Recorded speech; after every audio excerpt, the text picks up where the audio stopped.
Jùmọ̀kẹ́, tí ayé máa fi parẹ́, mi ò ní dáríjì ẹ́. Stop rubbing my pains on my eyes. Stop rubbing it on me. Mi ò lè jẹ gbogbo ìyà tí mo jẹ yẹn kó o wá máa sọ lójú àwọn àbúrò mi pé rọ́ ni mò ń pamọ́ ẹ.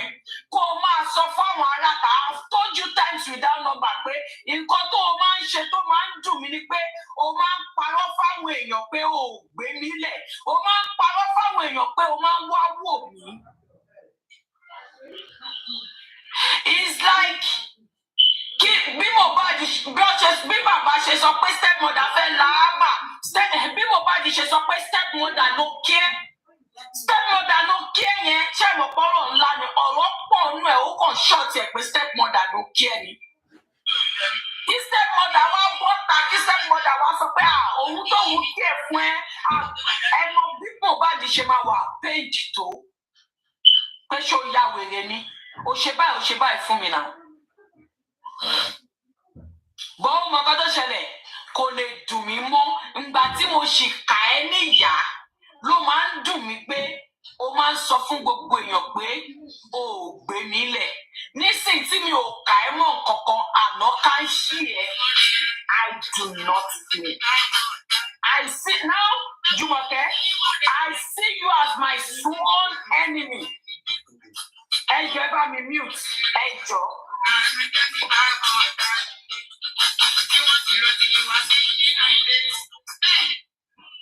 I see you as my sworn enemy. So any jargons tó bá sọ wàhálà ìkó tún kan lára mi. The only thing tí máa bẹ́ẹ̀ ṣe ni pé màá bẹ́ẹ̀ narrate ẹ̀, màá dẹ̀ fi bá yí ẹ̀ jẹ́. Àwọn ó wà òkè ó wà pẹ̀lú grandma ẹ̀ she's good káwọn máa ṣiṣẹ́ àwọn lọ. Wọ́n ní àwọn from time to time àwọn máa lọ máa bẹ̀rẹ̀ wò ìgbà tó máa kó lọ pẹ̀lú bàbá ẹ̀ àti mọ̀dí náà. Wọ́n ò fáwọn ní access mọ́ àwọn olórí burúkú ni ẹ́. My grandmother will be saying pé kí ló dé tí àárí ìyá ẹ.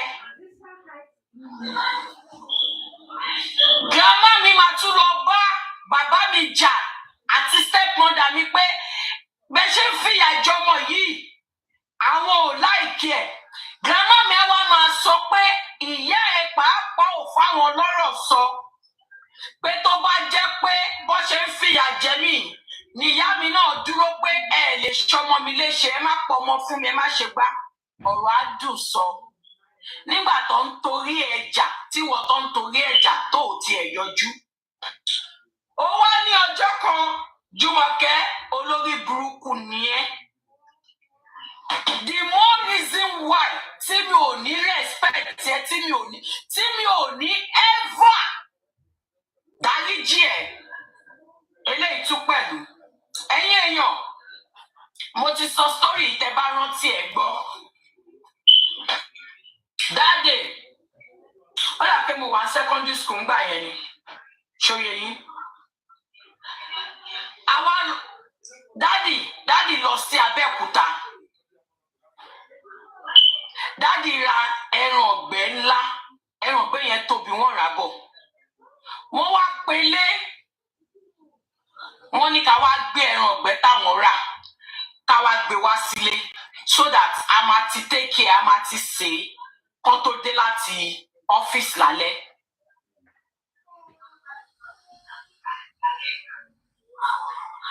Dádì ò dẹ̀ ṣe prior before that dádì ò ṣe máa ń pè ìgbà míì kẹ́tí dádì bá jáde tán bá ra Mr. Biggs bọ̀ ẹ mọ Mr. Biggs supreme ice cream yẹn tó wà creamy báyìí ike supreme ice cream ńlá yẹn ó tó máa ẹ ti rántí Mr. Biggs ò dẹ̀ lórúkọ mọ́ ní Nàìjíríà sí mi mọ̀ bóyá ó sì lè orúkọ lẹ́kọ̀ọ́ ó sì lè lórúkọ lẹ́kọ̀ọ́ bọ̀ nígbà yẹn fish pie meat pie chicken pie beef roll supreme ice cream ńlá dáàdì máa rà á.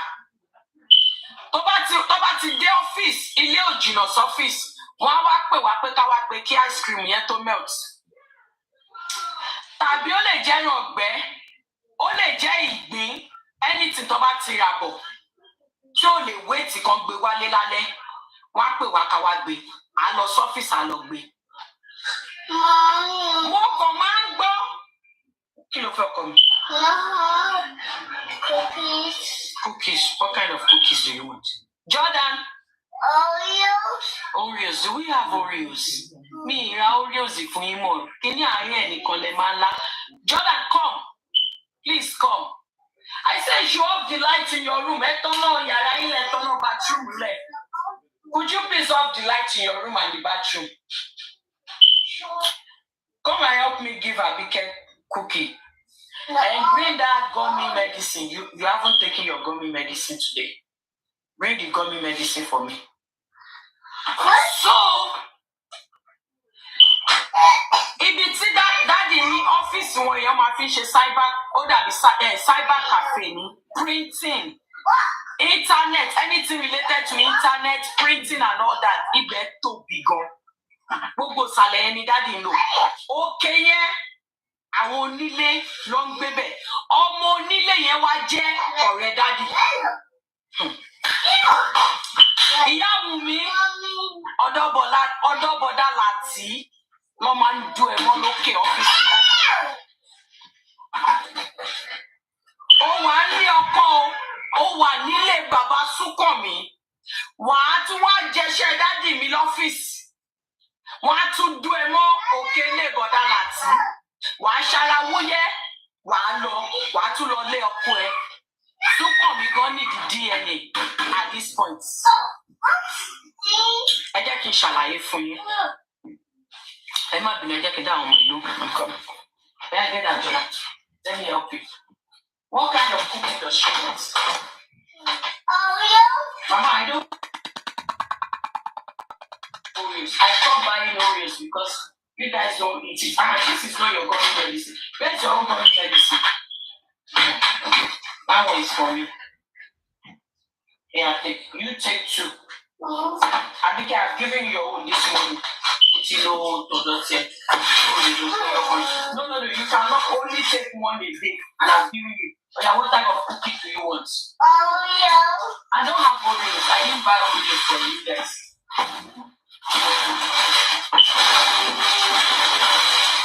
Come on, one chips. I want this one. You want that one? I want the next one's gummy. I don't have them. Okay, let me give you this gummy. One chips. I want gummy. Just gummy. I don't want a mess, girl. I don't want a mess in the living room. Okay, I don't want to mess in the living room. Shine bomb me. Mo ṣàrí pé each time tá bá lọ gbé nǹkan ní ọ́fíìsì. Àwọn ọ̀rẹ́ dádì màmá sọ pé Karimot ṣó ń gbúrò ìyá ẹ̀. Ṣó ń gbúrò ìyá ẹ̀ àṣìjọ wà ń jẹta. Àṣìjọ wà ní jẹta.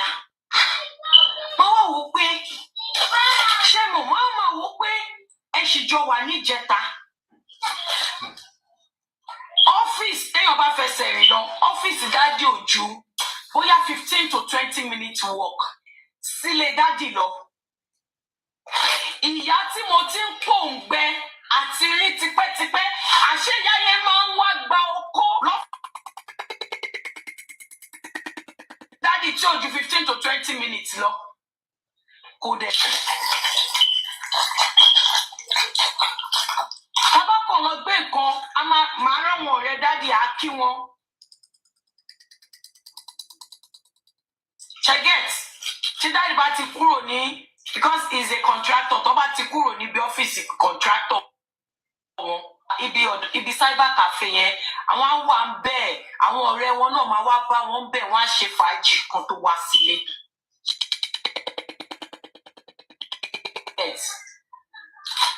So ibi ibẹ̀ ní dádì ẹ rántí pé mo sọ pé gbogbo òkèlè yẹn ilé ni ọ̀rẹ́ dìdẹ ní ọmọ ìyá tó nílé. So tó bá fẹ́ gbé ìṣìyà Wùmí ìyàrá bọ̀dá láti lókè ni dádì máa ń mú ìyá Wùmí lọ tó máa lọ gbé ìṣì dádì lò. Gbé ìṣìyà Wùmí lókè bẹ́ẹ̀. Ó wá dijọ́ yẹn. That was the first time I saw her. Brief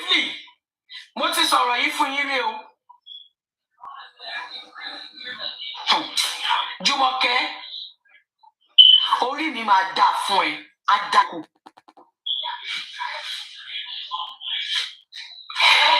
Step sister mi ó dá ìyá mi mọ̀ ju èmi lọ. Ìgbà tẹ́mi wà màmá tún mú mi wá sẹ́kọ̀ọ́ pé sẹ́ẹ̀ ìwọ àtàwọn ọbàkún ẹjọ́ tọ́wọn ọbàkún ẹ bá ń jẹ orí màálù lẹ́kọ̀ọ́ ẹjọ́ gbọ́dọ̀ máa jẹ orí màálù yẹn ni. Táwọn ọbàkún ẹ bá ń lọ skul olówó ńlá lẹ́kọ̀ọ́ lọ sí skul olówó ńlá ni. Skul yìí tó wà ní primary school yìí tó wà ní Ìkẹjà Air Force Base ẹ mọ̀ private school Air Force Base yẹn tó wà ní Nàfó wà ní Ìkẹjà. Ẹ̀yin tẹ́ bá mọ̀ skul yẹn skul wo lèmi lọ jẹ́lọ́sì mi ni mo lọ lábẹ́.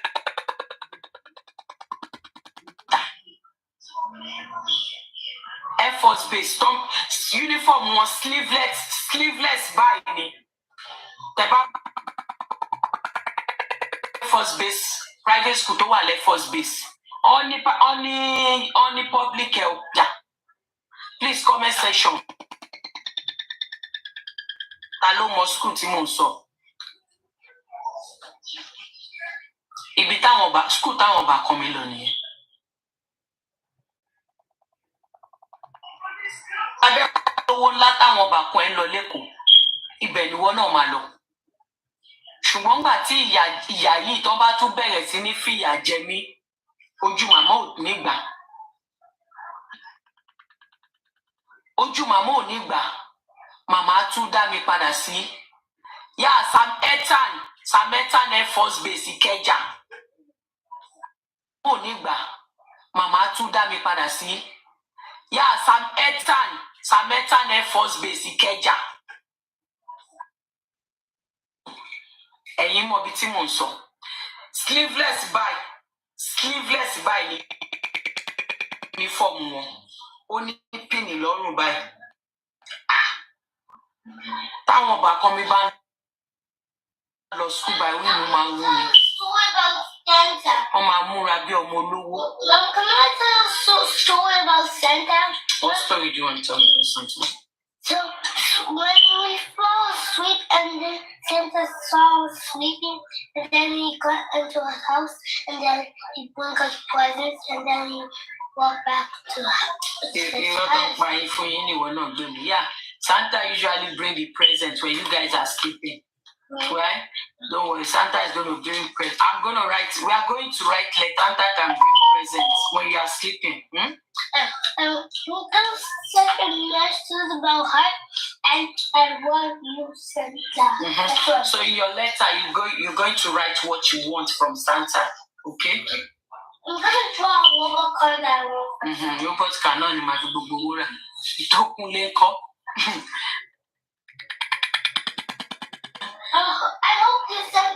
I hope the elf can fix that with Santa tomorrow. Okay. We're not Santa today. So I'm gonna go get the paper. Not right tomorrow. Tomorrow morning, we're going to write a letter to Santa. So you're gonna list everything that you want. Okay? Yeah. Okay. So, Toma Shemo.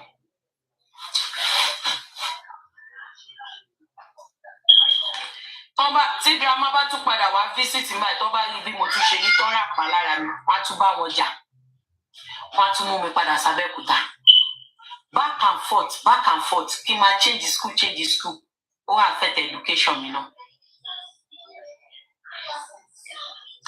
torí ẹ̀ tí n bá ṣèyìnbó tẹ́ bá ní mi gbéyìnbó kò páyé ọmọ tọ́kọ ẹ̀ bá balẹ̀ àtó ní kó gbéwèé ẹ̀wà ló máa gbéyìnbó. But ìyá yín tó bá gbé exam fẹ́mi àti yín tó kọ́ one class tó gbé exam fún wa tó ní ká ṣe exam fún ìyá yín dá màá pass jù yín lọ ṣé tẹ̀yìnbó tí mi ò gbọ́ English is my second language. Kí ni wọ́n fẹ́ fàyọ́ bẹ́ẹ̀ so ẹ mọ̀ pé èmi ṣọ́ọ̀tù Èkó s'Abẹ́òkúta back to back but ẹ mọ̀ pé mo sọ pé níjọ́ kí dáàdi ra nǹkan wálé kọ́ ní pé kọ́ wá gbé lọ́fíìsì gbogbo ìgbà tẹ́mi ò sí lẹ́kọ̀ọ́ táwọn ọba kan mi bá lọ gbé nǹkan lọ́fíìsì àṣé wọ́n máa ń rí ìyá Wùmí lọ́fíìsì dáàdi so ìjọ yẹn àwa lọ gbé nǹkan ní ìyá Wùmí ṣẹ̀ gbà pọ́nrán tán ni ìyá Wùmí ṣẹ̀ wà tó gbà as a matter of fact ìyá Wùmí ń tọ́ ọmọ lọ́wọ́ lásìkò yẹn ìyá Wùmí ti máa parọ́ fẹ́ kó já mi we had a conversation and you told me pé òun tọ́ ọmọ lọ́wọ́ ń gbà yẹn ni ọyún ẹ̀ lúte báyìí ni òun fọ́mọ lọ́yàn lọ́wọ́ ń gbà yẹn ìyá Wùmí conversation and you said it to my grandma.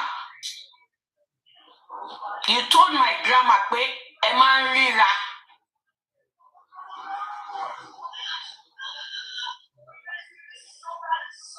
You confessed to my mother, to my grandmother. You confessed to her.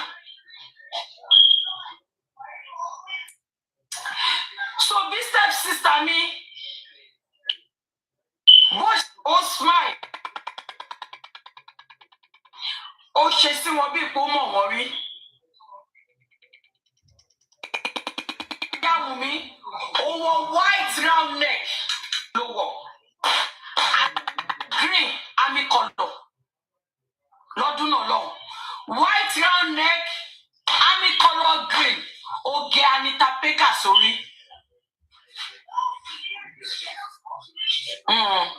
aṣọ tó wọ̀ lọ́dún náà ṣé o mọ̀ pé ẹni tá a bá ṣe ń kà kò ní tó bá ṣèyàn ká ò ní rántí ṣùgbọ́n ẹni tẹ́ ẹ ṣe níkà yẹn wọ́n bá jí lóru ó máa give gbogbo description of everything ṣe rí ọ̀rọ̀ tí mo sọ ìwọlé ti gbàgbé round neck white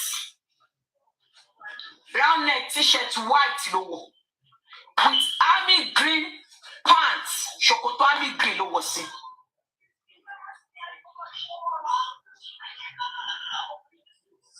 torí ẹ̀ ọmọdé ló ṣòro ṣẹ̀ ọmọdé ló ṣòro ṣẹ̀ jù wọ́n ń gbàgbé nǹkan. Step sister mi ṣàṣe sí ẹ.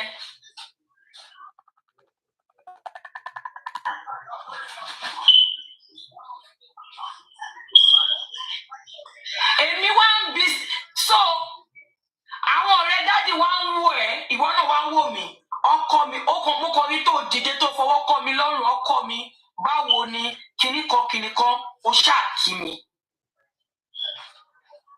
kò yé mi sí.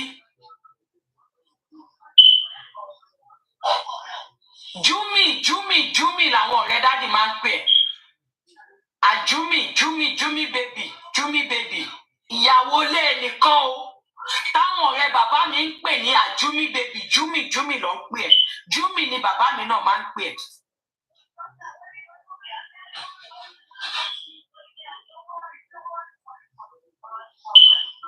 ó fọwọ́ kọ́ mi lọ́rùn ó kí mi ó so mọ́ mi ó tún padà lọ jókòó sórí 3-seater ọ́fíìsì bàbá mi agbẹ́rù tá fẹ́ gbé a padà sílé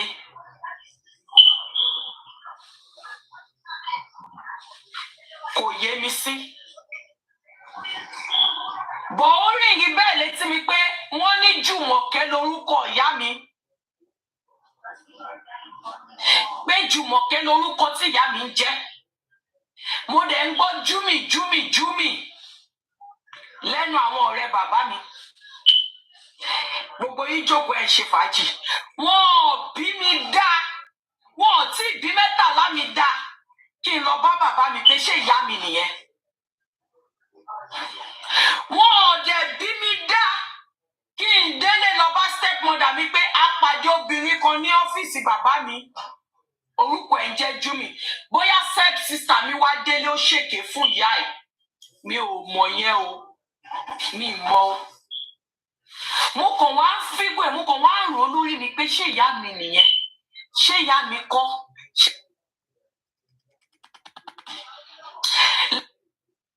lẹ́yìn ìjọ yẹn a tún wá lọ gbé ẹrù lọ́fíìsì dádì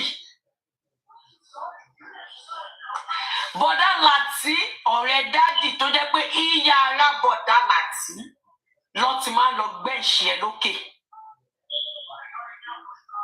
tó bá wá tán bá dẹ̀ gbẹ̀ṣì ẹ tán dádì máa ka owó kúkú wà dádì máa ka owó lé ẹ lọ́wọ́ kó tó máa lọ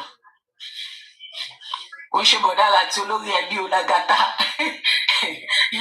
ṣe get bọ̀dá láti wá ń sọ pé ṣé mọ́mí ẹ ń yọjú sí ẹ ṣá ṣó ń gbúrò mọ́mí ẹ àwọn àti mọ́mí ẹ sì jọ wà ń jẹta tájọ ń ṣe fàájì bíbá ẹ ní àná àṣé ìyá mi ni mo rí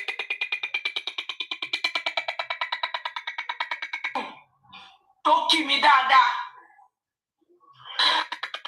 mo ní àṣé Júmi ìyá mi ni mo rí nìyẹn mo rí resemblance yẹn nìkan but Júmi ni mò ń gbọ́ ìyẹn gan lásán lè jẹ́ kí n dáríjì ẹ Jùmọ̀kẹ́ wàláì ìyẹn lásán Jùmọ̀kẹ́ kò lè jẹ́ kí n foríjì ẹ. The same man that used to beat me, the same father that used to abuse me, is still benching you. And you did not use that opportunity pé ó ń bá ẹ sùn. Pé aláyé jẹ́ kí n wá máa rí ọmọ mi. Even when he did not deny you, my father never denied you as a ẹ̀jẹ̀ ṣé bàbá tó ní kó má wàá wo ọmọ ẹ ló tún bá ẹ sùn lẹ́yìn yọ bára yín sùn. Bàbá tó ní òun ò fẹ́ kó wá wo ọmọ ẹ tó o sọ fábẹ́ẹ̀fẹ́ the more story you tell them the more lies you tell them ó máa máa bà yí ẹ̀ jẹ́ ni.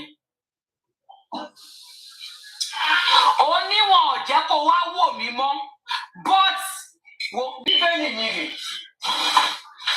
tí n bá parọ́ mú ẹ pé lẹ́yìn tó lọ tó ò kí wá bàbá mi ò kí ń dú ẹ mókèlè ìbọ̀dá láti kẹ́lẹ̀ dá ìdá fún mi kí bíbélì ìdá fún mi bọ̀ tí mi bá parọ́ mú ẹ gbogbo ọgbọ́n tó ń ṣe pẹ̀lú àbẹ̀fẹ́ orí mi ẹlẹ́dàá mi máa dá fún mi. They will maltreat me in the house. That same man will abuse me, will beat me up. Him and his wife, they will beat me mercilessly. And you are still benching that same man. Kodegi. Owanikin, mo de tu wa dáríjì ẹ tán, o tu wa hurt me. And ibi tó máa ń wá time to time tó ti máa ń bench ẹ, it is 15 to 20 minutes walk away from ibi tí mo gbé lẹ́kọ̀ọ́. Tó bá tiẹ̀ wá jẹ́ pé ẹgbẹ́ ìṣe ara yín tán, mo fẹ́ yọjú sọ́mọ mi o. Àwọn wà ń lé lọ bá ń lè. Bó jẹ́ tí ó bá jẹ́ pé ìyàwó ilé ò ní jẹ́ kó wọlé, bó jẹ́ lẹ́nu gate. I can always come out of the compound. He spend the 5-15, what is the 5-15 minutes? He spend there pẹ̀lú ẹ lẹ́nu gate. Bó jẹ́ bisikíìtì ló máa rà wá fún mi. Ló máa rà wá fún mi. Màá ṣì wá wò mí. Jùmọ̀kẹ́, you never showed up. Ẹ̀ẹ̀kan ṣó yẹn ni mo rí ẹ. Lọ́dọ̀ bàbá mi. But that Lati will always tell me pé àwọn rí mọ́mí ẹ lánàá, àwọn àti mọ́mí ẹ ṣì wà papọ̀. Ṣó ń pè ẹ́, ṣé Jùmọ̀kẹ́ máa ń pè ẹ́, ṣé wà tí Jùmọ̀kẹ́ máa ń ríra? Those are the questions. Ìgbà tó dé bẹ̀ mí pé kí n dáríjì ẹ for the first time. The question ni mo náà máa ń wá sọ́dọ̀ bàbá mi. Ilé bàbá mi ò dẹ̀ jìnnà sọ́fíìsì. Ẹ̀ṣẹ̀ wo ni mo ṣẹ̀ tó ò lè? Ṣé mo ké àwọn bàbá mi tó bá ti gba ọmọ, wọn ò gba èmi lọ́wọ́ ẹ o, ìwọ ló sá lọ. Wọn ò gbà mí lọ́wọ́ ẹ. Wọ́n ń retí kó máa wá wò mí gan. Láti má show up. àwọn bàbá yẹn wọn ò ní jẹ́ kó rọ́mọ ọmọ ẹ̀. Kó tẹ̀ wá kó wá tún lọ opportunity pé bàbá mi ṣì ń gbẹ̀ ṣe ẹ̀ kó wá sọ pé tó o bá ti jẹ́ kí n rí Karimot sójú mi nígbà kó ṣí mi láṣọ wò lénìí. Ẹsẹ̀kẹsẹ̀ ni bàbá mi máa ní kán pè mí wá kárìíra kó dẹ̀ bá ẹ sùn. But you never use that opportunity to ask you not to visit me. Òun fẹ́ yọjú wọn bẹ́ẹ̀ fa wàhálà. Ìgbà tí mo pé 16 years tí ìyá bàbá mi tún bí ẹ pé ó dìgbà wo la máa tún tó rí ẹ. Grandma máa padà wá ibi iṣẹ́ ni mo gbà débí. Grandma mi dẹ̀ gbọ́. Ó parọ́ ju kàràgbalẹ̀ lọ. And you left and never came back until 20 years. Tí mo pé. Mo pé 20 years. Ó danger yẹn náà lọ́hùn. Ó ló fẹ́ mú mi lọ ṣọlidé. The first holiday tí mo bẹ́ẹ̀ lò Jùmọ̀kẹ́, ó lù mí ó fẹ́ pa mí. Jùmọ̀kẹ́, you beat me up mercilessly. Ọmọ tí ò rí nílé ayé ẹ tó jẹ́ pé ẹ̀jọ́ the least it wo látijọ́ tí mo ti délé ayé ṣẹ̀gbọ́n yàtọ̀ sígbà tí mo bá dùkú yìí. Ìgbà tí mo bá dùkú yìí, tẹ́ bá fẹ́ gbọ́ kẹ́ gbọ́ dáadáa. The longest time tí mo spend pẹ̀lú Jùmọ̀kẹ́ tó bí mi, òun ni 2 months. 2 months tí mo bá di school yìí, tí mo lọ Nàìjíríà, tá a jọ sùnú yàrá àṣànà papọ̀. 2 months ni the longest time tí mo spend pẹ̀lú Jùmọ̀kẹ́ like 24 hours. 24 hours tẹ́mi àti Jùmọ̀kẹ́ fi wà papọ̀. 2 months. Ìgbà tí mo bá di check yìí dẹ̀ ni. 20 years of age, agbolide ní school ni mo wá bẹ́ẹ̀ lò 2 weeks. Alákọ̀ọ́kọ́. Mom, Miss favorite hammer. Okay. You gave me mark. Ó lù mí ó fẹ́ lù mí gbà tí kẹ́tù bíbá ìmá ṣàlàyé yẹn. Kẹ́tù tó ṣá mi bíbá, ayọ̀ kẹ́tù tó ṣá mọ́ mi bíbá ìta ọwọ́ mi ń bẹ́jẹ̀. Kí ni mo ṣe? Ó lọ bí iṣẹ́. Mo rí páṣọ ẹ̀ dọ̀tí.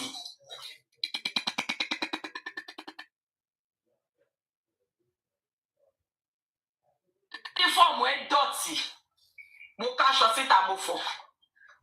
Mi mọ̀ pé tó bá fẹ́ fọ uniform ọlọ́pàá wọn kì í fọ okùn. Kí ló máa ń po okùn yẹn náà? Èmi ò mọ̀ pé wọn kì í fọ okùn yẹn mọ́ uniform. Mi mọ̀ pé kó tó fọ uniform wọ́n máa yọ okùn yẹn lẹ̀. Ráǹkì yẹn, then ó ní nǹkan kan tó tún máa ń kẹ́ kúrò lára uniform kó tó fọ̀. Èmi ò mọ̀. Ìgbà tẹ́mi máa bá Jùmọ̀kẹ́ fọ uniform ẹ̀, mo kó gbogbo ẹ̀ sómi, mo fọ̀, mo tún gbó okùn yẹn dáadáa. Mo fọ̀ sáṣọ. Bá Jùmọ̀kẹ́, mo lọ kó aṣọ grandpa mi, aṣọ bàbá Jùmọ̀kẹ́. Mo bá grandpa náà fọṣọ wọn. Mo wá fọṣọ yẹn tán, mo gbàgbé sùn lọ. Tó fọ̀, èmi ò mọ̀ nígbà tí mi fọ̀kan rí.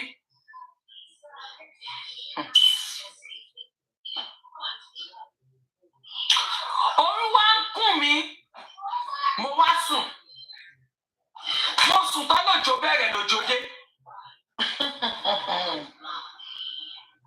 Lòjò bá dé, olórí burúkú Súnkànmí dẹ̀ wá ń ta tó ń gbá bọ́ọ̀lù.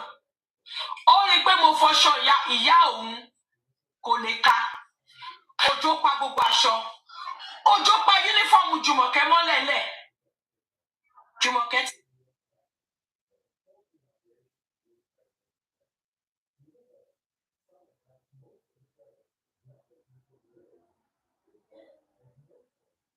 Jọmọ́lẹ̀ iyẹ̀pẹ̀ pupa dẹ̀ ló wà lẹ́lẹ̀ òjò jọmọ́lẹ̀ àti gbogbo aṣọ. Bí Jùmọ̀kẹ́ ṣe ń bọ̀, èmi dẹ̀ sùn, èmi ṣì ń sùn. ṣe ń bọ̀ láti ibi iṣẹ́ tó rí yúnífọ̀mù ẹ̀ lẹ́ẹ̀lẹ́ báyìí tó rí yúnífọ̀mù ẹ̀ lẹ́ẹ̀lẹ́ ó wọlé báyìí ó lù mí ó fẹ́ lù mí pa ó lù mí ó fẹ́ lù mí pa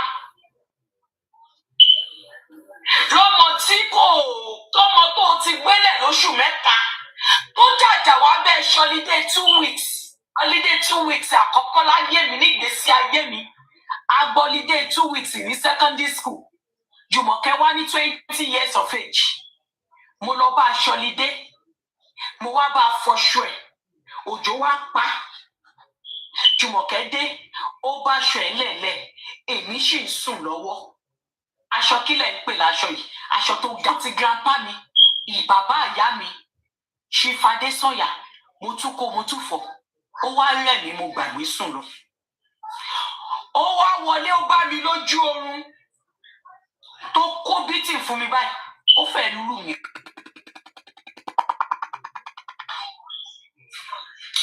Bàbá Jùmọ̀kẹ́ wá gbọ́ igbe mi torí inú ilé bàbá ẹ̀ ló ń gbé lépẹ̀ ìgbà yẹn. Bàbá ẹ̀ wá ní Júmi kí ṣe gidi ìwé mi mo bá ṣe ń sọ̀jẹ̀ fún pé ọmọ dáadáa yìí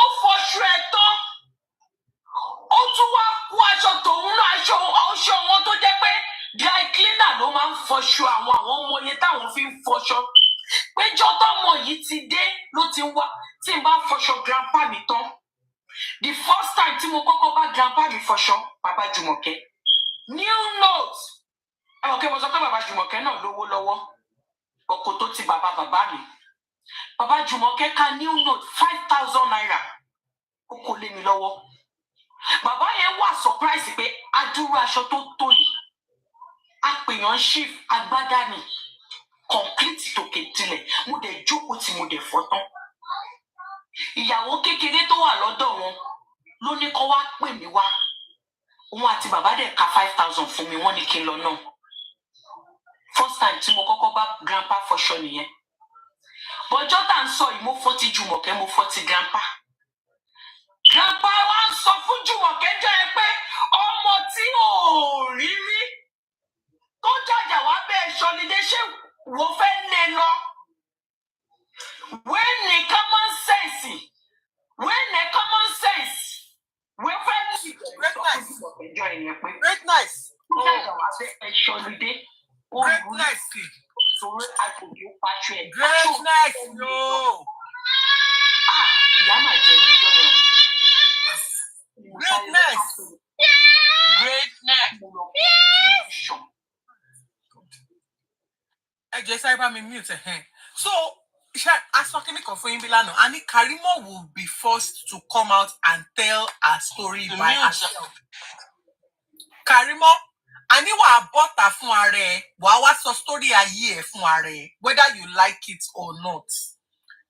Oh, ní rí story Wumi àti Liam ṣe mọ́ story ayé ẹ̀ tó fẹ́ sọ sórí social media yẹn òun ló máa sọ. Now let me take you people back a little bit. Bear in mind that Karimot gave us the impression that her mother was never present in her entire life. Do you guys remember that? Karimot gave us even up to yesterday. Only one gbé òun lẹ̀. She said that yesterday.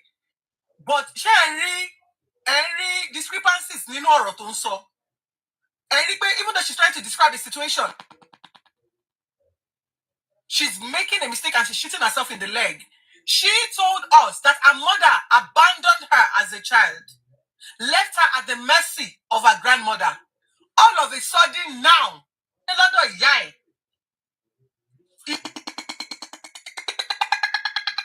èyí tó ń pè ní ìyá òṣì ìyá èyí tó ní kò tọ́jú ẹ ìyá ẹ ní kò she was never there for you. That same your mother is who you are telling us now that you went on holiday ní ilé ẹ ìwọ ń fọṣọ grandpa ìwọ wá ń fọṣọ ìyá ẹ. Karimot, make it make sense. And if you will come out and tell people the truth. Make it make sense. So now all of a sudden you had a mother who had a safe space where you could go for holiday.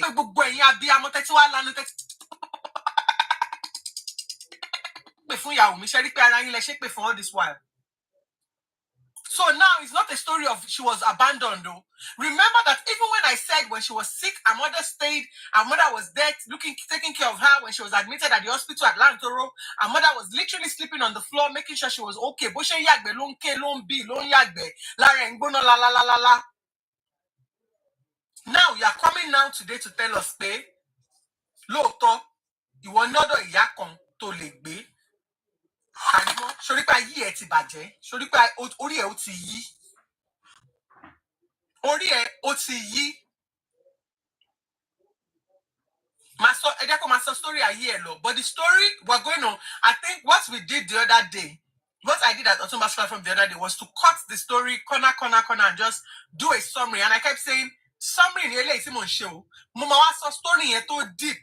David ọ̀dọ̀ bàbá tó wà ní òkè ṣokórí àbí òkè ṣokórí tó gbé Karimot lọ. Èyí tí Karimot fi sọ fún yín pé kíní kan jábọ́ láti orí òun yẹn, àátú story yẹn àátú débẹ̀. Ipa tí ìyá àgbà is kí lórúkọ bàbá Karimot yẹn náà? Mukala's grandmother. So mother. Mukala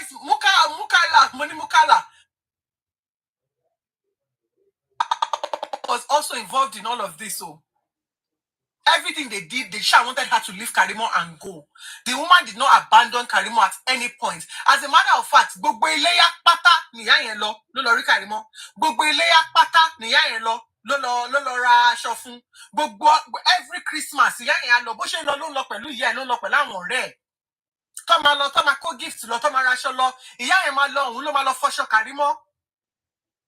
She looked after Karimot. She cared for Karimot yẹn ọmọ òṣì yìí. Wèrè ọmọ yìí tó ní ìyá ò ṣe nǹkan kan, ìgbà tó yá gbogbo àwọn ọmọ Mọ̀dínà ló ti kọ WAEC ló ti ṣe, Karimot yìí nìkan ni. She picked Karimot from Karimot's grandmother's house, took Karimot to Ẹ̀pẹ́. Ìyá yẹn gbé Karimot ó gbé lọ sí Ẹ̀pẹ́, ó gbé lọ sí St. Peter's Grammar School ní Eredo ní Ẹ̀pẹ́, where kí Karimot ti kọ́kọ́ lọ kọ WAEC. First WAEC tó kọ ó fèlì ẹ̀. Ọmọ òṣì. Ẹbí Karimot pé who took you to Ẹ̀pẹ́ to write WAEC? Ta ló gbé ẹ lọ sí Ẹ̀pẹ́ tó lọ kọ WAEC? The second one she wrote was the one she wrote at Ajangbadi. Bọ̀bọ̀ tó ń pè ní Káyọ̀dé Látòkọ tí Pẹ́pẹ́yẹ Bájú Òkúta, his younger brother had a school, was a principal at the school in Ajangbadi. That was where Karimot went, wrote the WAEC and passed eventually. WAEC results ẹni Karimot ń lò lénìí. Ló fi jẹ́yàn tó jẹ́ yìí. Tó fi ń pa irọ́ tó ń parọ́ burúkú yìí mọ́ ìyá. Ẹ fẹ́ gbọ́ ṣé kí n ṣọ́ọ̀kì yín? Ibi tí Karimot tó má dìde ní bàbá ẹ̀ oníbìkan tó gbé lọ ní Kérúbù church tó gbé lọ. Wọ́n fẹ́ lè bẹ lórí torí wọ́n ní àjẹ́ ni. They almost beheaded this ọmọ burúkú yìí. Àti kékeré ẹ̀ ni wọ́n ti ń rokúrò. Lè bẹ orí ẹ̀ ní church ní Kérúbù yẹn bàbá ẹ̀. Your father ó fẹ́ lè bẹ lórí torí wọ́n ní àjẹ́ nìyẹn. Karimot bọ́tà kó sọ pé rọ́lá ń pa.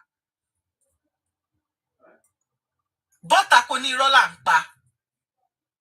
So you see this bitterness àti kékeré ló ti pọ̀ sí inú ẹ̀. And he said, a máa fún ẹ ní story ayé ẹ̀ tó máa sọ. You will have something to analyze, but it has to be your story. And in analyzing your story, you will come out and tell the truth. How come the same mother who you said abandoned you is not the mother you are saying you went on holiday at her place, and your mother is such a useless woman, and your mother is so bad, and your mother is not good, your mother is a devil, your mother is a this, olórí burúkú ni ìyá ẹ, olórí burúkú ni kíní kan, but ìyá yẹn ó máa lọ sí ilé ẹ̀ lọ ṣe holiday ẹ̀ rí pé olórí burúkú ọmọ ni Karimot, gbogbo ẹ̀yin wèrè tẹ́lẹ̀ ń gbọ́. Tell you already if you put 1 and 2 together to get what is true, what the truth is. So ask that question.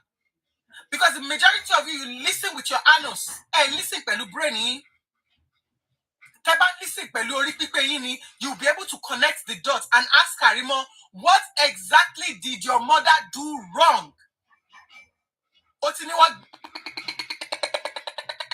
lẹ̀ àti confirm ní sí pé wọ́n gbé ẹlẹ̀ because wọ́n fún ara ẹ̀ ó ti sọ nínú story tó sọ lánàá. Only whatever, she was never there for you. Oti confirmed for one thing, at one point you were going to her house on holiday. kí ni ìyá ẹ ṣe fún ẹ? Àwọn tó bá rojọ́ sọ pé ìyá ẹ ibi tó gbé ẹlẹ́sì àwọn èèyàn kan wọ́n kọ́ bọ̀ ẹ nídìí bẹ́ẹ̀ ni pé wọ́n dún ẹ pa nígbà tó kéré bọ́tà kó wá sọ́nà ṣé ìyá ẹ ló sọ Karimot I am ẹ bá mi cut sí eléyìí fún Karimot I am challenging you máa bọ̀ lórí panel èmi àti ẹnìkan.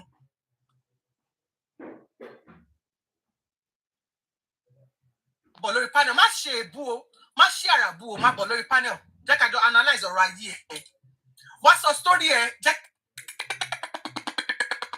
abẹ́ ìdìbọ́nkì ẹ̀ jẹ́ kí n máa bẹ́ẹ̀ ṣe analysis lórí ẹ̀ tó bá ṣọ̀ fún ẹ. Fi tọrọ ọmọ béèyàn bá jí láàárọ̀ béèyàn bá wá sórí social media téèyàn bá rí ojú ẹ tó bá jẹ́ ojú ẹ ní first thing téèyàn kọ́kọ́ rí kẹ́ni yẹn padà lọ sùn.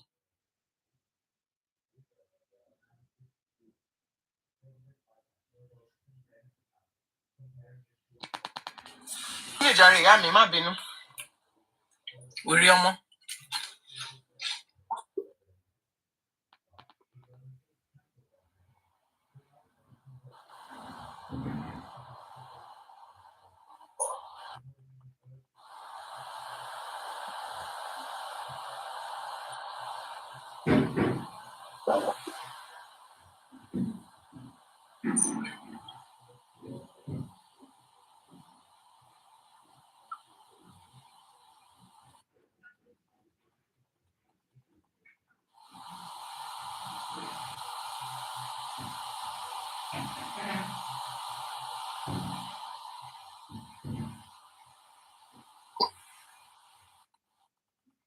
ẹ jẹ́ ṣé Facebook account tí ọmọ yìí ti lọ ni yé mo gbé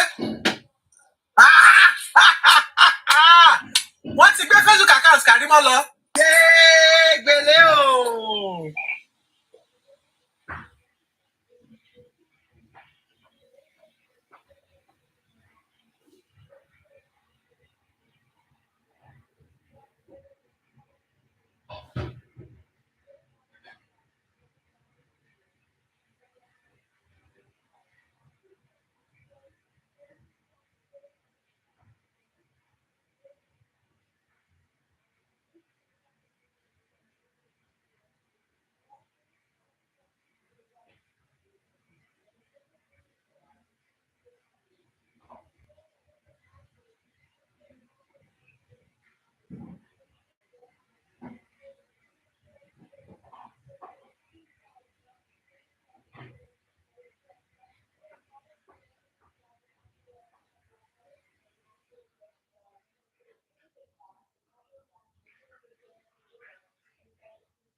What is the job?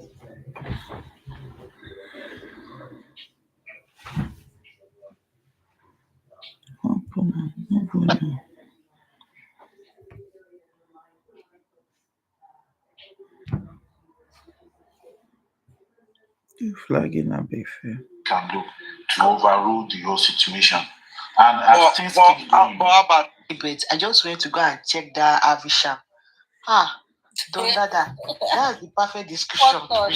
What on?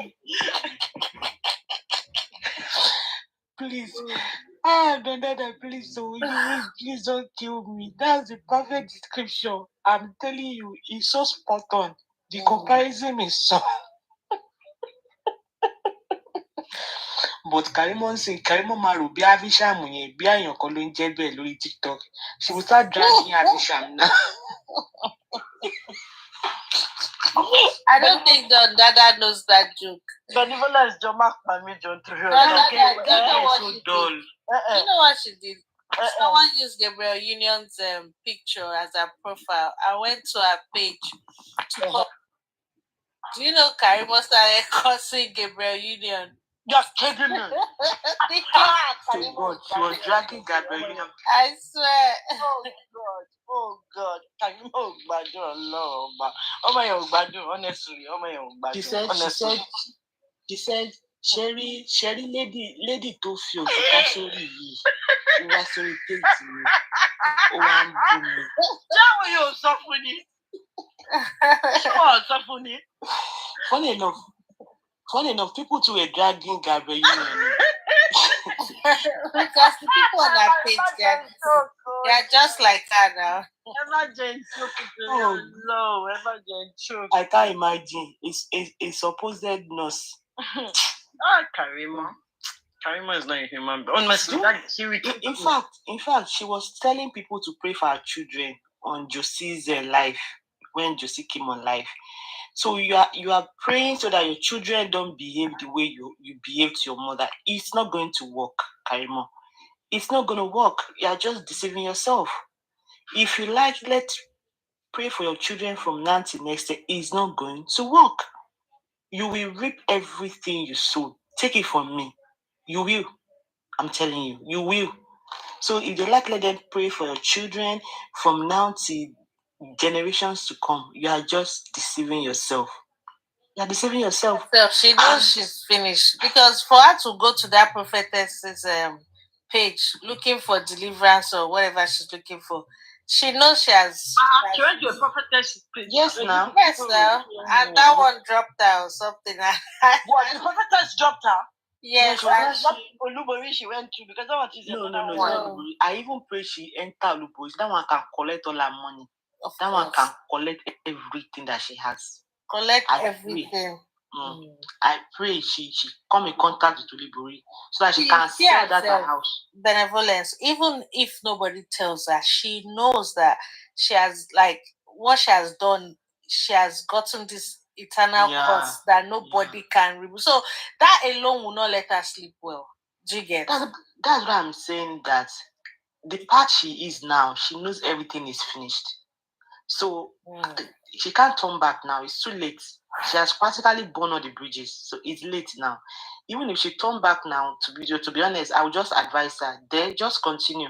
Like, yeah, no and point. that's what she's doing now. So she's continuing because there's no point going back. There's no point going back. Like, go back to where? Where do you want to start from? Like, I don't understand. Just continue, Karimot. Like, there's no point. Come back to where? Where do you want to start repairing it? Unthinkable. It's Just not so.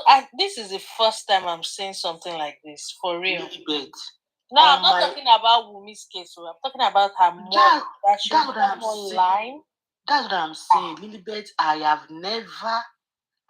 never, even though I'm young, I have never in my entire existence, I'm telling you, my daddy have never told me this story. The only one I know was somebody, I've said this story before, that somebody came, there was one clinic I used to attend, the person was not crying that, the mother-in-law was crying that her daughter-in-law beat her.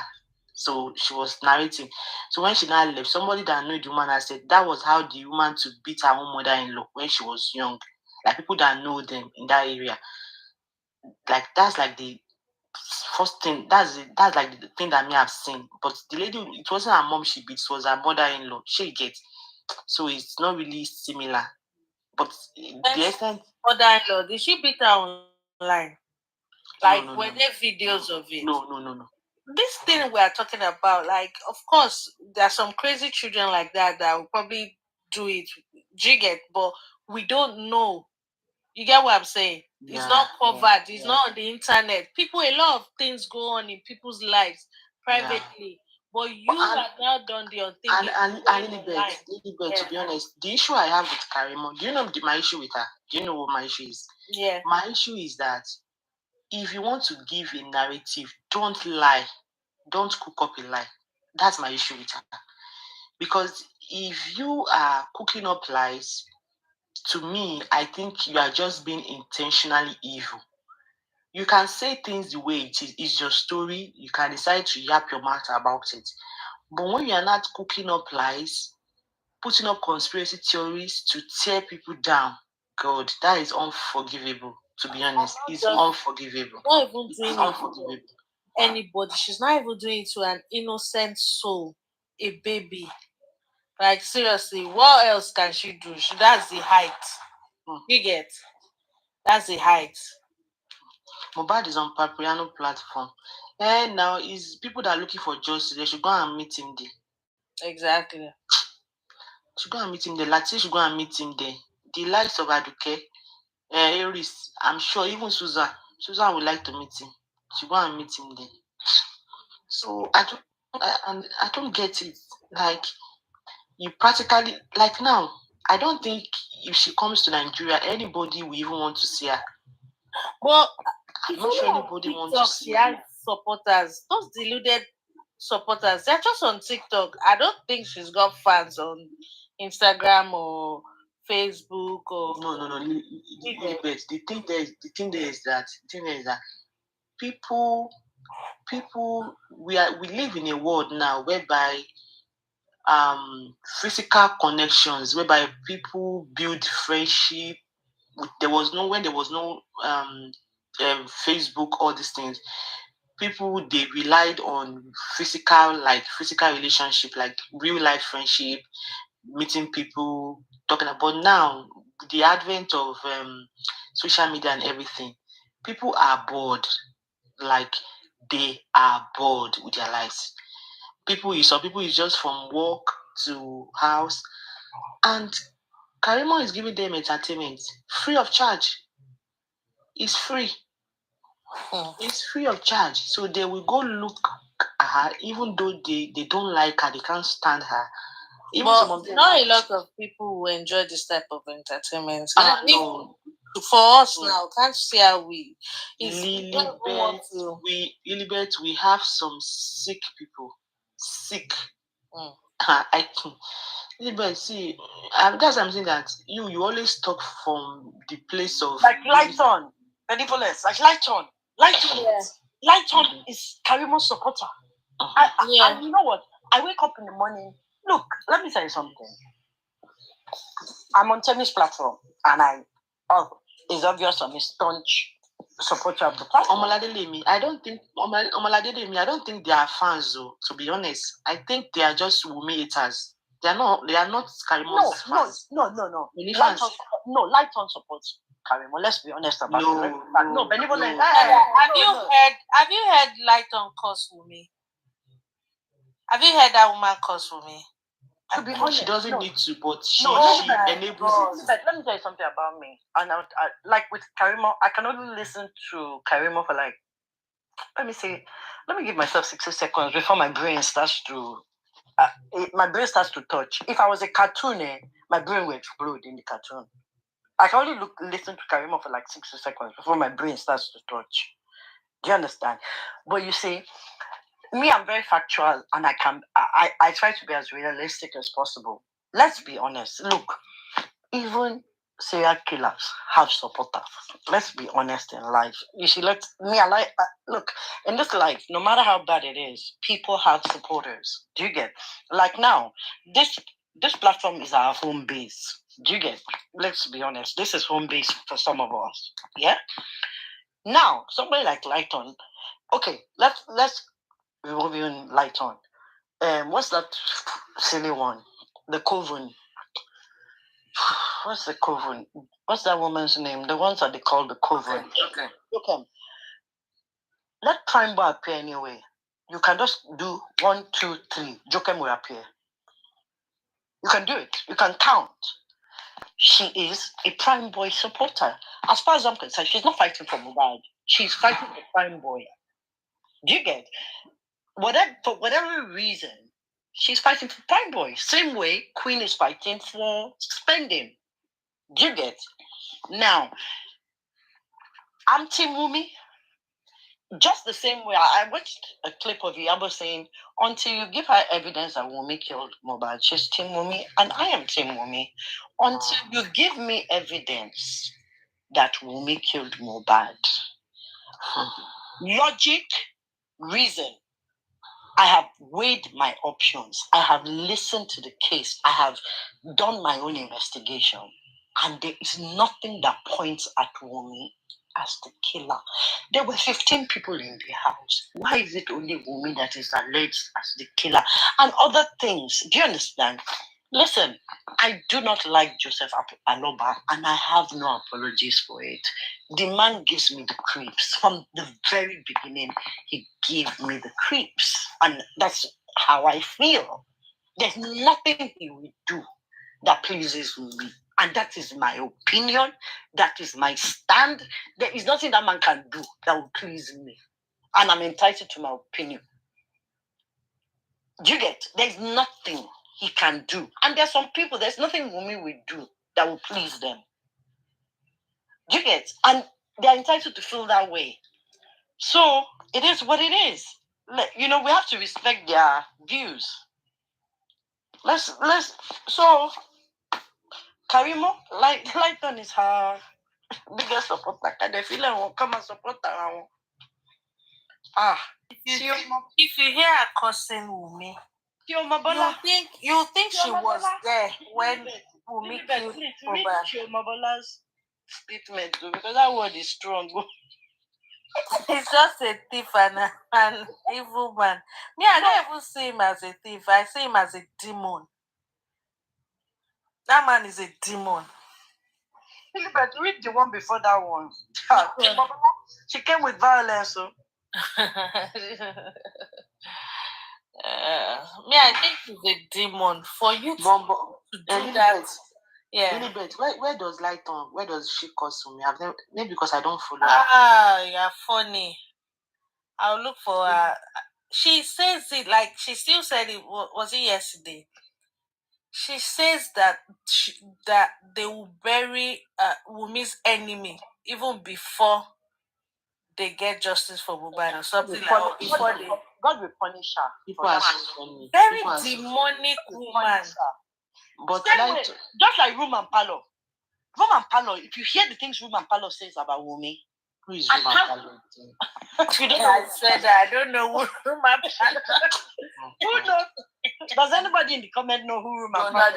want to tattoo the room and parlor now. Let's see if anybody in the I'm comment trying to think about someone anybody really fat on this comment know case. who room and parlor is. Let me see. Because somebody who is room and parlor, maybe the person is on the big side. Let's see. That's what I'm thinking of. Does anybody in the comment know who room and parlor is? Let's No, see I if anybody remembers. Let's see if anybody remembers. Even Yagba doesn't know his room and parlor. Everyone's Sunday has got it. Everyone's Your greatest Sunday has answered. Dr. Malara has answered. Dada, your sworn enemy. Yes, everyone's auntie is room and As parlor. in, today I said that she even knows her husband's side chick. Yes, that's room and parlor. When she comes, she will come first. She will be here for 1 hour before No, her. but that one The other doesn't. side of her body will come. No, that That lady doesn't cause. She's big. She She just does. says. She does. She does. No, she she just said, Wumi, she's sleeping around. That do No, DNA. she does. She said she's a killer. She's a killer. She said she's a killer. She's a killer. She's a killer. It's different from someone cursing, like saying Wumi's enemy must die before. Like that's a different one. But under that, is she big? She is a room and parlor. She'll come here when she comes. But by the time she arrives, her body will arrive like 10 minutes later. Oh my goodness.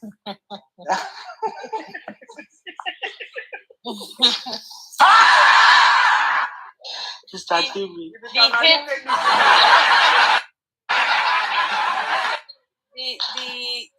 This thing that Lighton has for Wumi is I don't know. That's another thing that will lead her to her death because it's just too much. Really, but the thing there is that I tell people that be careful how you hate someone. Be very, very careful because you might never know.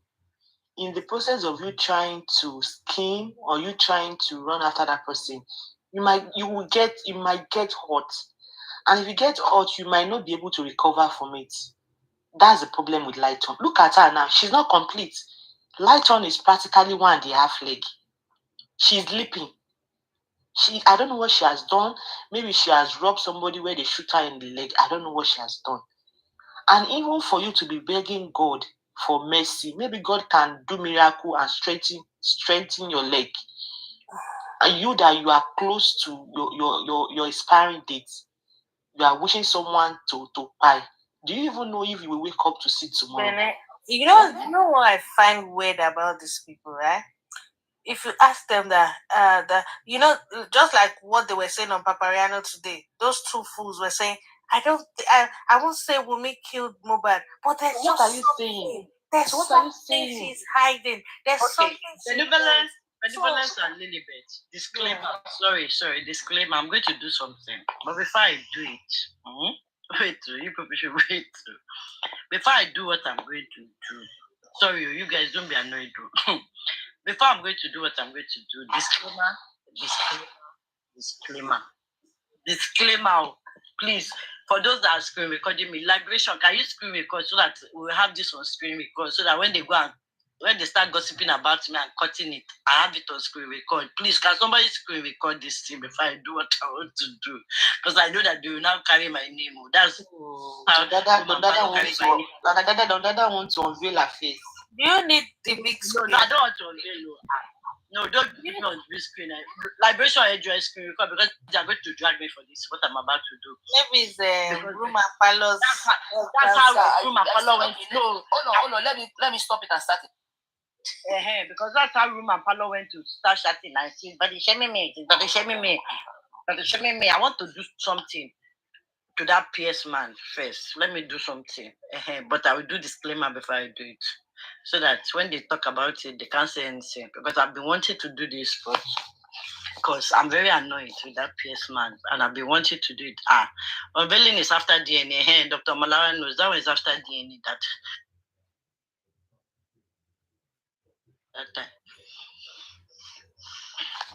time. That means that PS. I've been wanting to do this since. PS, Sumobi by Ulud. I don't know how they say that saying. This justice from Mohbad. I called the British Lilibet and told the British pay. People don't make money or benevolence. It's the most profitable I said, we I said that British say we fumble, if I don't collect money for back. Do you know that on Kudi's show, Donada, can you hear me? On Kudi's show, was it not some days ago? She has one man that I think is their best, maybe it's their richest guy on that But platform. that man, Do you know he said he has spent 6.8 million on this just now Juju they take catch them. Now Juju they take catch. No. To be honest, 8 million. That man really want to sleep with Kudi. I kid you not.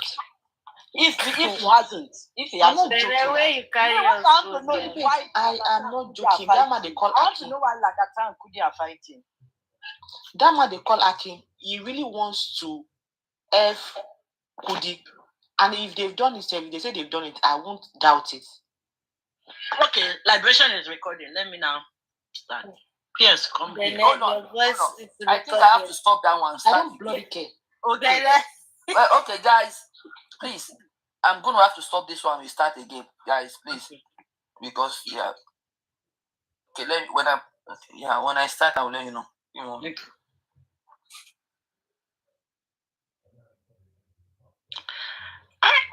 Why is Lagata and Kudi fighting? That's what I want to know. Lagata don't chop clean mouth. Because that Lagata, they say his own work is to be chopping and cleaning mouth. I don't know what they say in that guy.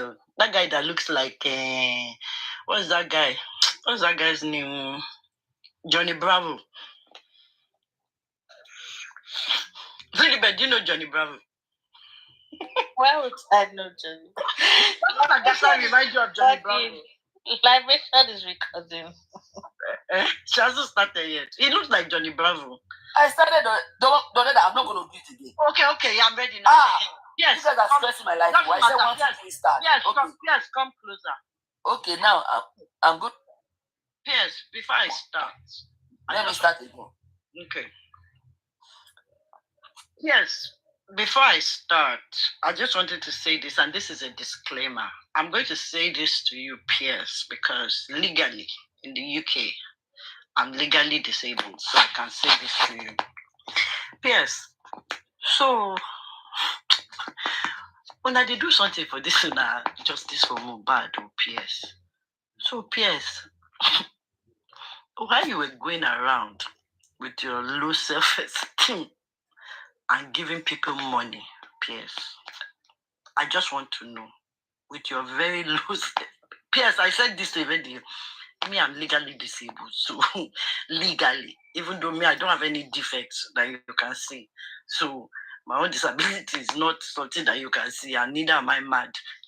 But so while you were busy going around with your low self-esteem and paying people and dashing money, like say you get oil well for your background, you know if you talk, your mouth bend, go one side, you talk, sure. No, Pierce. When you answer, you say, and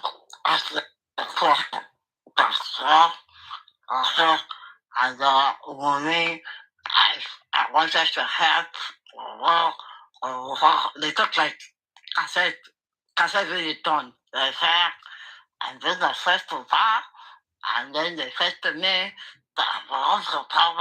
they talk like tape with the tone. Cassette, you know those days, cassette we don't swear. Say that.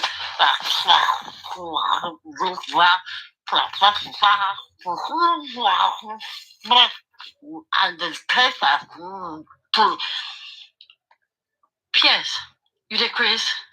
Oh God. I had to be my ear. That's why I put my ear. I put earpods. So inside that when I meeting when they do that's when legal team on the ground.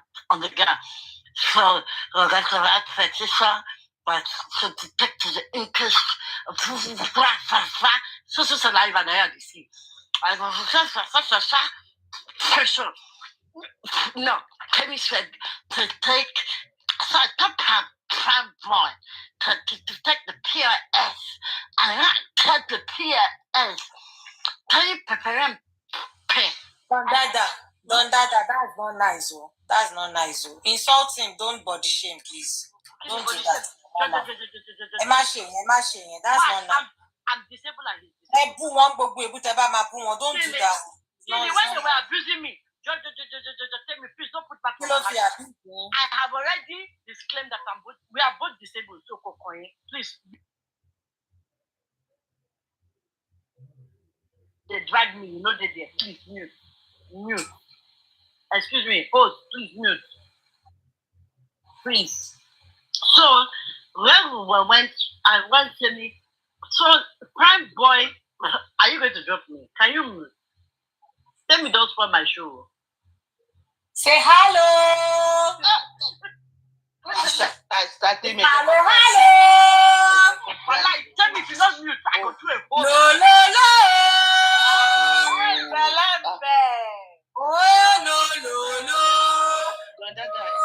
Dada, go and do like that. Dada, I won't take this. Don't do that to my husband. I won't take Which husband? You know I'm Mrs. Spears. How much did they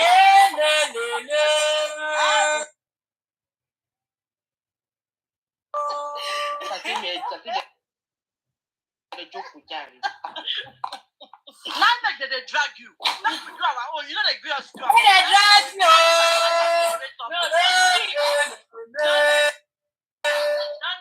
If it comes to blog me, I'm blogging everybody in the shop now. Blog me. Wait. Dada, if it comes to I swear that I'm with you. But please don't let's use it. But he's very deformity. Please. What? Come on, sit down there. What's deformity? They gave him bullets and yet he will not rest his case. They shoot out from mouth. Is that not a sign? They shot him in the mouth that he should shut up. He touched too much. They shot him in the mouth. God give us signs. They shut up. They shoot out from mouth. Yet he won't shut up. He won't shut up. Until they shoot up, until they saw that in mouth, he said that I get trapped by the That's it. I don't do that. Please, let's do. Let him continue. Let me hear his name anywhere again. God forgive me for this night, but I will laugh.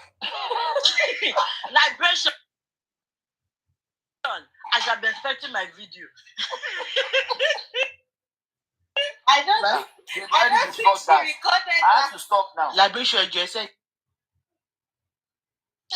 She told me to do, and I did. Liberation, you said this. But I wasn't listening to what she was saying, though. Liberation. No, I'm serious. Oh, okay.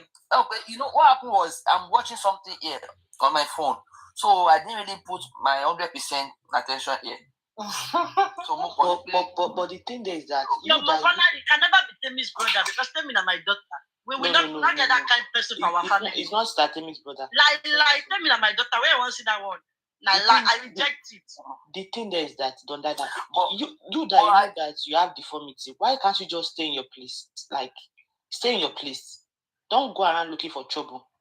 Now that Temi say we should not drag him, go and look at what Confi is doing to him. You know the worst part of it? She said we should not drag him. No, okay. Let's even leave him. Yes. Where was he mentally when he was having it?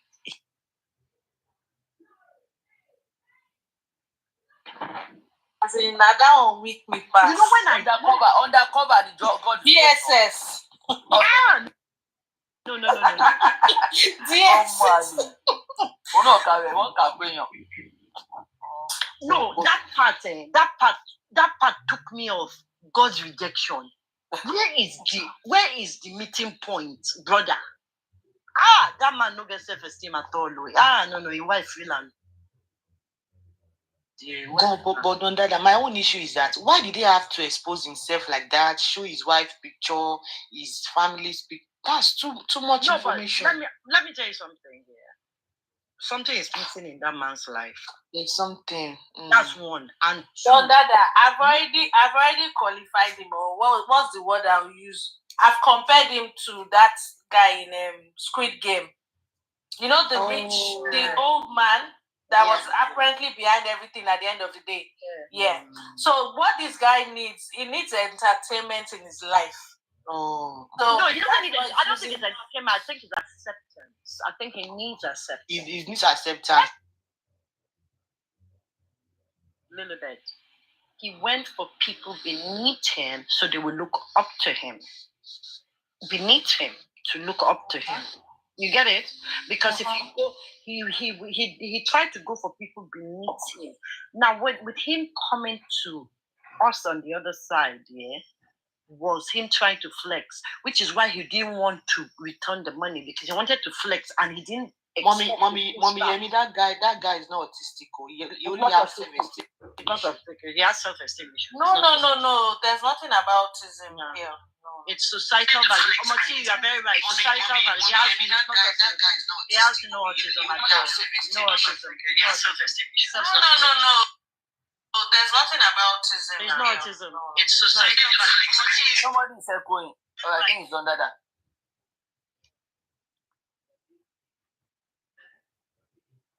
I want to PS.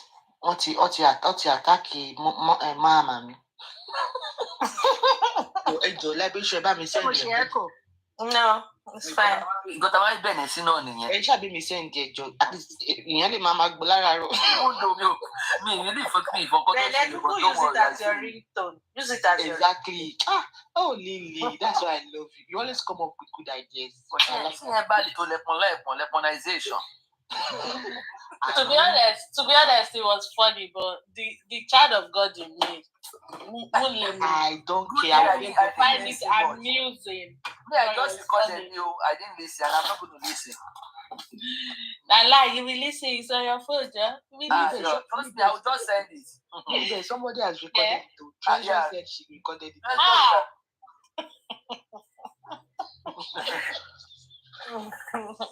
Aduke.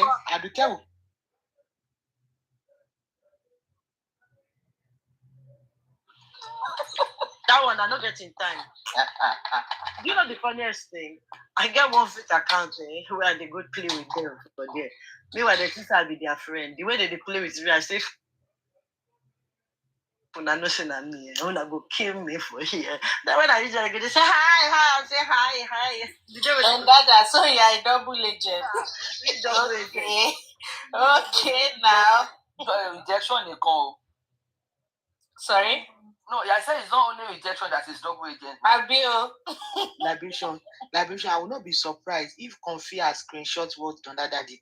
They will play it on their platforms. Yeah, I swear that. Dukia said you were awake. Is Sadukia awake? Sadukia. She told me to drop her a while ago, so I don't know. Dukia Olu, are you there? Yes, I'm here. Duki. I'm here. Do you have a message from me? Wọ́n náà fẹ́ gbọ́ submission Mr. Pythagoras kan tó ń ṣe níjẹta. Mo rántí síbẹ̀ ṣe ń sọ̀rọ̀ mo sáré lọ wò nínú. Plate. Meet I want to hear. Plate. Why you don't go say plate? Meet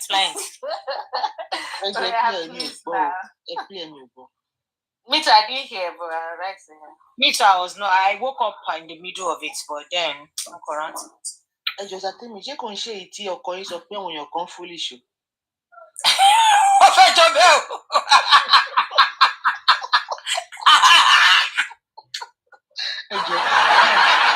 Gbogbo wa lọ máa kó sẹ́wọ̀n. Sister Kebe ẹ má dáná sun platform èmi ti jáde sí i. Èmi ò mọ̀ bóyá ni àná akọ́ lára ń ta ni bóyá dárúkọ. Gbẹ̀gẹ̀ o. Ẹ wá rí woman yẹn díẹ̀ kan wà lẹ́gbẹ̀ẹ́ ilé wa Yorùbá dẹ̀ ló máa ń sọ kó sọ èkìtì tó kọ́kọ́ wọlé ó kọjá lọ lẹ́gbẹ̀ẹ́ ilé bàbá wa lọ. Ẹ kú jókòó ó tún padà bọ̀ ẹ kú jókòó àwọn student àwọn ọmọ school tó máa ń wá lọ sí wọlé wọn kò tí gbẹnu sí máìkì náà. Ẹ kú jókòó ó tún padà lọ tún ṣe. Last wife bàbá ní ó ní màá ṣe fọmọ yìí lénìí ó ní màá ṣe bíi pé mi mọ̀ túmọ̀ nǹkan tó sọ yìí bó ṣe padà bó ṣe ní ẹ kú jókòó ìyá yẹn ló wọ náà kú sẹ́yìn dé o.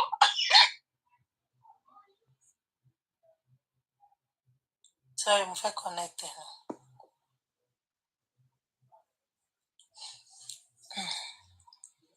Èmi náà ò gbọ́ nọ́dà páàrin ni mo ti jí. Connected. Okay. Lédi yẹn wá wò ìyá yẹn bí ilé pé. Àlejò kan lẹ ní níbẹ̀ yẹn, Pythagoras kalẹ̀. Ṣé ìdílé tuntun ṣẹ́yìn ní Pythagoras ń tọ̀ wọlé tẹ̀ kí wọn àbí? Mi ò lè kí wọn torí ń sìn náà tó máa sọ òyìnbó tó ní ọ̀dí ní dísẹ́nárì tá a fi bẹ̀.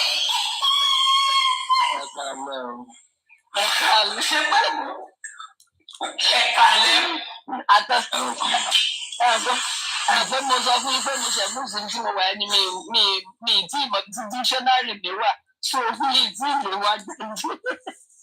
Ẹ lọ ṣe bí fóònù ẹ̀mú dání ẹ̀dẹ̀ ló gbúgbù. Irọ́ fóònù yẹn mò ń lò fún TikTok yìí lọ́wọ́ mi ìfẹ́ mú kúrò lórí ẹ̀ so mi nílé gúgbù àwọn òyìnbó lálẹ́ ṣùgbọ́n màá ṣáà kí wọn bẹ́ẹ̀ bẹ́ẹ̀ bẹ́ẹ̀ ọkọ̀ ó sì kọ́lẹ̀ tẹ bá ṣe tán.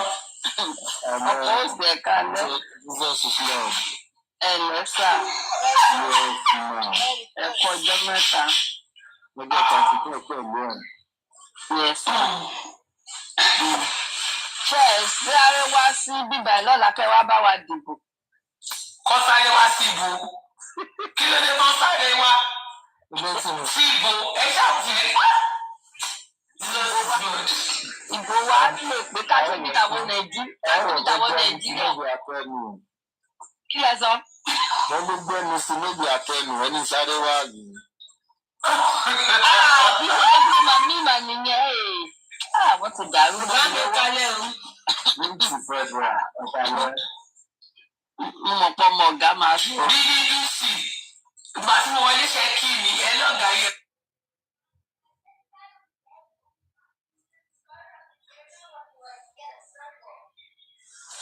Ta ló gbóhùn lọ lẹ́nu wọn?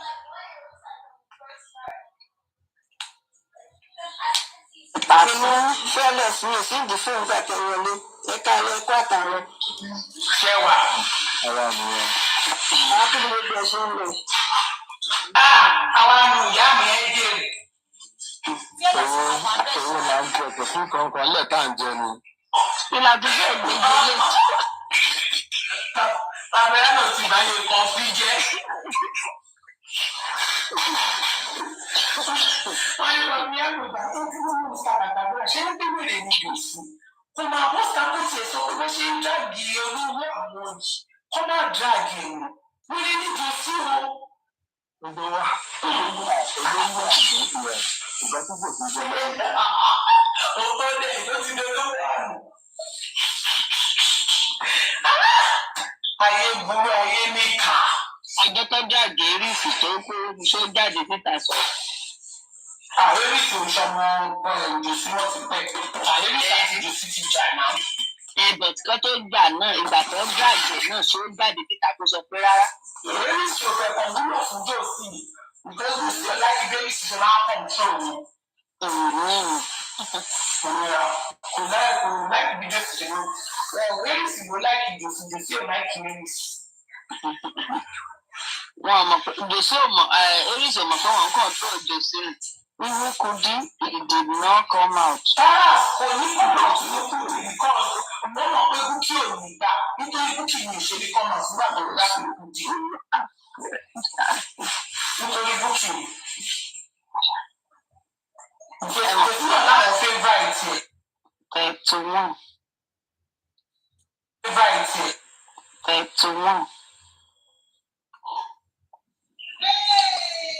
Jesus is Lord. That's how we are in 5 minutes. Yes, sir.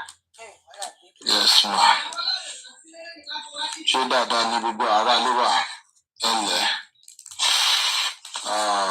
Number 1, àìsí bẹ́ẹ̀ òun là bá wọn dá sí. Sometimes I tell people that the cost of peace sometimes is war.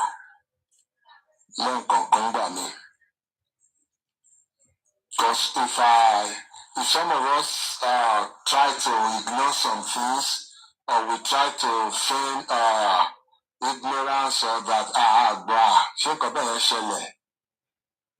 and we're saying we're standing for this cause for justice, especially on this part, then we'll be hypocrites. We won't be proud to stand up in the public and say, oh, this is the cause we are fighting, this is the cause we are standing for. I I've seen some comments, I've seen some videos during the course of the day, and if I'm to sum everything up, I would say it's total rubbish. Yes, I know I don't have all the facts. I don't have all the sides to the story. But then, one of the things we are doing here, whenever we are up here, is we react and we comment and we give our submissions on public matters, public issues. So I will not be overreaching if I give my comment on some issues today that have become public, at least that one or two people have seen. Because I know, of course, before something comes to the public light, a lot of things might have happened in the back door. So that's why I'm already admitting now that I might not know the full story to some of these things. But for the little that we've seen in the public, and with my little 1+1, I can safely comment on some things and give my opinion on some things. Of course, my opinion can be challenged too. Somebody else can run a commentary on my own opinion too. It is fine. That's why the other day when it is fine. That's why the other day when some people, I think someone said on the platform that, oh yeah, we should be called out. And then yeah, and all that and all that. Some of us gave our opinion on it. Yes, whether the person was angry or not, we didn't really care because it was a public issue. We are free to comment on it. If you bring out your opinion in a public platform, people will take it up, they will dissect it, and they will comment on it. And we should try and handle it with maturity and not get angry because of that. Nǹkan tí mo sọ sọ́dọ̀ mo ti sọ ni ìṣègbọ́dọ̀ mi ni mo sọ ní òpin bá ti sọ síta títí mẹ́ta ti gbọ́ then orí online lawa anybody can comment. The same thing goes for me too. I can give my opinion and I feel like, oh, I'm right in my own way. People will dissect it. They will tell me where I'm wrong there. I can still argue it with them again. And the back and forth can continue. Because online, so I'm doing here. So first, to me, of course, I know you have tough skin. This has been ongoing for a while now. And I know you've been handling it well. At least better than some of us, because I cannot imagine some of these things coming my way. And maybe with whatever I said tonight, maybe some of them might come my way. And we'll see if I have tough skin too, which is fine. So it is totally unfair when you're being accused and targeted in a personal and public way this way. It is not something anybody will wish on themselves at all. So one thing I just want you to remember is that people know you for who you are. They truly know you. They know your character. They know your values. They know how much love and care you put and you pour into your family. People here and even people on TikTok at large, except for the mischief that anybody out there is saying. Whatever comments, all those hateful comments, all those chats, all those rhetorics out there, you can only give them power if you allow them. Anybody saying out there, or whatever post or whatever update anybody's doing, if you are the one that can give it power, if you ignore it, then they are powerless. They have no power at all. Because those things don't even define you. Whatever they have said, they don't define your children or your family in any way at all. Rather, we ask you to use it like a reminder of the strength and the resilience you have.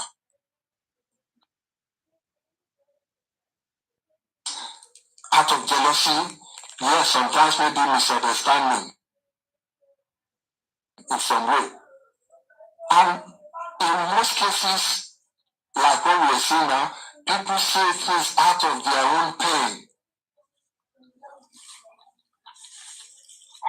That doesn't make it your own burden. Let them carry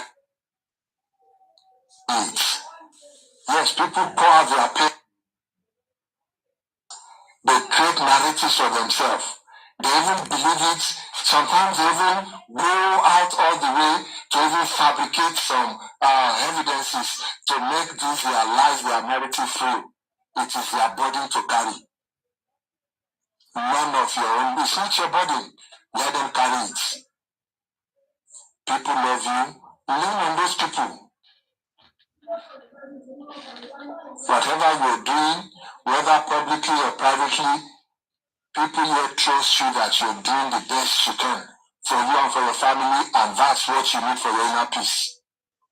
Any other thing doesn't matter at all. Whatever persecution you're facing now, it will pass. It will pass. People are here for you. Everybody on this platform, we are here for you all the way. We are here for you all the way. So for me, that's my only 2 words to you before I try to touch on 1 or 2 things. Sometimes we keep forgetting where we're coming from, of what we are really doing, what we are here for. Yes, I know it happens sometimes. We get carried away with all this fanfare, all these dramas here and there, and we lose ourselves of what we are really doing, what we are here for. Yes, I know it happens sometimes. We get carried away with all this fanfare, all these dramas here and there, and we lose ourselves. Once in a while, let's keep reminding ourselves what we're doing, because we are in, what we want out of this, what our aim is for all this. We need to keep reminding ourselves some of these things sometimes. Maybe some of us were not there at the very first day of this movement on TikTok. That doesn't mean we're not involved the way every other person who started this, the way they're involved. Yeah, maybe some people joined months later, or maybe even last week. Long as you're doing it for the right reasons, if you're doing it for the right reasons, you will see part of the movement. I can recall vividly that when this thing started, nobody even, it was not like there was like a structure where you say, okay, this is how we do this one. There was no mode of operation. There was no SOP. Like, oh, this is how we operate here. This is how we do this one. Nobody knew it was going to grow into this that we have today. And meanwhile, while I'm saying this, guys, please don't forget, we're still supporting our baby. Things keep coming in. If you've seen 1 or 2 points in whatever I'm saying, let your donations, let them keep coming in. Whatever the issue is, we will continue with our support for Wumi. So back to my story, forgive me. There was no structure here. People just came in and, you know what, we're going to defend this thing. So just just like you being in your house and suddenly somebody is knocking at your door declaring war on you. You grab whatever you can to defend yourself. That was how it started. We were like looking for anybody to help who can support this cause. And we said, platform by, go to that other platform and do this and do that. That was how this was.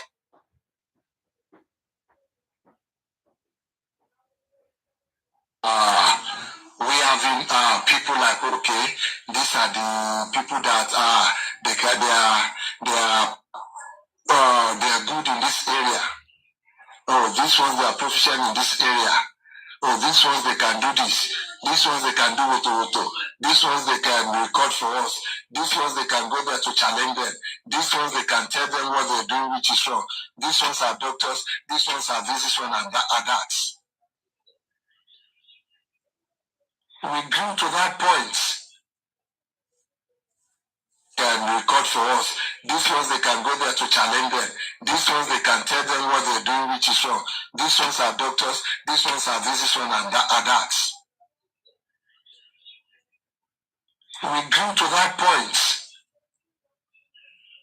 We're looking for people with special capacity, ability, one way or the other, to help Wumi, because the persecution there was very, very tough. I'm just trying to bring most of these things back to our mind so that maybe a reminder will make us change our ways in the way of our thinking. Yes, of course, everything is going to an end now.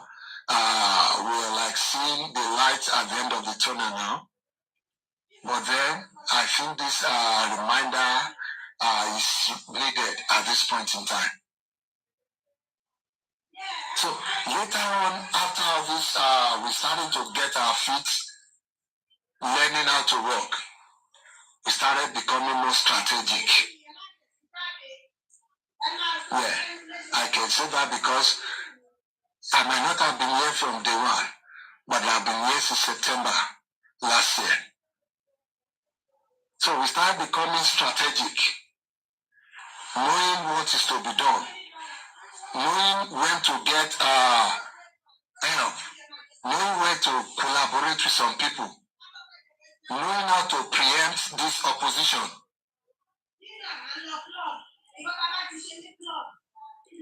That was when we started reaching out to different people. Sometimes to see what they're thinking, to know what they're doing, to get at least to give Wumi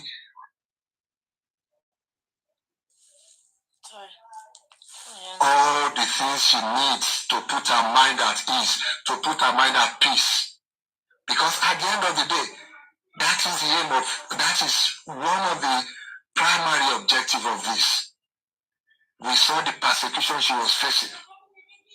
We saw that, she was like the only one in the whole world, and the whole world was against her. And some people decided that, you know what, no, we're not going to allow this to happen. So part of the strategy is in creating security around her. How do we secure this girl with all this persecution, with Bukky Jesse coming here and there to say, and get your money, try and get try and kidnap the baby and do this and do that. People start thinking about how do we secure this girl? What do we do? I can remember those days, people will go to some other platforms to fight. Even I can remember the day of that Ayat, that King White had to go to Ayat to have this face-off with him. From there, they have to reach out to somebody who can try at least create some maybe a temporary peace so that Wumi can be secured. Because they will start hearing, some people were monitoring her and all this. In a way, you need some people to collaborate with, even when you are at war. Even when you are at war, when nations are at war. That's why sometimes you have what you call spies in a way. Maybe that's not the proper word, but you get what I'm saying. You sometimes need to work with your so-called enemies. Those people you feel, these ones are out to kill me, these ones are out to get me. One way or the other, you still need sometimes to work with them, especially when you want to defeat them. When you feel you really want to come out untouched. That's why we were getting donations, whether privately or publicly, from people. Because most of these things, the among me, most of you are seeing today now, that is glowing every now and then. There used to be a time that there used to be a time that some people will not sleep in their house. Or crying to them. Provide the comfort for the phone. And that's one of the things. See, Sister Tony say, and some other people on this platform. Minutes now,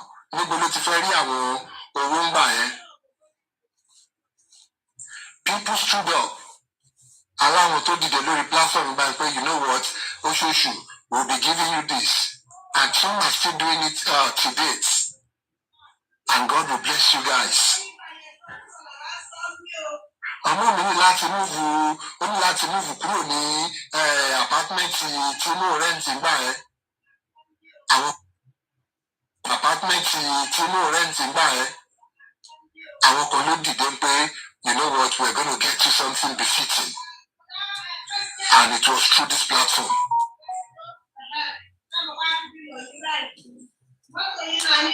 It was through this platform. So it is fine that boya platform can no share the platform no share, as long as we don't laughing support here, it is a big deal also.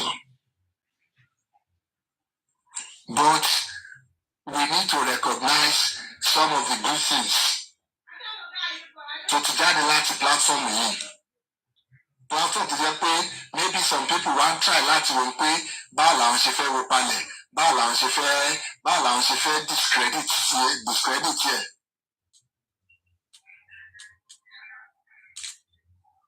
Some of those things ló ṣẹlẹ̀ through platform yìí. Through platform yìí, ọmọ mi ó gba lẹ́gbà yẹn. Through platform yìí, ọ̀fọ́ ní ṣílé fún. Through platform yìí, àwọn èèyàn take care. Yeah, and I'm sure other platforms, so they did their best, what they could. They tried to. But through this platform, we can point to these things. Through you see down to argument about it. Through this platform, among me got a car. I am through this platform, among me got a car. I recall, I think at a point in time, I'll get the inverter from home now through this platform. Because this platform, all they want to do is to make her comfortable, to make her safe, to make her feel loved. At least to get all these troubles off her mind. People, you know what? Yes, once in a while, but let that be your only worries. Leave everything. People were taking care of her steadily through this platform. Yes, it was not like the platform did it alone or the hosts. There were a lot of people who wanted this, and they saw that this platform is the right place to get their message across to Wumi. And everything was going smoothly. People were advising her from time to time. And through some of those advices, she was able to at least scale through some of this trap that people in our opposition set if whether on the panel looking below your social new abi they were inbox here new abi they called her privately or she reached out to them privately. She got advices. Those are part of the things too. And also some other platforms supporting her did the same thing then too. Platform really. So at that point, when we started, even up to now, how do we know people's intentions? How can we gauge how can we read their minds? How do we know where they truly belong? Yes, how do we know these things? Absolutely, there's no way. All we can do is get help from wherever we can get it from and continue guiding this young lady and her innocent child. So if a PS decides that, oh, they're doing something here publicly and I feel like supporting, who are we to reject it? A woman who allows it to stand in gap at that point in time. Yes, I know many people here, they've helped through their financially and all that. But at that point in time, Oba jẹ́ wọn náà ló múlẹ̀ ń gbà ẹ̀ náà ni. Tí ó bá sí wọn náà nínú owó yẹn, tí ó bá ṣe nǹkan tó yẹ kó ṣe fọ́mọ at that point nǹkan, ṣá máa wà this stage nsìn. So TPS bá dìmọ̀ ìfìtì ńgbà yẹn nípò fẹ́ support the cause for whatever reasons tó bá ní, which we are unable to know at that point. Okay, let me even put it this way. Even Tabati and Monkotobani, yes, because we keep putting sentiments into these things. And it's annoying sometimes if it's coming from our end here. I understand this. To buy pay, I want to see I loan so looking at what's a bull level like by the I understand. With their level, at least from engagement at Tiba, when over the months, we see the level of bitterness in their hearts. So she can support because we've been rolling around with these people. So our bitterness here, so we're not so much, I know, dear.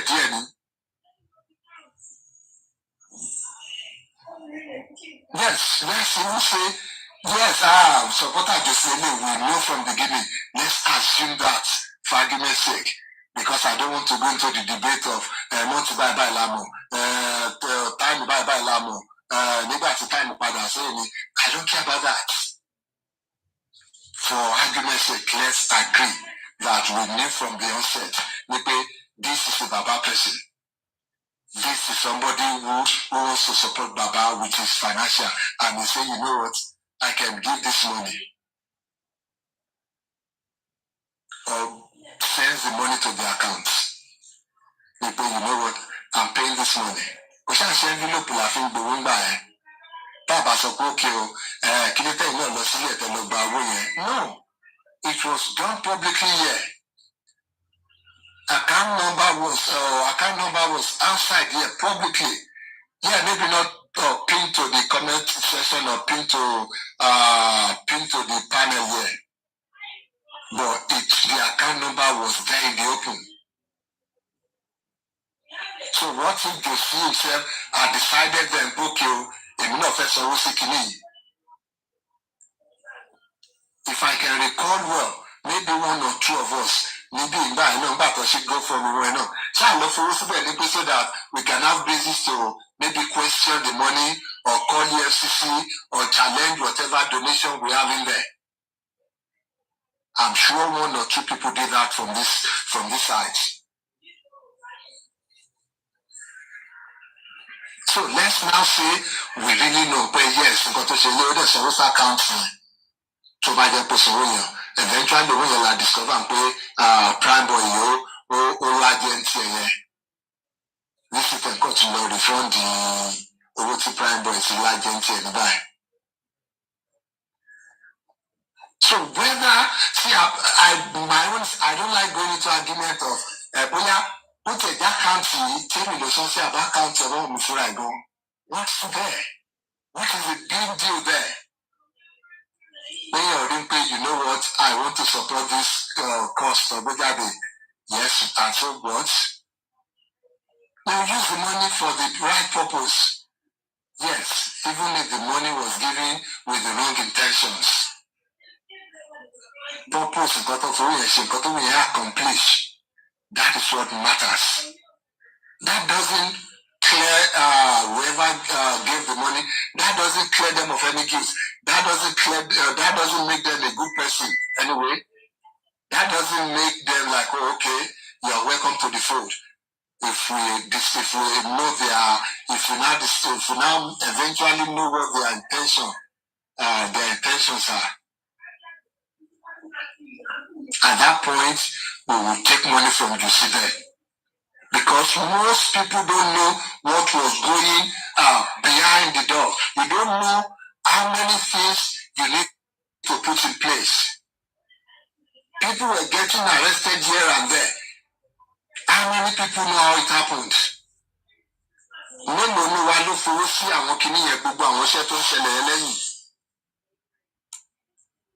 You think there's somebody somewhere bankrolling this?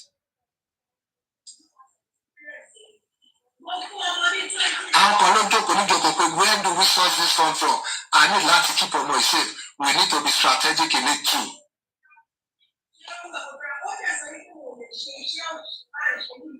I hope people are picking some of this, because some of these things, yes, I won't be able to say it in plain terms. But for whatever they decided, they were able to pick some of the things I'm saying. I'm in the and she's do you even know how it is happening? You just thought your system, they were really doing nothing. You think they were just playing around? Or you see it? Oh yes, our arguments ran by me, our submissions were, yes, so man change some things now. But beyond that, I'm a support people more cat or more. The cleaner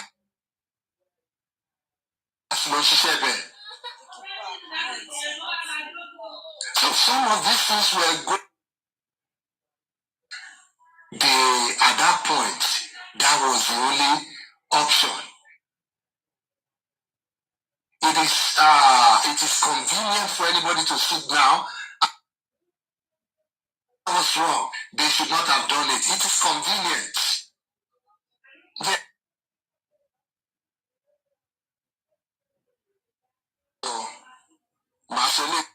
Not on scene.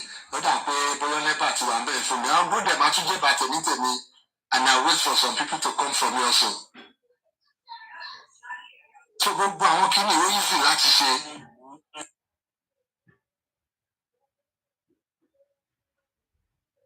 People put into this behind the door after we've all gone to our bed.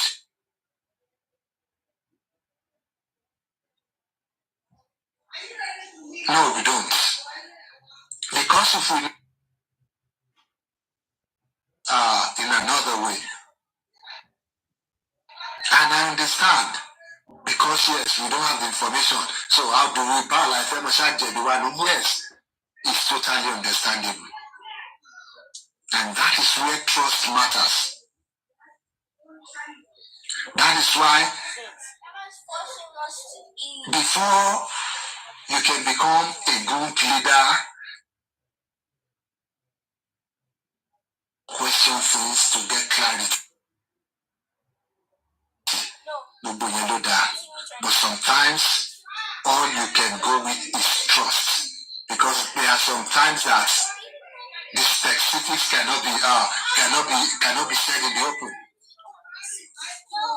for one reason or the other.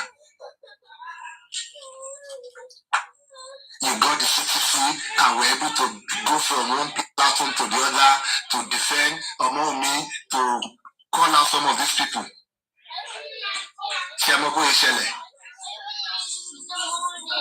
Did anybody even try to get to Kini? Okay, sister, to get the load down, Baba. You have to know. But don't you like you're disturbing? Don't give me spoon. It's very flat. You need to use. It's flat. Sorry. I don't want to eat any Mama. You will eat. You eat. It is everywhere here. Yes, maybe now it's not everywhere. I'm going to go to the Bala, I get to Kini. I get to Kini.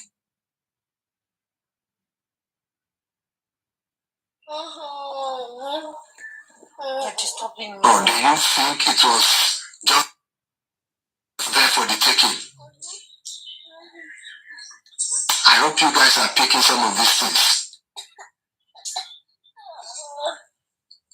So when we want to castigate people, when we want to call out people,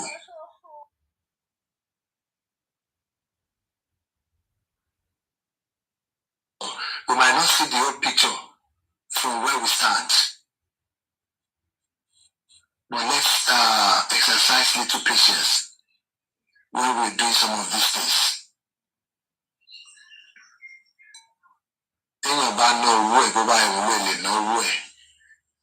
If you have admitted that somebody, if you eventually discover that somebody is playing on the opposite team with you, you will do whatever you need to do to subdue them. Whatever you need to do, yes.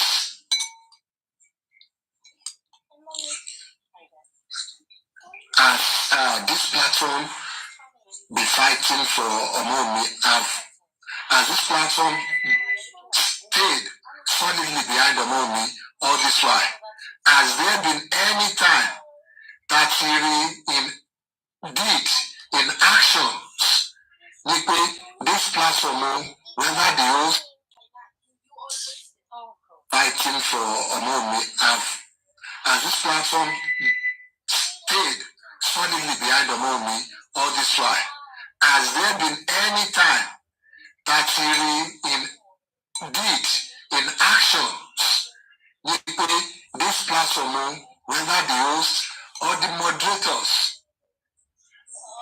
as we have them now, that Otishioko to against interest among me, that we can pinpoint? No. They have to work with what they have. No. Sometimes you don't have the luxury of working with the people you like. You go to work in the office, you don't work with your friends. Yes, maybe you make friends out of them sometimes. You don't choose your boss. You don't even choose your co-workers sometimes. But you will make the best out of whatever you've been given. If tomorrow I find out that anybody in this platform or anybody supporting me, I'll buy 2 million, I'll buy 1 million, I'll buy 1 naira, no PS that's none of my business. As that, what I need to check is that what has been this person's actions during a period of Tologbowoye, and during a period after Tologbowoye.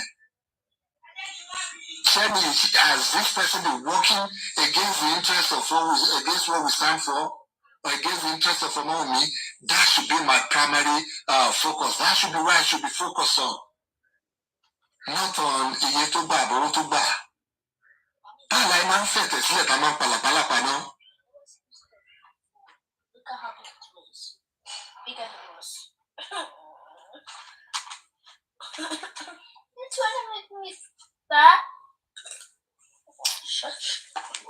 She's not. You're not ashamed. I'm feed the baby. I can feed the baby. At your age.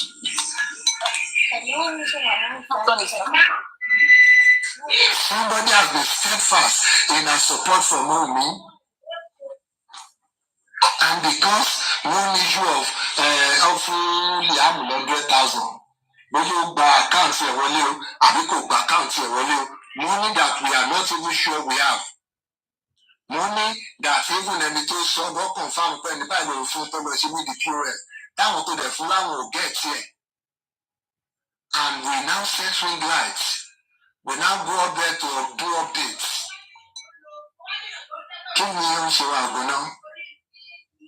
Yes, I know some of us are in this for our own reasons. But there are better ways. There are more tactical and strategic ways of even fighting somebody. To that example, you know, make sense. You all this child's play. There are ways to do these things. So we now feel because of that we need what kind of things happen to bring him down syndrome, you know. Once we see something thriving, something growing, we will put our mouth on it. How do we want to bring it down?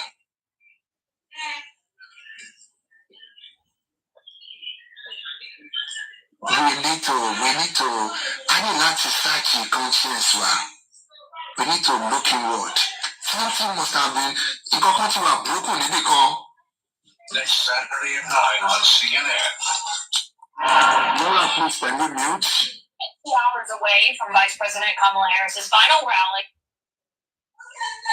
So something is broken somewhere in us. That needs fixing. And I don't think we can do that for you guys online here. You need to go see somebody to fix it for you.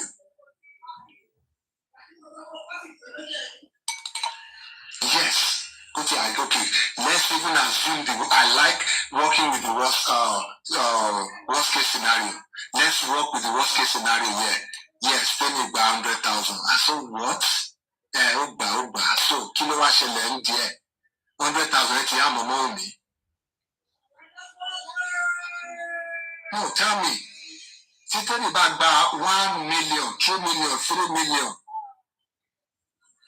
But why so I will? No, tell me, show Kerejo abi show Poju.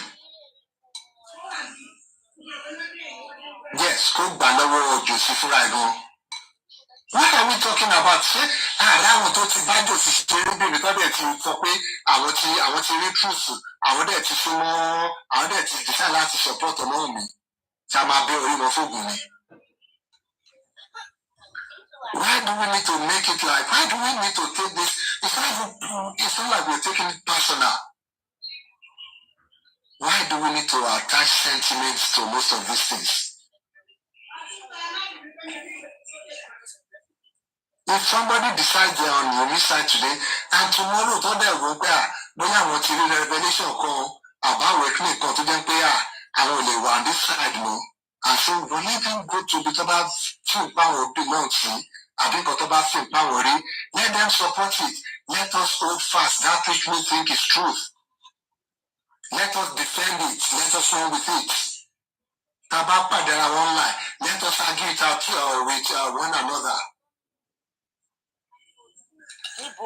So because we are doing justice from above, all we need to do is burn bridges.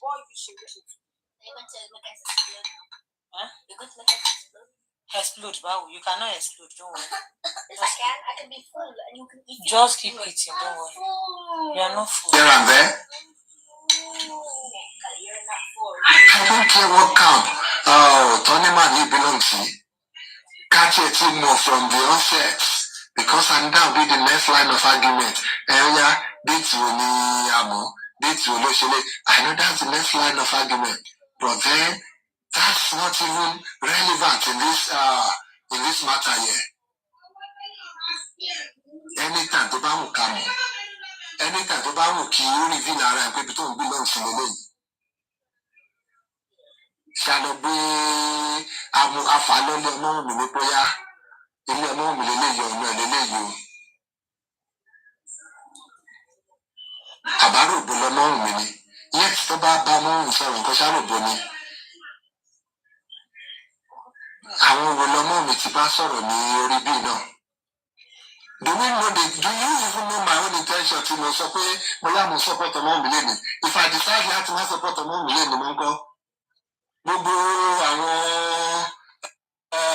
mọ́nìgàn mi tí tẹ́lẹ̀ ti gbà àti tí búfẹ́ẹ̀sì gbà lọ́jọ́ tí wọ́n ṣèdí bàlàbàlà ń bì.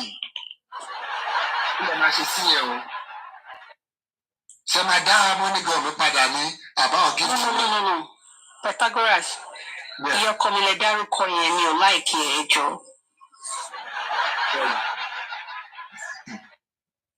Ìwọ ìyàwó gan gba mọ́nìgàn. Tó bá dọ̀la tó bá nǹkan bá pé gbogbo bí màá ṣe ti yáàtì tí ó wá síbi lánàá tó wá fẹ́ máa defend the PS ti gbówó fún lẹ́yìn. Kó tí ọ̀rá gbówó fún mi, I will start with 20 million. 20 million is the minimum tí máa gbà ọ́. So if you now cover that tomorrow, so what will happen? I think what multiply party tèmi ni mo ti lọ nìyẹn. My involvement in this case, ṣé o ti sọ ẹlẹ́bi dáláre ni àbò ti sọ aláre dẹ́lẹ́bi?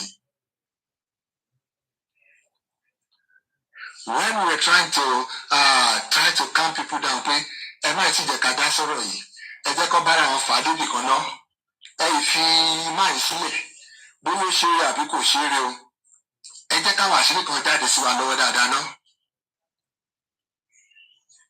Ṣé ká bá ti bẹ̀rẹ̀ sí ní bá wọn dá sí tí ta tí ń fà lọ́tún fà lọ́sì ní pé yes èèyàn burúkú ni òjòjò sínú ẹ̀ṣẹ̀ kíníkan ṣáwọn àṣírí tó ń jáde má jáde.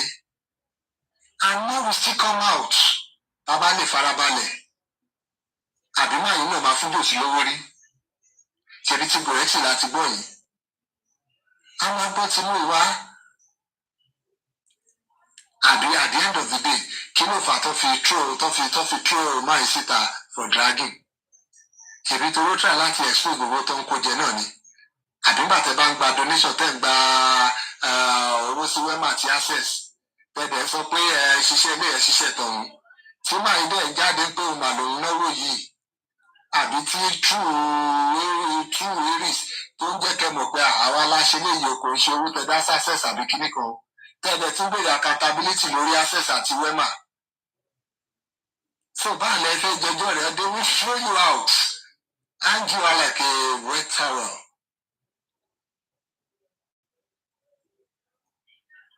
So but back to the story. So at that point, people steering the affairs of this justice for Mohbad on this side, on this platform, they have to work with what they have to provide support, to provide comfort for Wumi. At that point, if they have to deal with Josie to give Wumi peace of mind, they will. And from my own point here, from where I stand, I would have commended them also, even in retrospect. Tibamo no last they have to deal with Josie on some things. They have to deal with Josie on some issues. Just to make sure Wumi was at peace. Ṣé wọ́n ní láti pé Àyàtì àti Wumi sórí phone call ni? Just to see pé kọ́ lè fi ọmọ ìlọ́kàn balẹ̀ pẹ̀lú gbogbo wa bọ́ọ̀sì gbà yẹn. So kí ni ká ṣe? On some issues, ṣé àìgbọ́n pé bóyá kí White àti ẹ̀gbọ́n Gòrẹ́sì maybe they are talking or maybe they are friends. One way or the other, some information kò tí ní pass láàrin wọn ni. But then it's just to give Wumi rest. Because I trust King White on that. About relate pẹ̀lú wọn in any form or in any capacity, it is to find a solution to what we have. Àbí ṣé bá fẹ́ máa fà lọ lélẹ̀ ni kọ́ dira ọmú káwọn náà fa làásù pé ilé bàbá mi ilé kí má délé bàbá mi kí má délé bàbá tiẹ̀ náà. No. That's how to make peace. If our goal is actually to give this young lady peace of mind, we would have worked with whoever was willing to work with us there. We would have worked with those people. I am sure our Baba pick want to pick one or two things without divulging much from what I have said.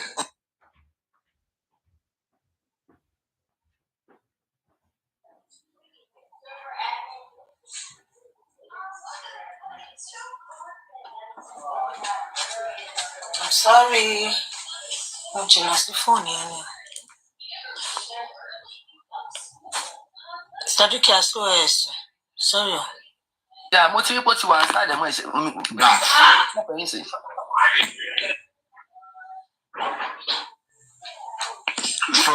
From whatever I said, I'm sure people would have picked whatever I'm saying there. Of course, the journey moved on, and people started becoming uncomfortable with one another, which was to be expected.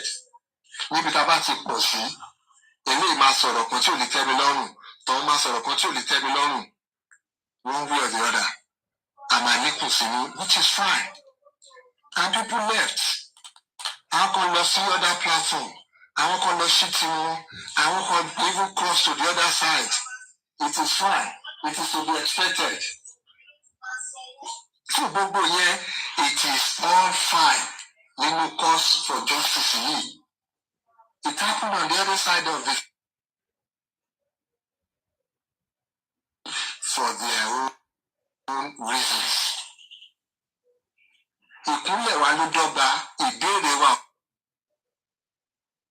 ọ̀tọ̀ọ̀tọ̀ ni bẹ́ẹ̀ máa sọ ní chọ́ọ̀chì nìyẹn. Àwa la mọ̀ nǹkan tó wà máìndì wa, èyí ni mọ̀ nǹkan tó gbé mi débì yìí, èyí ló mọ̀ pójú ó sì ló wá wò bí yìí pé kí tiẹ̀ ṣọmọ lọ. So oníkálùkù àwọn nǹkan tó gbé mi débì yìí, but then we will continue playing along as the moment tí kìíní yóò bá serve interest each and every one of us more, I am sure we will back out. Ó ti èmi tí mo sọ̀rọ̀ yìí, the moment yóò bá serve interest mi mọ́, yes, I still love among me, I still wish her happiness, I still wish her peace of mind, but yóò bá serve interest mi mọ́, trust me, I will back out. Till then, we start seeing different fight for control.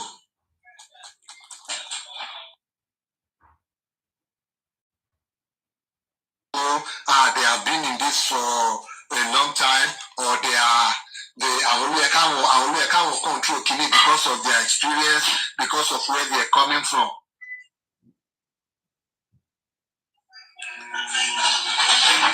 No, it is still fine. If that was even just the case. But then people started introducing smear campaign and bullying into this thing. And at that point, it wasn't getting funny anymore. Yes, the bullying might not be outright. People start introducing what I'll call systemic bullying, systemic intimidation. And of course, people will respond back to energies they get, whether we like it or not. For the peace of mommy, yes, it is fine. Let us give a mommy peace. But sometimes there are some things we need to say. There are some fights we need to fight. There are some battles we need to fight just to give that mommy peace. Otherwise, we'll just be doing it. We'll just be hypocrites. I'm a liar. So why do I need to keep doing that? Why do I need to keep doing that? Let's settle it. Just so Taba just àti Kúdí àti Búkì tọ́jọ́ sọ̀rọ̀ ọkọ tó fa wàhálà àgbọ́pọ̀rọ̀ lẹ́kùn yìí ni At the end of the day, someone move on. Don't move on. They were coming for each other, one way or the other.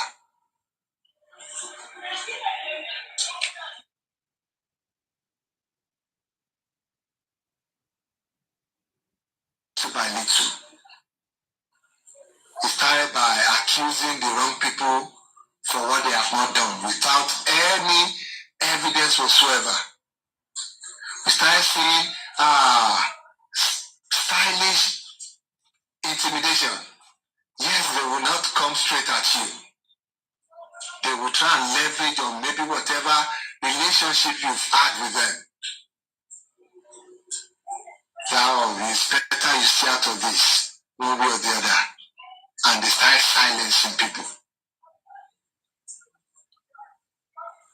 That is not justice.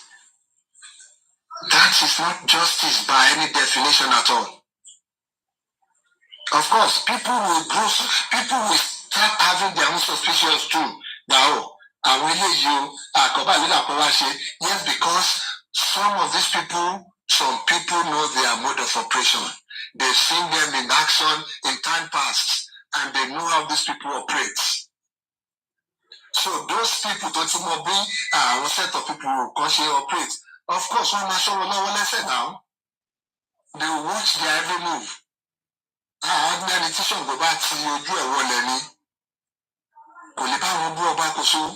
They've seen you in action before. They know what you can do. They know how you operate. And once they start seeing the same pattern again, of course, they will talk. Of course, one or two back on Pekino Selembi, whether I think of Seleni just naturally you.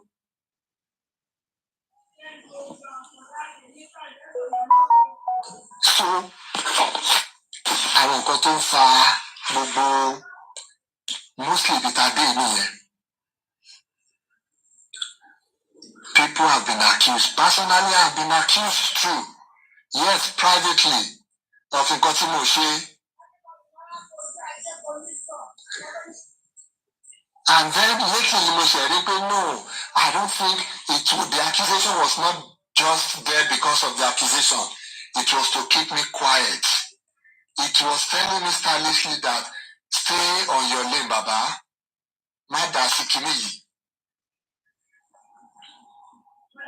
And when good people keep quiet, bad things will thrive. And I can see that I'm sure some people, they must have gotten those kind of subtle intimidation too. Do you know you would have what you similar nupe ọ̀gbẹ́ni má lọ dásìkò má lọ gba wòtòwòtò ká má lọ drag ẹ o ká má lọ ṣe léè fún ọ. I will keep quiet. Let peace reign. Yes, it's good to preach peace. I'm a man of peace too, or maybe I want to think so.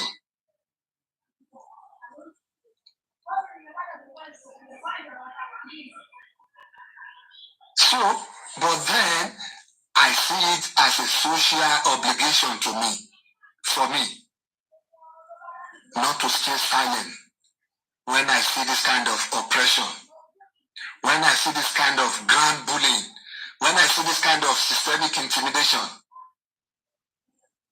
There is like something in me that will not just keep quiet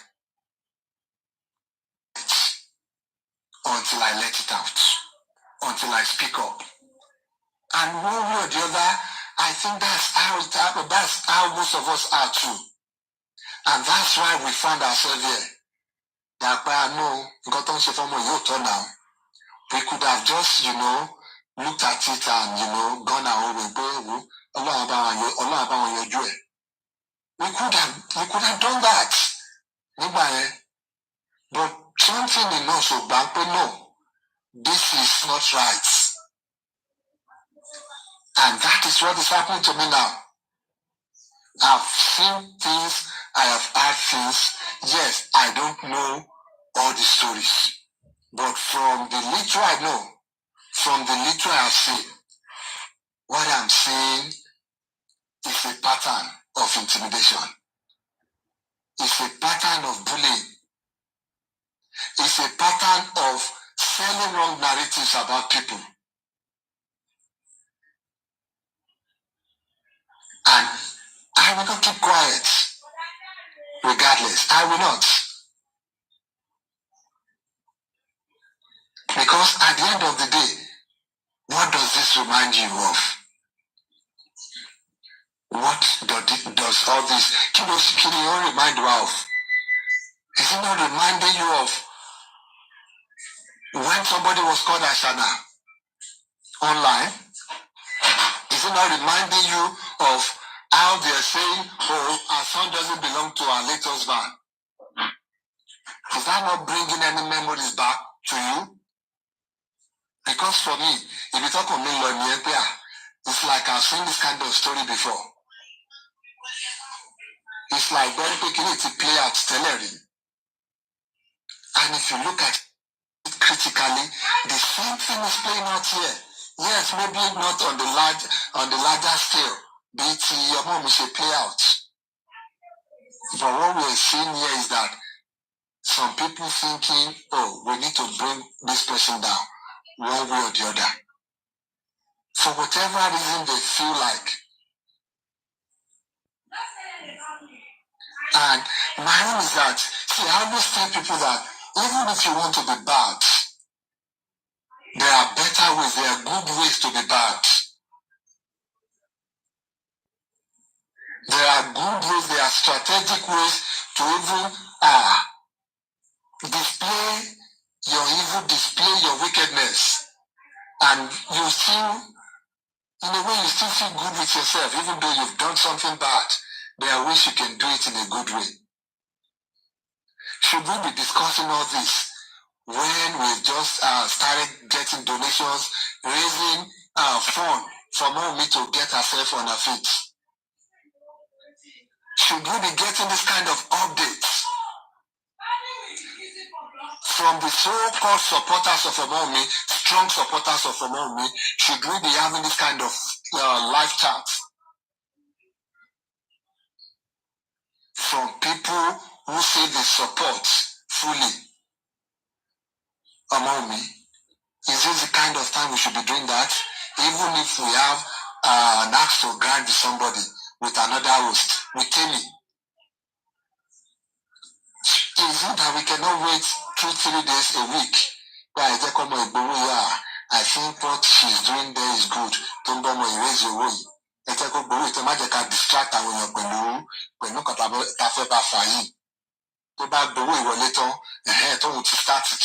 so that people will not see it in pay, but I shall have obstruct bomo ishemari, and what time we to pledge it back. Can we not just wait 2 days or 3 days? Okay, they will now descend on you fully. Even if there is any reason, because one way or the other, some manufacturer reason there will be something. If I decide to fight Cindy now, my money reason to my brother now. Tí o bá sí ní sì máa fabricate kan. Tí o bá sí máa fabricate ẹ̀ pé this one I'm fighting you. But of course. So, is it that we couldn't wait? Ṣé Dàyẹn máa sá lọ lára wa ni? We couldn't wait for just 2-3 days before our updates, before our chats, our outbursts. So, and I had some things today that was really mind-blowing. I was sad when I had some of these things coming from somebody who claimed to be supporting Wumi. No, not because they're not supporting Wumi, but because I'm starting to question what they truly stand for. Because if somebody is wishing death on another person's children, if somebody's out there making false claim about somebody's child not belonging to somebody, And you say you're supporting Wumi? Is this not the same thing to accuse Wumi of? And the one hello then support this is that.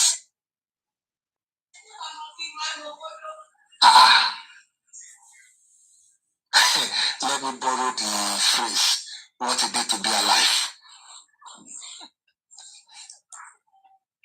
So these things, I don't know. I have been trying to compose myself. Come on, ọkùnrin tó wà ń bẹ àárín wọn ṣèbó yẹ kó tó lé ní ṣé òun ló wá tún fẹ́ máa dá nírú another. I have been trying to do that. God knows I have been trying to do that for the longest now.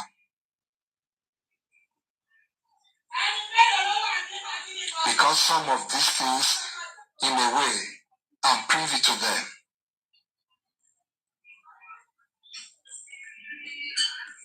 Like I said, I may not have all the full information. Yes, it's possible a whole lot of things happened in the back door that I wasn't aware of. And if there's anything that's happened that I need to come back and apologize for and say, oh, I didn't see this one, I will gladly do that. But for the little that is in the public space and the little that I know now, whatever has happened today, both from the update on Facebook and the live chat on TikTok here, it is totally uncalled for. It is unprovoked. It is uncalled for. We could have done this in a better way. I have been on this chat, on this platform since morning. Because when I had the video, I was asking questions, I was calling people that, what happened? Did somebody say something? Did somebody on somebody else says daughter or child that I didn't hear? Or did something else happen in another platform somewhere that had to do with Timmy? Because I wanted to know, like, because I couldn't believe that it would come out like that, like something must have happened. They must have said something.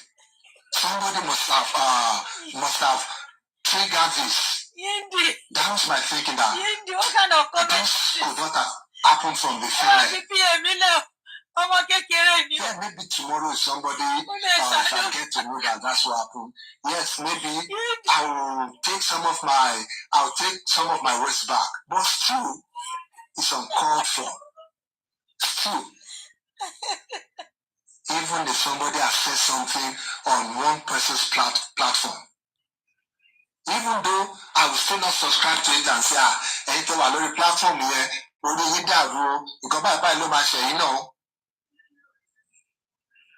still I will still not subscribe to it, but then that will still be understandable.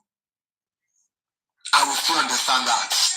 Okay, the platform is not me, only láti lọ fún padà lórí láti kó ogun papọ̀ lórí platform yẹn náà. And tó bá dẹ̀ dùn náà, kóun náà dẹ̀ yọ tiẹ̀ bẹ́ẹ̀. But then I keep hearing this thing, wanting through sub. Talk about you sub, why can you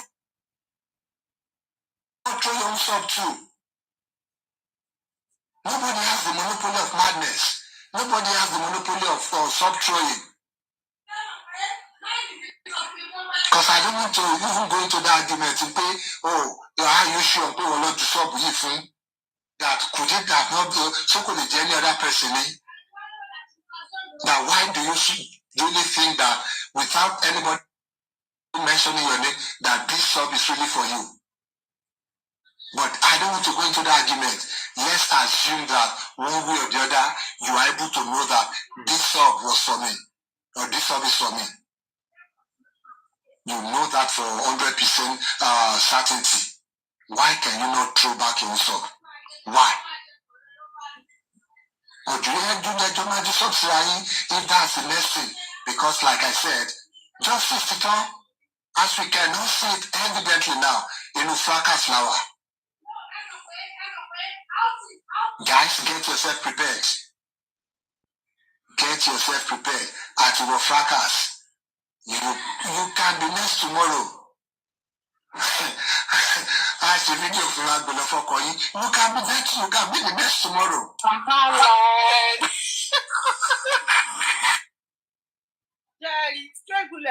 I'm sure I'll be glad for maybe a day or maybe we can have mercy on me and Sha. I'm prepared for this.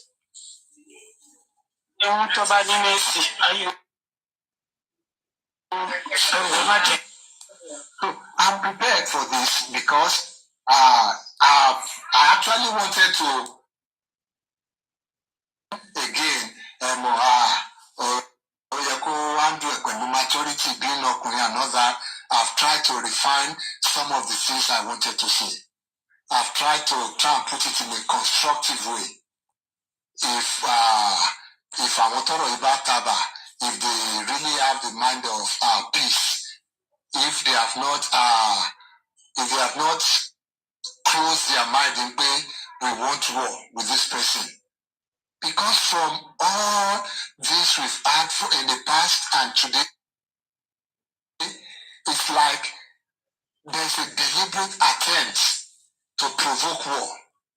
Like there's a calculated attempt, strategic moves to provoke a response so that you can have a justification for whatever you've planned to do. Because we're seeing this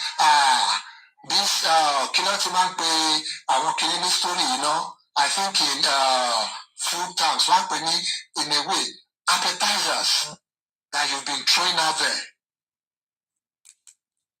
Wrong narratives that you've been throwing out there.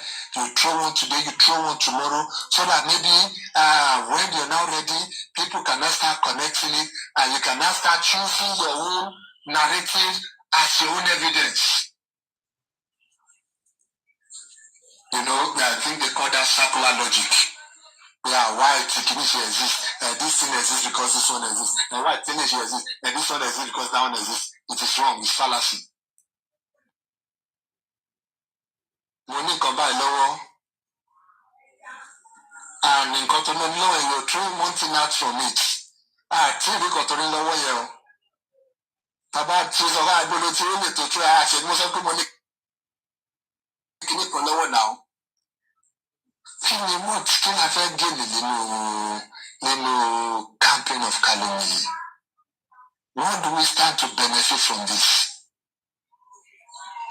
Can we just wait a little bit? Get this girl on her feet. Get her business going for her. The justice is almost in the final lap by. Can we wait a little bit before we go fully into this house? Call it fracas because that's what it is. Otherwise, it's a fracas. We go need your personal issue to what listen well. We go mo daddy eri, mo ẹ̀gbọ́n mo màbúrò eri. Níbo ni yẹn ti wọlé sínú ẹ̀ tí ó bá ti kí n ṣe fracas? Tell me, make me understand this. Yes, I'm not saying things have not. But wọ́n ṣe léyìí. Ẹjọ́ cruise lẹ́yìn sọ àwọn ọ̀rọ̀ kankan fúnra yín náà. Ẹjọ́ cruise lẹ́yìn sọ àwọn kankan fúnra yín. Otherwise, anybody can never buy me say kí ni nǹkan bá ìṣẹ̀lẹ̀.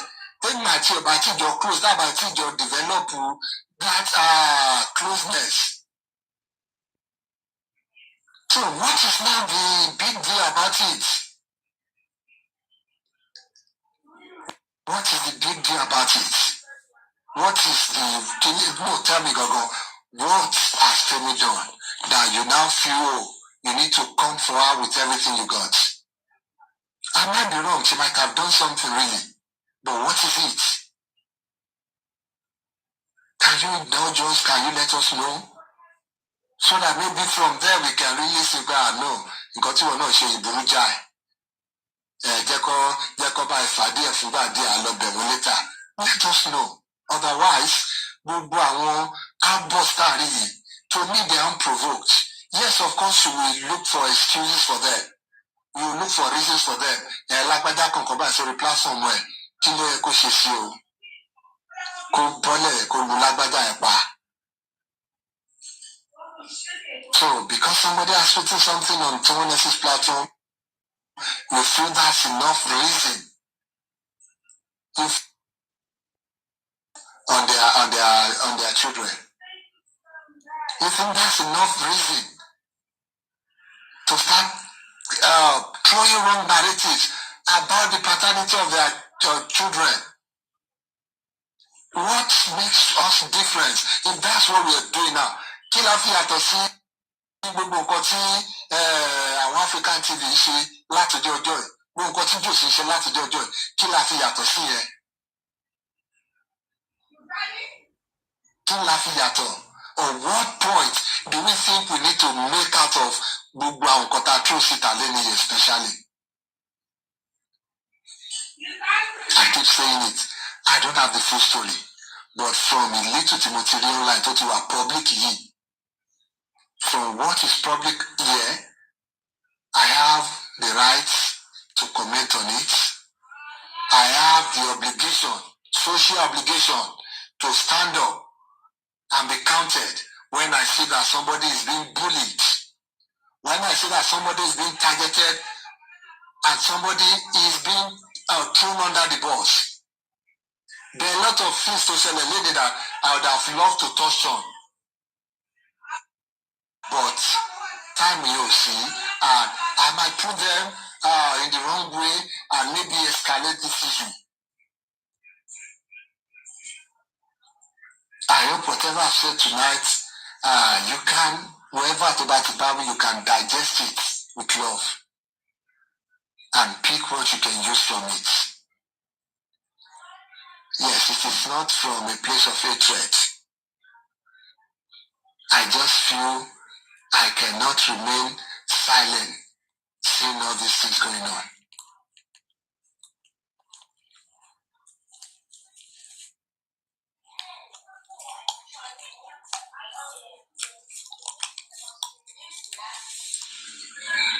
Give it whatever meaning you want to give it. Bring out whatever narrative you want to bring out. Ọlọ́run tí ẹ ṣe kò sí narrative tó ti fẹ́ mú jáde sí mọ́. Àánú àwọn kọ̀ọ̀kan ló kàn ṣe mí again. Sister Tini, just prepare yourself. I'm sure bóyá kó má jẹ́ ní next narrative pé bàtà àti tẹ́lẹ̀ wọ́n ti ṣe kámẹ́rà gbà. Ìyẹn ọ̀dà ṣe tuntun àti fẹ́ nara Sunday pa ń ṣe dáadáa. Leila, Mrs. 61, gbogbo ní kẹ́ prepare sílẹ̀ o. You know when they're dragging you, they will drag you guys along. So be ready. Mo witness the camera down, mo witness. So gbogbo yín kẹ́ prepare sílẹ̀ o pé ẹ ta ti jọ ṣe lórí platform yìí. Ọ̀gá mi yẹn ò káyé o. So mo kàn ń prepare wọn sílẹ̀ náà ni. So I just thought I should let out some of these things in my mind because it's been burning on my mind and I don't think it won't be fair on myself to battle of this by.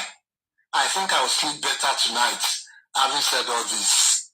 And having said all this, let's not forget donation wa ẹ jẹ́ ká máa redeem ẹ, pledges ẹ jẹ́ ká máa redeem ẹ, ẹ jẹ́ ká láti yẹn máa wọlé. Yes, we can chew gum while frying plantain. We can comment on some of these social issues while we're redeeming our pledge. The only thing to keep more happy here is not talking about issues. It's not giving it back when we need to return the energy. God will continue to bless us as we are doing this. And kò lè sú wa o, kò lè rẹ̀ wá o. Ó ní kọ̀kọ̀ tá a máa fi ń ṣeré gbà yín pé kò rẹ pátá aṣẹ́wó, kò lè sú wa, kò lè rà wá náà. Ó ṣe jẹ́ pátá aṣẹ́wó lẹ fi ṣe example. Ó ṣe jẹ́ pátá aṣẹ́wó. Nínú gbogbo nǹkan tó wà lẹ̀. Thank you guys for listening to me.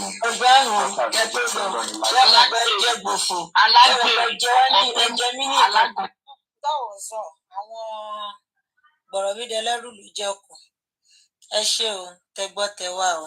Ẹ̀yin tẹ́ ẹ̀gbọ́n òun lẹ́gbọ́ yẹn o. Thank you. Ìrẹ pátá aṣẹ́wó kò ní rẹ̀ wá o. Kò ní sú wa kò ní rẹ̀ wá o. Ẹ bá pa táàpù o, kò ní sú kò ní rẹ̀ yín kí ìrẹ pátá aṣẹ́wó o. Ẹ bá pa táàpù. Pythagoras ní saying all that àwọn máa lè sùn dáadáa lálẹ́ yìí. Mo ní wọn gbọ́dọ̀ gbérú ọ̀rọ̀ yẹn lọ sùn.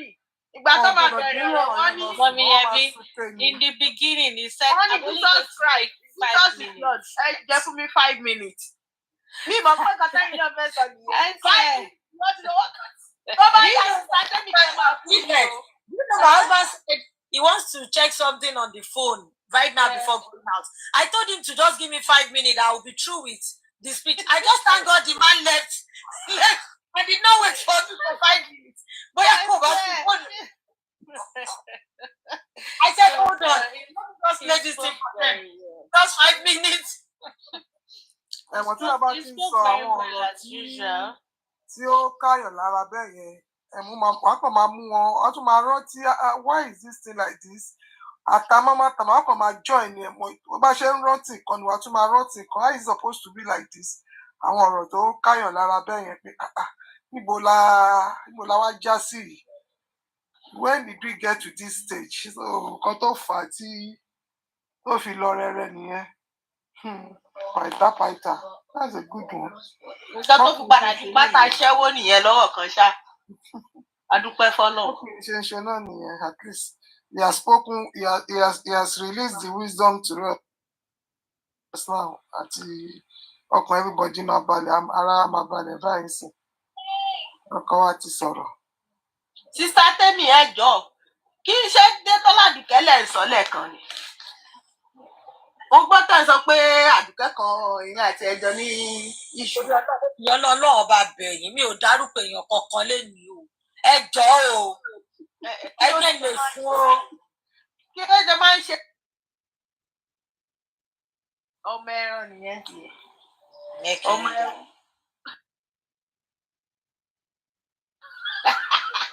Mi ò kúkú bẹ̀rẹ̀ mo fi ẹ̀pìsẹ́ tí mo wá bí ṣe mo kàn rò pé kẹ́yìn tí ẹ máa ń ṣe bí ẹni pé ó máa ń ṣe bí ẹni pé voice ẹ wà voice ẹ le as in ó lẹ́nu bẹ̀ somehow ó máa ń ṣe bí ẹni tí ó ga o Mohbad ó ṣàkó wọn jọ lóríṣiríṣi ní ṣá. Ṣé ẹ rí nǹkan tó ń dùn mí nínú ọ̀rọ̀ yìí ni pé wọ́n ṣì Yíndì ni abeg I can't translate ọmọ kékeré ni ẹgbẹ́ wọn bá ìpìlẹ̀ pẹ́sẹ̀ lọ́wọ́ yìí o. Ẹ bá mi yé yíndì ni mo fi ọ́nà ọlọ́run tí tó jọba mi. Pressure ti wà. Ẹ bá ti ní question. Ẹ̀pùn tó ń tàpì yẹn mo bẹ̀ yín torí tọ́ lọ. Ẹ má bá ń kó o bá. Ẹ gbọ́dọ̀ aka.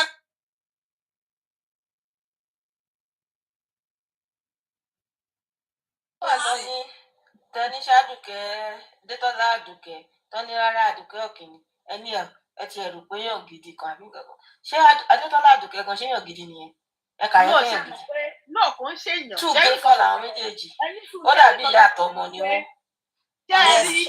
Thank you so much. Àpò ẹ̀wà. Lórí gbogbo mẹ́sẹ̀jì ti bíbà yìí Détọ́lá Àdùkẹ́ àbíkí yẹn jẹ́ àpò ẹ̀wà.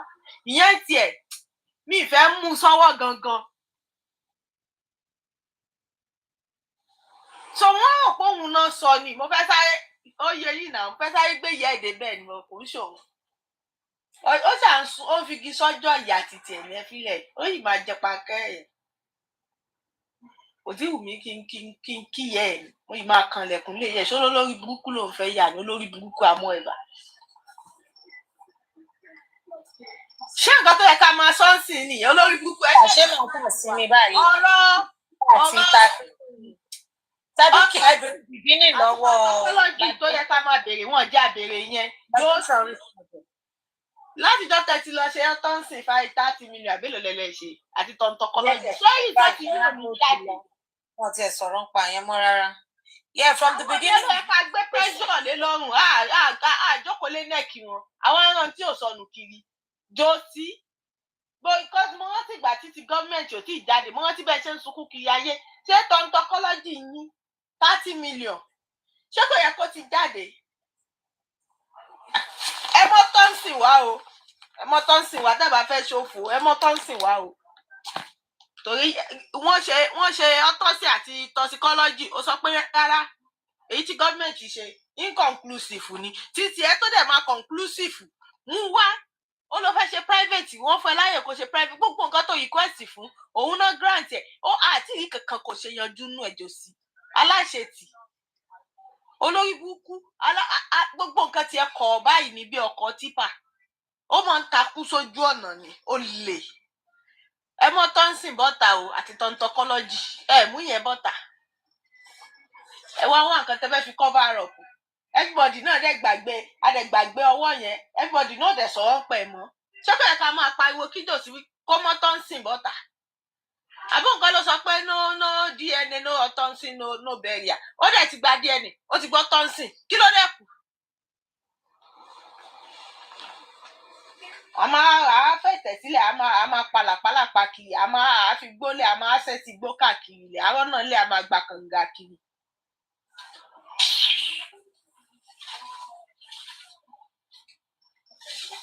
lórí burúkú jòsí mọ́tọ́nsìn bọ́tà ó ti lọ ṣe tiẹ̀ mú rìsọ́ọ̀tì bọ́tà kọ́ lọ tiẹ̀ mú bọ́tà lọ́sọ̀ ṣàfẹ́ òfẹ́ kọ́ ṣàṣì ọmọ ẹ̀ kò dẹ̀ sígbà tán ní sí torí gọ́ọ̀mẹ̀ntì máa bá tẹ̀ ó máa wà all right ẹ ṣẹ̀ṣẹ̀ kó máa sáré ẹ̀ kiri ó sì ń sáré kiri ni ẹ jẹ́ máa sáré ẹ̀ kiri. gbogbo rẹ̀ tó ń ṣe tó ń kọ́ lùbọ́ sójú tó ń pè láti kẹyìn. olóṣì Karimọ́ ó ṣàkóńkó oríṣiríṣi ayé ọmọ yẹn ti bàjẹ́ ó ṣàkóńkó oríṣiríṣi rọ́ jáde ni òru àná tí mo kúrò níbí tí mo já sọ́dọ̀ ló tún ní ẹ̀gbọ́n tàbúrò ní ìyá Wùmí àti bàbá Wùmí. àní gbogbo ìtẹ́ ìsọ̀nù ẹ̀ kéré tẹ́ èyí tó ń sọ lọ́wọ́ báyìí mọ́mí Yẹmí ó ti wà lẹ́nu ẹ̀ nítorí Ọlọ́run ló mọ ìyá wà sí yẹn. mi as much as ti ṣe máa ń try láti gbójú kò níbi ọ̀rọ̀ ẹ̀ bẹ́ẹ̀ ni kíní yẹn máa wá sí lọ́pọlọ pé ṣó ń ṣẹlẹ̀ ṣá àbí mò ń wo fíìmù ni Ọlọ́run wípé ṣó lóòótọ́ ló ń ṣẹlẹ̀ àbí fíìmù ni mò ń wò.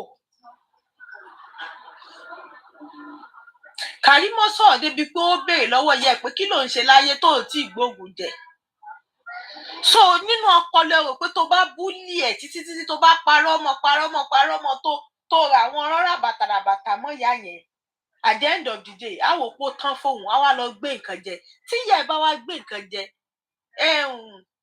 chikabodi kí ló máa jẹ́ géènì ẹ̀ tọ́ọ̀dìlá náà pè ẹ́ nísìnyí wọ́n ní tọ́ọ̀dìlá ló ń jẹ tọ́ọ̀dìlá kí ló máa jẹ́ géènì ẹ̀ if at the end of the day tí ìyá ẹ̀ bá wá rò pé ọmọ tóun fara òun bí tí bànújẹ́ bá gborí ọkàn ìyá yẹn to the extent wó wà ó pé let me end it all what will be your game. ṣé nínú ààrẹ ọmọ máa ń kí ló fẹ́rẹ̀ jẹ́ ọ́ọ̀lù fún ṣé òun nìkan ló bí ni. mọ́mí ọ̀rọ̀ máa ń Karimot mà ló lùzì. no mọ́mí ẹ má sọ̀rọ̀ bẹ́ẹ̀ ń sọ̀rọ̀ yẹn. ọmọ máa pa ní tó bá yẹ máa dé máa para ẹ. ọlọ́run ò ní jẹ́ arírú ẹ̀ kílẹ̀ ń sọ. Ọlọ́run jẹ́ kárí rẹ̀ bọ̀ tí wàhálà bá ti débì kan èèyàn máa gbàgbé ọmọ náà nínà. jẹ́fẹ́ gbọ́ ẹnu tiwa láti lè sọrú ẹ̀ ìyá ẹ̀ ló mọ bóun ṣe ń fìlì nínú ara ẹ̀. àmọ́ ọ̀bọ̀dẹ́ ṣẹ́rí ìṣẹ́dúró náà ṣẹ́rí situation tí Karimot wà sí. situation tí Karimot wà ní Karimot yẹn ti zero mind ẹ̀ kúrò lára ẹ̀. àwa làwa sọ pé zero mind ẹ̀. ṣẹ́rí àpọ́nlé ní pé ọmọ ni o tó bá yẹ wọ́n lọ́mọ máa pa mí. ẹ jẹ́ méjì kan kí ló ń jẹ́ mi submission mi ní ẹnu ìyá ẹ̀ lè máa sọ pé mo ti zero mind mi ọmọ ni ó ti dọmọ má pa rẹ̀ wàhálà ìbò ṣe yọ lórí burúkú tó yẹn tán bá pè ìyá yẹn ní ti pé mọ́tò gbà sójú títì ìyá yẹn. Pressure is absolutely right. ìyá yẹn máa ṣe bẹ́ẹ̀ fún wa kò easy o. torí pé kí iṣẹ́ ọlọ́mọ jẹ́rú ẹ̀ kàn wá ìyá yẹn ló mọ ibi tó ń gbá lára òun. bóyá ìwà yẹn tó bá ní yàrá lọ pa gan ó máa tún ronú ẹ̀ẹ̀mejì ní ẹ gbàgbé kò ní àti dọ́ọ̀bù gan máa nira. sọ pé kó lọ pa ìjọ kó pè ìyá yẹn lórí fóònù ní pé ọmọ yìí o ìjọba ìpè ó máa débẹ̀. pressure ẹ ní sùúrù ẹ kì í sọ ẹ kì í fún yín ní instance kì í sọ submission tèmi ṣẹ́rí nǹkan tẹ̀ ń sọ yẹn 100% right ó correct abiyamọ lèmi náà bímọ mo làdí mo bímọ ṣẹ́rí situation kan máa ń wà ṣẹ́rí ọ̀rọ̀ Karimot yìí ó ti kọjá tí wọ́n bá mú Karimot tí wọ́n bá mú lọ bá ìyá ẹ̀ pé kíyẹ ò dáríjì yẹ ò ní dáríjì situation kan máa ń wà débi tó máa débi pé obìnrin yẹn ó máa zero mind jẹ wípé no she's not part of my child again and that is it ó dẹ̀ ṣe máa rí láti kú nìyẹn not because pé bóyá kò fi ilẹ̀ wípé ọmọ tóun bí ni but ọmọ tó rẹ́dí àti pa mí kì í ṣe pé ó fẹ́ pa mí nìkan ó tún fẹ́ pa ọmọ míì tí mo tún bí ẹ wá sọ ó ti zero mind ó ti bó ṣe wà yẹn tẹ bá ní access láti báyà Wùmí sọ̀rọ̀ ó máa sọ fún yín ìgbà tó kọ́ bẹ̀rẹ̀ yẹn tí wọ́n rò bóyá ó rọra ó ṣẹ̀ṣẹ̀ ń rìn ni ó ti dé stage tó jẹ́ pé ó máa ti zero mind díẹ̀ torí ọlọ́wọ́ ẹ̀ka bímọ òṣì as in you put yourself in that woman's place èmi ò bí mo ṣe sọ̀rọ̀ nísìnyí yẹn o mo ti wà empathetic báyìí with that woman with Aunty Jumoke ọlọ́wọ́ ẹ̀ka bímọ òṣì omi ò fi irú ẹ̀ tọrọ o but if eventually ká pé mo fira mi sí ipò Aunty Jumoke ti pé ká pọ̀ ọmọ mi ló ń ṣerú nǹkan bẹ́ẹ̀ yẹn má ti zero mind mi lórí ẹ̀ that is me ó gbé mi sí gbogbo ayé báyìí ọmọ ìwọ ni kọ́kọ́ ni mo bí àwọn ọmọ tí mo tún bí ọmọ mẹ́ta mo bí àwọn méjèèjì tó tún kọ ó ti subject wọn tún bully ó dẹ̀ tún subject oníkan lọ kú mo ti zero mind mi lórí ẹ̀ you are no more part of my child tó bá máa kú kó kú dànù lóko yìí sí o but ó ti ti ìyá yẹn ó ti jẹ́ kí ayò dájú ní gbogbo ayé ó dẹ̀ sọ ìyá ẹ̀ di ìfà yẹ òun ló sọ ẹ̀ nìyẹn yẹ̀yẹ́ gbogbo àwọn ọ̀rọ̀ kàbàkàtàbà tó sọ sí ìyá tó bí ẹ lọ́mọ well ayàtọ̀ síra ṣá that's just me o me I put myself in a place kí ọmọ kan tí mo jìyà lórí ẹ̀ tí mi ò ṣẹ̀tọ́ mi lórí ẹ̀ bí ọmọ tó ṣerú nǹkan bẹ́ẹ̀ yẹn fún mi mo ti zero mind mi lórí ẹ̀ nìyẹn that is it. This is too much. Eléyìí ti pọ̀ jù eléyìí ti kọjá pé ọmọ ni. Mr. Yemi téèyàn bá tiẹ̀ ṣẹ̀tọ́ lórí ọmọ gan kò jẹ́ kó ṣerú nǹkan báyìí. Eléyìí ti pọ̀ jù. Mo ti zero mind mi lórí ẹ̀. It's no more my child. Tó bá mu wá bẹ̀ mí láyéláyé I can't forgive her. Let her go. Ọmọ má pa mí ọmọ ní o. Ó dẹ̀ sọ mí dẹni yẹ̀yẹ́. Lọ parọ́ irọ́ bàtàràbàtà bẹ́ẹ̀ lé mi lórí àwọn àbúrò ẹ̀ náà tí mò ń wò lójú especially àbúrò ẹ̀ pẹ̀lú nǹkan tọmọ yẹn ń go through lọ́wọ́ àwọn èèyàn ìwọ náà tún wá gbógun dìde sí ẹ wá ló sì rí as a child ẹ wá ló sì rí irú ìyá àti ọmọ irú ọmọ burúkú wò nìyẹn kó jẹ́ òun nìkan ló bí lọ́mọ gan sẹ̀ ó máa prefer kó kú lágbọ̀n what are we saying àpọ́nlé ní pé ọmọ ìgbà tó bá Bukky ya wèrè ní ṣé Bukky máa ṣe ayé ẹ̀ kò continue máa ṣe gbogbo wèrè tó ń ṣe àpọ́nlé ní pé ọmọ ni o ọmọ da lèyàn sábàbò tó bá ti ṣe pé lórí ẹ̀ tó máa bá yàwó ẹ̀ kò sí nǹkan tó lè ṣe mọ́ nípa rẹ̀ nítorí ẹ̀ so láti sọ we are all trying pé kí Ọlọ́run ṣàánú wa ká bá jẹ̀bi lórí àwọn ọmọ wa tó bá ti dé stage tó bá ti àwọn ọkọ ṣàlùṣà bá àwọn tó wà lẹ́wọ̀n yẹwò pariwo títí wọn gbọ́ nìyà ẹ̀gbọ́n mọ́ mi fẹ́ ṣiṣẹ́ example ẹ̀gbọ́n mọ́ mi ẹ̀tọ́ bí ìyá mi lé tọ́jú wọn láti kékeré lójú ẹ̀ ti ràn sówó láti kékeré àwọn tó máa lọ ń ṣe wá epo ní orí ship yẹn ló máa lọ ń ṣe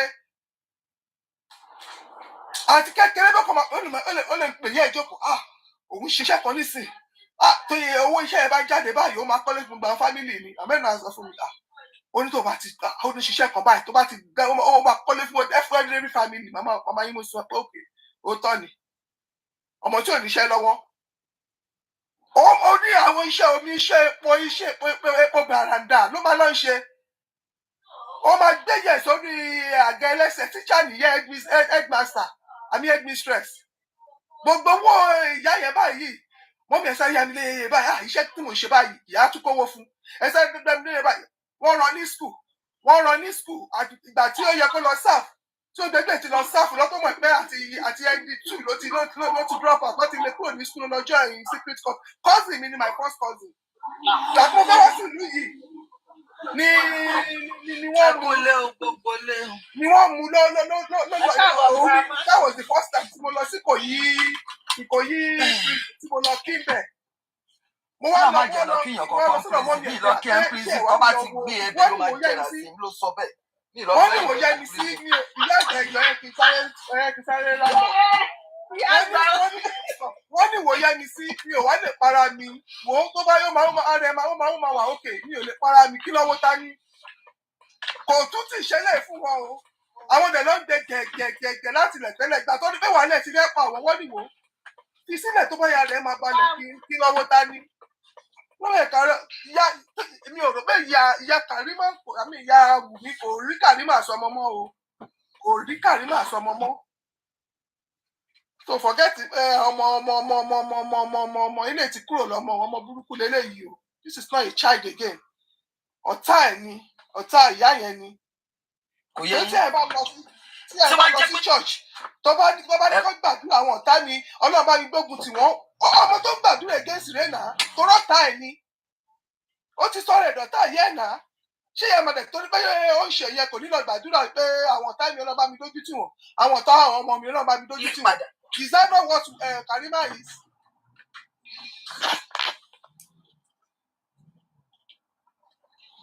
nǹkan tí mò ń ṣe ń gbọ́ mi ṣáàbí sista Yẹmí sì tó ṣì ń sọ̀rọ̀. Yẹmí ti fẹ́ jẹ́ kó ṣe tán bá wa nígbà. ṣọ́ọ̀ṣì ń sọ̀rọ̀ ẹ.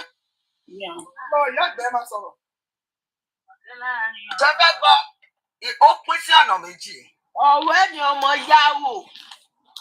ṣé mo lè sọ̀rọ̀ ṣáàrí ọ̀rọ̀ yẹn pín sọ́nà méjì abiyamọ náà ní gbogbo wa but àtijọ́ tí mo ti dé ilé ayé mi tí mo ti ń rìnrìn tèmi náà gbèrègbèrè láyé ta wà ló má jà rìnrìn gbèrègbèrè ṣé mọ̀ mi ò experience mi ò witness ibi tí ọmọ ti ṣe nǹkan tí Karimot ń ṣe mi ní purọ́ fún yín mi ò rí rí. Now my thing now is this tó bá jẹ́ pé bó ṣe rí láti ilẹ̀ tó máa ń ṣe orí burúkú kiri nìyẹn ìyá yẹn á give up on her because kò sí nǹkan tó lè ṣe sí ṣe understand me but the shock pé ọmọ yìí ń hu ìwà yìí ibi tẹ́mi ti rò pé Karimot ti ní mental health trouble and it's not like ó ní mental health trouble tí ò bá get weird tí ò get weird tí ò get nǹkan tó fẹ́ á bẹ̀rẹ̀ sí ní throw tantrums.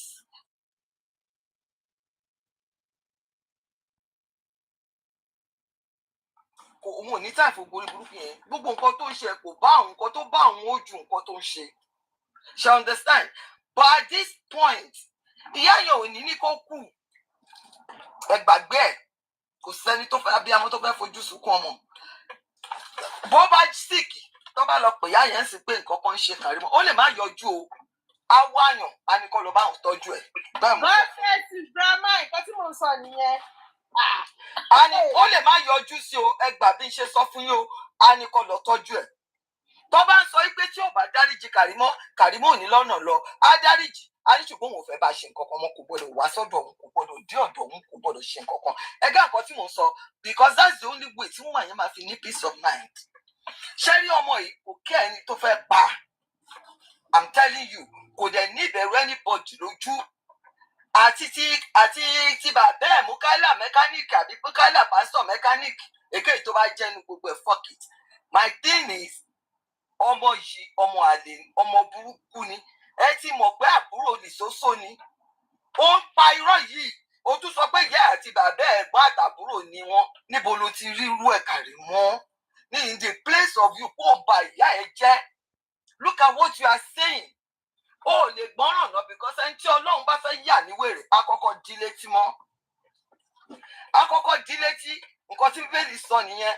Ó máa di ẹ́ létí torí ò ní lè gbọ́ràn kó lè ya wèrè yẹn dáadáa. Ṣó rò pé gbogbo àwọn wèrè tó ń jókòó sábẹ́ ẹ̀ tán tẹ́sítì sára àwọn ń wẹ̀ wọ́n ń ṣẹlẹ́yà ẹni mẹ̀.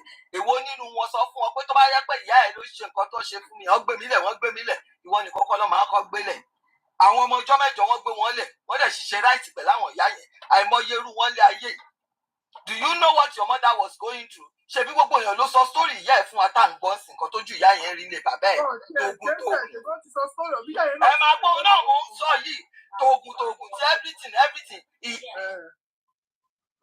Ìyá àgbà ló ní kó gbé ẹ tàwọn ó dẹ̀ ń wá wù ẹ́ kì í ṣe pé kò wá wù ẹ́ kí ni nǹkan tó fẹ́ gbà but kò sí nǹkan tó lè wá fẹ́ gbà mọ́ nísìnyí ó ti tẹ́ Karimot ó ti tẹ́ ó tẹ́ nílé ó tẹ́ lóde sórí gbogbo àwọn tó ń bẹ lóyún àti ìyá ọkọ ẹ gbàgbé bó ìṣẹ̀lẹ̀ ọmọ wọ́n ń tọ́ ẹni o wọ́n ń tọ́ ẹni kò ní autism ẹ ló ní ó ní autism. Dàgbà ẹ má bínú ṣebí Mohbad tí o tó ń jà fún nísìnyí kò ṣáà ṣe 1000% of nǹkan tí ọmọ burúkú yìí ṣe fún yẹ kò ṣe fún jòsí o ẹ wo ìyà tí jòsí. Bẹ́ẹ̀ ni náà. Ká tó wá níwọ̀n tó ṣe bẹ́ẹ̀ ni mo sọ nítorí yẹn gbà yẹ ẹ padà ẹ wo ẹ̀ṣẹ̀ tí Mohbad ṣe bàbá ẹ̀ ó gbà yẹ ẹ padà. Ṣé ti rí pé àwọn ọkùnrin míì wọn lè gba nǹkan tó fi ń lo obìnrin ẹ má tiẹ̀ jẹ́ kọ́kọ́ lọ sórí ọ̀rọ̀ ìjùsí náà mo fẹ́ dì pẹ̀lú ọmọ tó ń pè ń Karimot.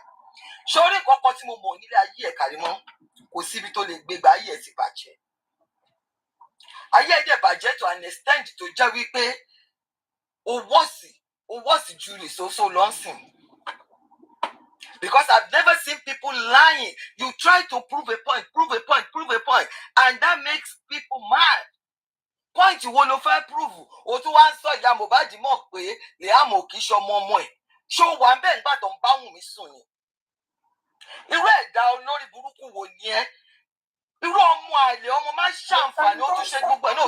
Àti bàbá ẹ̀ ṣe pàdé òun kò sí rárá o. Tó ń sọ kókó tí mò ń sọ nìyẹn náà. You are lying. Ó ń pa irú orí burúkú lórí ìkànnì. Gbogbo èèyàn dẹ̀ mọ̀ pé òun parọ́ sórí pé ó ti yá wèrè. Ó ti yá wèrè Karimot ó ṣì fúrọ̀ sí orí social media. Ayé ẹ ti bàjẹ́ náà. Kò sí nǹkan tó lè ṣe lórí ìkànnì mọ́ tó lè jọ anybody lójú. Bóun ẹ̀ kò wọ́n àǹtí kí lorúkọ ẹ̀ kò wọ́n màmá Wùmí kò wọ́ bí kẹ̀kẹ́ náà pep kò ráyè sí ẹ̀. O ò mọ Mohbad rí o ò rí Mohbad rí o kàn ń gbórúkọ ó ti ẹ ṣó ti ẹ gbórúkọ ẹ̀ ni. Níjọ́ tó ń ṣègbéyàwó ṣó wà ń bẹ́ẹ̀ tó bá wà important bí ẹ̀gbọ́n táyé ẹ̀dá tó respect wà ń bẹ́ẹ̀ náà pọ̀ ìwà inú ẹ̀ ò dáa. Kí ló kọ́ ẹ nínú ilé alọ́ba? Ṣé wà tí ìyá Mohbad jọ tán ni? O ò tọmọ wọn náà ṣe bí ilé ìjàpá ló tọmọ lọ sójú ilé ẹ Karimot. O tún kì í yá ẹ mọ́lẹ̀ ta ló lè believe ẹ kò sẹ́ni tó lè respect ẹ náà. Bí Lizard ṣe ya wèrè tó yẹ kò ní búyẹ ẹ. Ẹ dá nǹkan tí mo sọ. Bí aláǹgbá orí ìkànnì bó ṣe ya wèrè tó yẹ. Bẹ́ẹ̀ ni kò ní ya bí wọ́n lè ní bóyá àlẹ́jáde ṣe níyà ìyá wèrè ó ṣe gbogbo ẹ̀ kò ní bọ́tà kó sọ fún yín pé bẹ́ẹ̀ ni. Kò ní bọ́tà kó sọ pé bẹ́ẹ̀ ni. Why are you so stupid? Kúdí wà ń bẹ̀ yẹn wọ́n lójú ìyá ẹ̀fọ́ tó bá fi bu báyìí ó máa ń dùn gidi.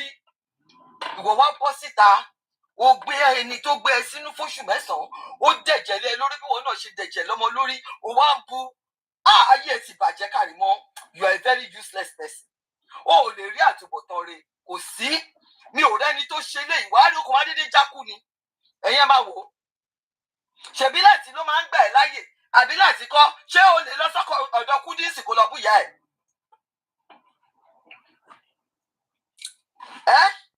Ṣé o lè lọ sọ́dọ̀ Kúdí kó lọ búyà ẹ̀?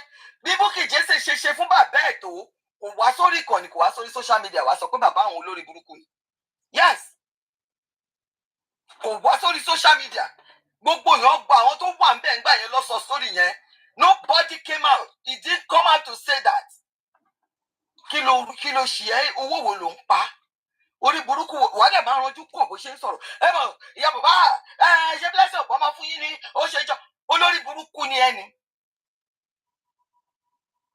ṣé olórí burúkú ni ẹni tí ìwọ wèrè yìí tí wọ́n bá bímọ mẹ́ta tí gbogbo wọn bímọ fún ẹ ṣó pọ̀ jù olórí burúkú ṣé wò fẹ́ jèrè àwọn ọmọ ti ẹni ó sọ pé ìyá Wùmí ò fẹ́ kéèyàn kan sí ìwọ ló ní sí ìyá Wùmí náà tí ìyá Wùmí bá dàgbàdàgbà tó bá kú àwọn ọmọ tó kù á sí ìyá Wùmí ìwọ nìkan kọ́ ló bí ọmọ gbàgbé òṣì ó dé fọ́ọ̀kà yẹn pariwo orí burúkú gbá mi jù kó tó mọ àbáyé ṣe bàbá ẹ̀ ká jẹun.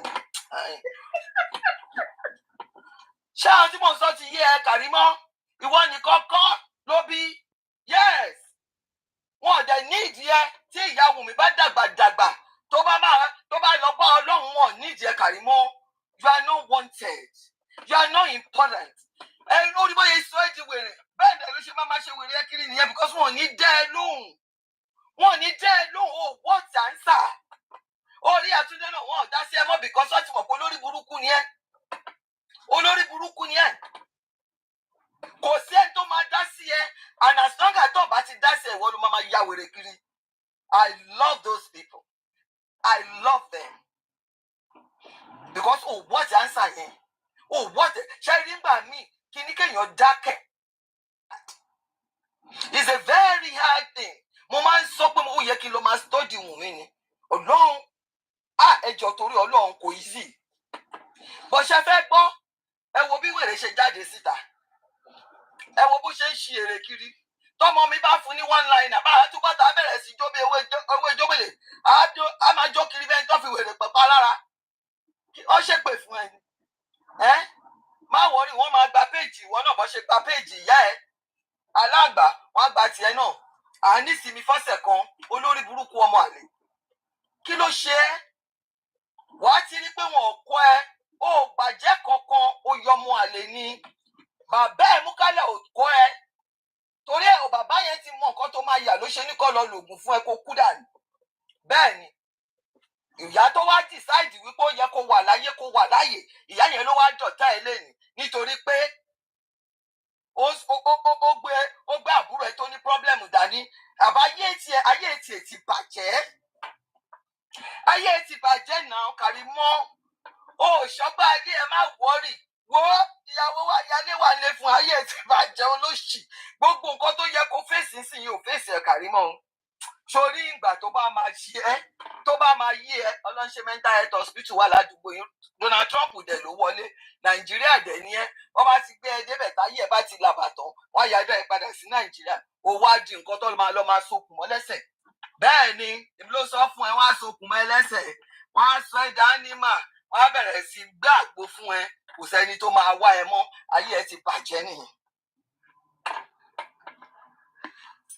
Because Ọlọ́run má jẹ́ kí gbogbo wa rírú àdánwò yìí náà àdánwò lélẹ́yìn náà àdánwò lélẹ́yìn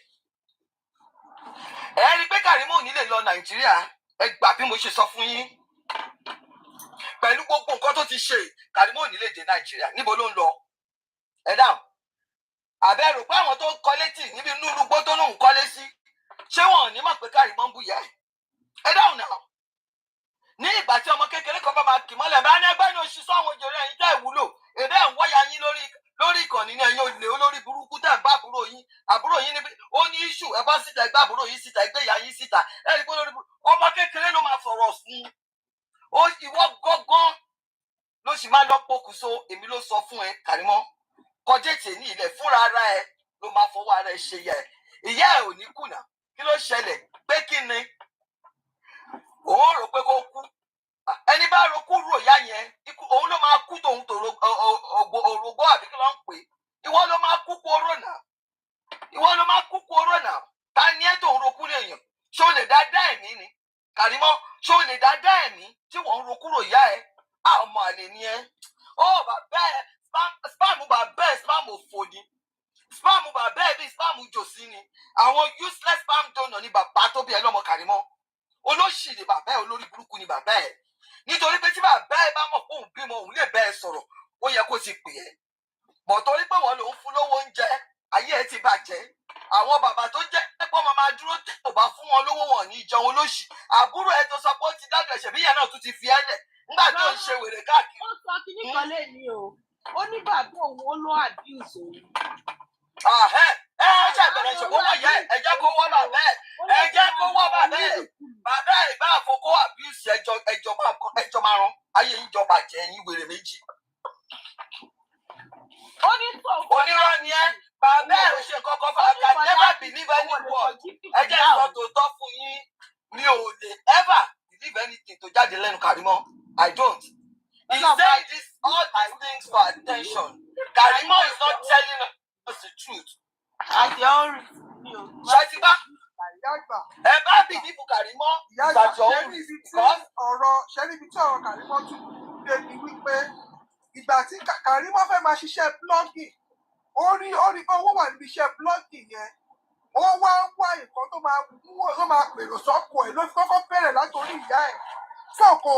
ṣáwọ̀ ṣe ó kọ́kọ́ bẹ̀rẹ̀ látòrí bàbá Mohbad ẹ̀kọ́ ló ti bẹ̀rẹ̀ ó bẹ̀rẹ̀ látòrí jòsí ẹgbọ́ orí jòsí ló ti bẹ̀rẹ̀ ó bẹ̀rẹ̀ látòrí jòsí Wùmí jáde fún ó ní kó má bú bàbá kọ ó ní kó wọ́n bàbá kọ wọn o.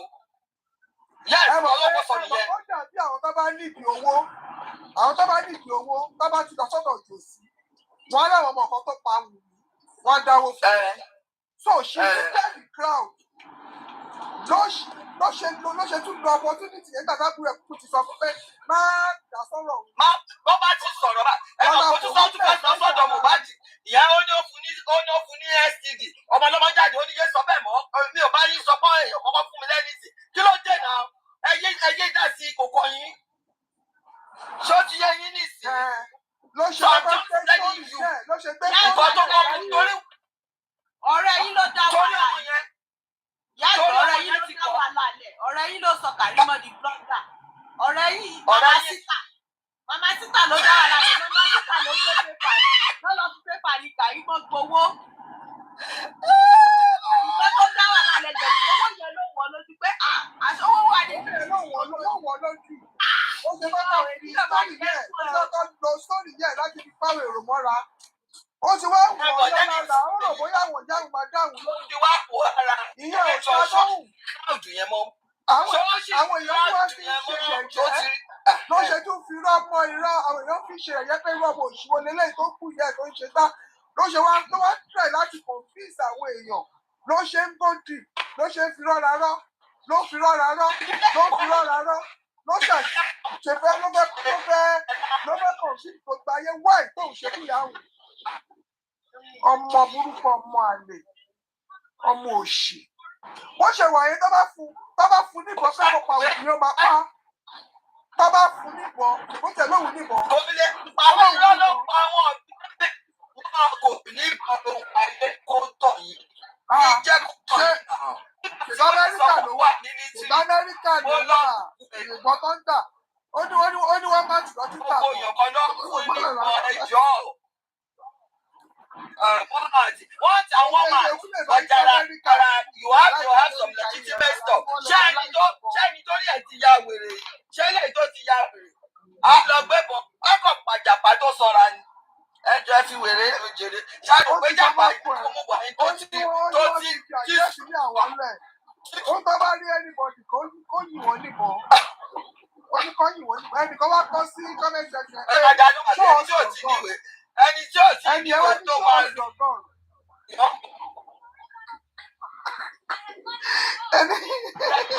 Ẹni ẹ wá ní show us your gun. Ó wá ní why do you say I should show you my gun? I should show you my gun. Ọ̀pọ̀ lóyìnbó bí ìdáyé. Ẹ̀wọ̀n tó sọ wípé ẹ̀jẹ̀ òyìnbó. Ìbọn ló ń jẹ́ o. Mi ò sọ lóyìnbó. Òun náà mú sọ mí ìsọ lóyìnbó. Èmi ò lè gbé síta tó bá gbé síta lórí social media yìí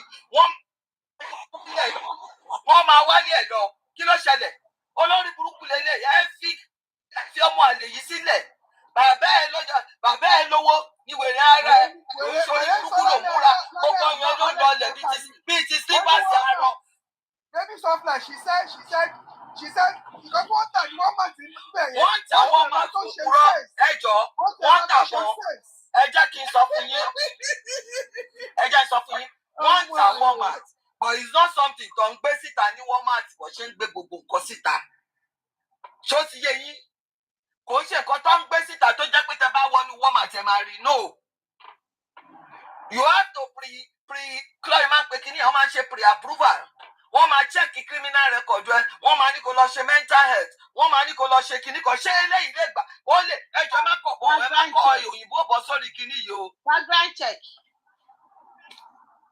Ó ṣe wọ́n máa lọ ṣe gbogbo background check ẹ, wọ́n á check.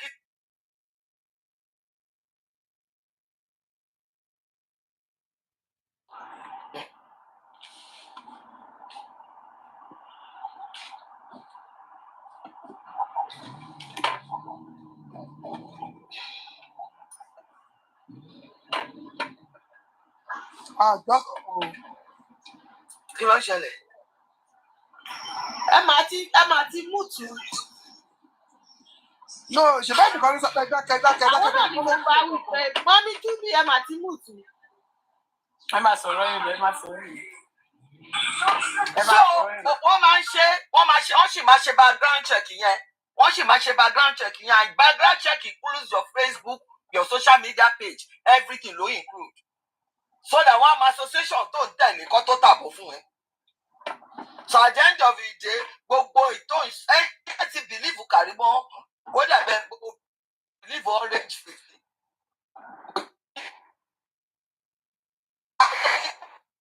Ṣe sódà wà lè lọ pokùnso tó bá yá.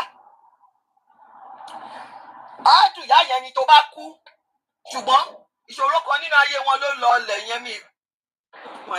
Ìyá yẹn kò ní fojú sunkún ọmọ, kò dẹ̀ ní fara gbà àwẹ̀. Gbogbo tó ń ro kúrò bó ṣe ń ro kúrò ìyá ẹ̀ yẹn, àwọn ọmọ ẹ̀ náà á ro kúrò ẹ̀. Gbogbo nǹkan tó tara ẹ̀ jáde á ro kúrò ẹ̀ Karimot. Nítorí tí bá ru ọ̀rọ̀ ẹ̀, I sometimes cry. Pé irú ẹ̀ṣẹ̀ wo nìyá ẹ̀ lè ṣẹ̀? Ṣé ti rí pé gbogbo àwọn èèyàn tí wọ́n ń ṣe ìkà yìí, wọn kì í ṣe ìyá wọn bẹ́ẹ̀. Wọn ń ṣe ìyá ẹ wo gbogbo wọn kú ní ìyá ẹ̀ fọ́ lójú náà. Ṣó bá dàpẹ́ bá bú ìyá ẹ̀ báyìí ara máa ta ni. Búkì tẹ bá bú ọmọ ẹ̀ ara máa ta ni. Làtí alápòpẹ̀tẹ́ ẹ wo kọfí. Tó bá ti bu báyìí tó ti sọ̀rọ̀ délé pọ́kọ ẹ̀kú báyìí ara máa ń ta ni. Wọn kò sí èyí tó bọ́ta láyé tí mo rí tó bọ́ta tó sọ pé ìyá àwọn olórí burúkú ni. Kò sí èyí tó bọ́ta tó sọ pé bàbá àwọn olóṣì owó wo ló wá débẹ̀ yẹn o tún parọ́. Àní àparọ́ títí tẹ bá tún wá correct ẹ má gbọ́ ohun. Tẹ bá correct ẹ the next time tẹ máa rí báyìí á lọ change nǹkan tẹ sọ yẹn. Á lọ olórí burúkú lọmọ tó ń pè Karimot. Kùtì tó bá ní kéèyàn ṣépè fún ìyá èèyàn lórí social media. Kùtì tí ìyá ò rí tán tó lọ tó ti kékeré lọ jó ijó. Tó lọ jó skindus. Tó lọ yọ̀ jí sẹ́gbẹ̀ẹ́ tí bá dá ẹ̀ wọ́n ní bàtà wọn máa ń yẹ bàtà aṣẹ́wó àbí wọn. Kò ní bọ́ síta kó kú yẹ. Tíjẹ́ ò lè sọ fún pé báyìí kọ́ lọ ṣe ń ṣayé. Kò jáde kó wá bù yẹ o. Kó bù yá yẹn. Ìwọ lò So at this point, wàhẹ́ẹ̀kì tí yẹ kó páàsì wàhẹ́ẹ̀kì tí yà yẹn tún wá lọ rẹ́jísítà ẹ̀ tó ṣe gbogbo ẹ̀. Ọmọ àlè ní Karimot ẹ fi ilẹ̀. Ṣé rí ẹ̀tanú ló ń ṣe Karimot? Karimot dàbí Harris ni. I understand the fact pé Karimot ò lè control anybody nínú ilé yẹn mọ́ nínú family yẹn mọ́ ó ń yà ní wèrè. Yes, ó ń yà ní wèrè. She is a narcissist. Ṣé mo kọ́ tó ń ṣe? Yes, because at this point tẹ́lẹ̀tẹ́lẹ̀ tó bá ti dé àǹtí mi kò yé yín. Now Wùmí ti ń lọ ọwọ́ ẹ̀ tí wà òkè àwọn èèyàn tí ń pọ́nmọ yẹn dẹ̀ ń ṣàánú wọn ó ń ṣe gbogbo ẹ̀ tó bá ṣe pé ara bẹ̀rẹ̀ sí ta ẹ́ kí ló ń ta ẹ́ lára Ọlọ́run ọba tó ń pọ́wọ́ àwọn ọmọ sókè nínú fámìlì ó mọ nǹkan tó ń ṣe. Karimot má jẹ́ kí inú nu bí ni ó ti jẹ́ kí inú nu bí ni kó ba yé ẹ jẹ́ kó bà la ẹ jẹ́. Ìyá ìgbà tẹ̀tẹ̀ tí máa mọ̀ pé wọ́n ti Karimot ó ń gun ogun fámìlì ẹ̀ gàlàgàlà lórí owó. Yes, ẹ wo wèrè ní òun fún àwọn ọ̀rẹ́ àbúrò ẹ̀ 5,000 òun á bọ́ síta òun yóò fún wọn 5,000 ẹjọ́ torí olóòlù lórí kúrò. Wọ́n náà mo sọ fún yín náà wọ́n invite ẹ̀ náà. Kòkòtà tó bímọ o. Ó dẹ̀ náà wà lẹ́yìn ní fámìlì yẹn. Kò rẹ́lífàǹtì. Ó ní ṣéǹjì lọ́wọ́. ọmọ yìí ẹ fẹ́ ṣèyàwó ó gbọ́ ti dábì sí pé wọn ò ní kí ṣíṣì látọwọ́ ẹ ó tún bímọ ó tún gbọ́. ó tún sọ pé owó máa ṣe nǹkan kan oní okáṣọ wá fọmọ ẹ ó tún kó padà irú èèyàn burúkú wo ni ẹ. irú èèyàn burúkú wo ni ẹ ọlọ́run tó ń gbé ọwọ́ èèyàn sókè ẹ wo tí fámìlì bá wà táwọn ọmọ bá wà ẹ rí bá kọ bí ó lè jóun lọ́wọ́ ẹ owó máa kọ́kọ́ jí ọwọ́ ẹ máa kọ́kọ́ jí sówó ó lè jẹ́ lẹ́ẹ̀kejì kọ́wọ́ ẹ má tètè jí kó jẹ́ last born ló máa jí sówó. You have to treat each other right. Ìwọ kàn believe wípé torí o ti jẹ́gbọ́n yẹn kò fẹ́ fi máa control everybody. Who the fuck are you to control èèyàn? Ta ni ẹ kàrí mọ́? O wá kìka bọ̀dì. Ìjọ tó tiẹ̀ kìka bọ̀dì yẹn, mo kàn kú sẹ́rìn ni mo ń dó lórí burúkú ni ẹ ṣé díẹ̀ ni onú òbò ẹni Wùmí ti jáde rẹ̀ àbọ̀dẹ̀ lélẹ̀. Èmo lè máa wó kẹ̀. Wọ́n tún ló jẹrẹ ó jatare. Ikọ́ ń wú ẹni. Ikọ́ ń wú ẹ. Òun ló jatare. Tọwọ́ jatare tó ń bẹ ṣe pé fún ọmọ African kitchen ẹni tí ò tiẹ̀ yẹ kó lọ sọ̀rọ̀ sí rárá ìyá tí ò kì í ṣe ìjọ̀gbọ̀n tó jádùúrà àdúrà ṣáni tiẹ̀ ò wá lọ ṣépè fún yẹn òun jatare wọn ní kò jòbì ó wá lọ sórí pláfọ́ọ̀mù kan súre fún ẹ ṣé o mọ̀ pé nǹkan tí wọn náà ṣe ò dá ṣé ó rí bó o bá ń ṣèkà iṣẹ́ ọwọ́ ẹ̀ òun ló máa ṣèdájọ́ fún ẹ wọn ò bá gbàdúrà fún ẹ látàárọ̀ dọ̀túnlá mẹ́jọ ọlọ́run ọba ò kì í ṣọba kà èrè iṣẹ́ ọwọ́ ẹ̀ ló máa jẹ tó bá ṣe dáadáa. nígbà bí gbọ́dọ̀ wò ní ìké àbúrò ejò ọ̀run ló lọ. kò sẹ́yìn tó kọ̀ mí bíkíbi tó bá lọ àjọkíà. wọ́n nìyẹn jábọ́ ẹ̀yẹ́ jábọ́ náà gbọ́dọ̀ ní kúkú yẹn. ó máa kékù ni because mo kò sí wòlíì tó bá pẹ̀rẹ̀ ní wòlíì ọlọ́run tó máa gbà ẹ́ àfalábòsí. mo tiẹ̀ fẹ́ kó lọ bá kí lọ́ ṣe ń pe léjì tó máa ń jó kiri yẹn kí lorúkọ yẹn kó lè gbá ẹ dáadáa. á gbá ẹ orí òpè ọ̀dẹ̀ ni ẹ́ òpònú ni ẹ́ Karimot bọ̀tẹ́ mo lọ́rọ̀ bẹ́ẹ̀ sọ ó ti bá yí ara ẹ jẹ́ gbogbo bó ṣe ṣe ìyá ẹ ọ máa ṣe fún ẹ the law of karma is real is very real wà á pè ya Mohbad ọmọ yìí ò gọ̀ṣà ó máa ṣe o Ọlọ́run ó sad ìyá ẹ mórí olúborí àbíkílẹ̀ ń pọ̀ obìnrin yẹn jẹ́ kí n sọ fún ẹ sórí gbé ìyá Mohbad tó ń pariwo sí bó ṣe lè pariwo tó ó máa mú Wùmí kó tó mú ẹ ọ̀dẹ̀ ni ẹ́ ó ṣépè fọmọ ọmọ ẹ ó bọ́ta ó dá padà fún ẹ kíákíá ẹni tó mọ iye ọmọ nìyá Mohbad kì í ṣòpò ònà afọ́fún gbé mo ti ṣe Karimot ìyẹn ló ń ta ẹ́ lára ìyá Mohbad ẹ ṣáná sí láàdù ìyá Mohbad ẹ ṣáná sí ó dẹ̀ ti mú láàdù ó ti ṣáná sàwa náà dẹ̀ ti ṣá padà fún ẹ Karimot kò sí bó ṣe lè ṣe Karimot mórúkọ ọyàn ó mú mórúkọ lọ ilé babaláwo o fẹ́ dàárín gbogbo àwọn pílátífọ̀mù tó ń sọ̀pọ̀tì àbúrò ẹ̀ rí o fẹ́ dàárín wọn rú kò sí nǹkan tó lè ṣe bàbá lábúlé máa fowó ẹ jẹun ni èmi ló sọ ayé ẹ ti bàjẹ́ ó ti da àwọn búkì jésà àti mú ìwà tó ń korúkọ kọ́ lọ pọ̀ mọ́. tó lé pẹ̀lú àwọn ọmọ ìyá ẹ̀. ọmọ àlè ni ẹ olórí burúkú dẹ̀ ni ẹ. ó lé pẹ̀lú ìyá ẹ̀. irọ́ mi sọ pé kò ní jákè sọ̀kan mọ̀mí ṣíṣù ẹgbọ́n kan tí mo fẹ́ sọ kì í ṣe pé mo sọ wípé a rí bí ọmọ. ṣùgbọ́n nǹkan tí mò ń jà láti sọ fún yín ni pé tí nǹkan bá ṣe lè nì tó bá ní màmá ẹ̀ ní yẹ̀sọ̀ òun ni màmá ẹ̀ bọ̀ kò ní yọjú síbẹ̀ èmi garanti yín á ràn yọ̀ lọ ni. ó máa níbi tó máa bẹ̀ dé kó tó ràn yọ̀ lọ.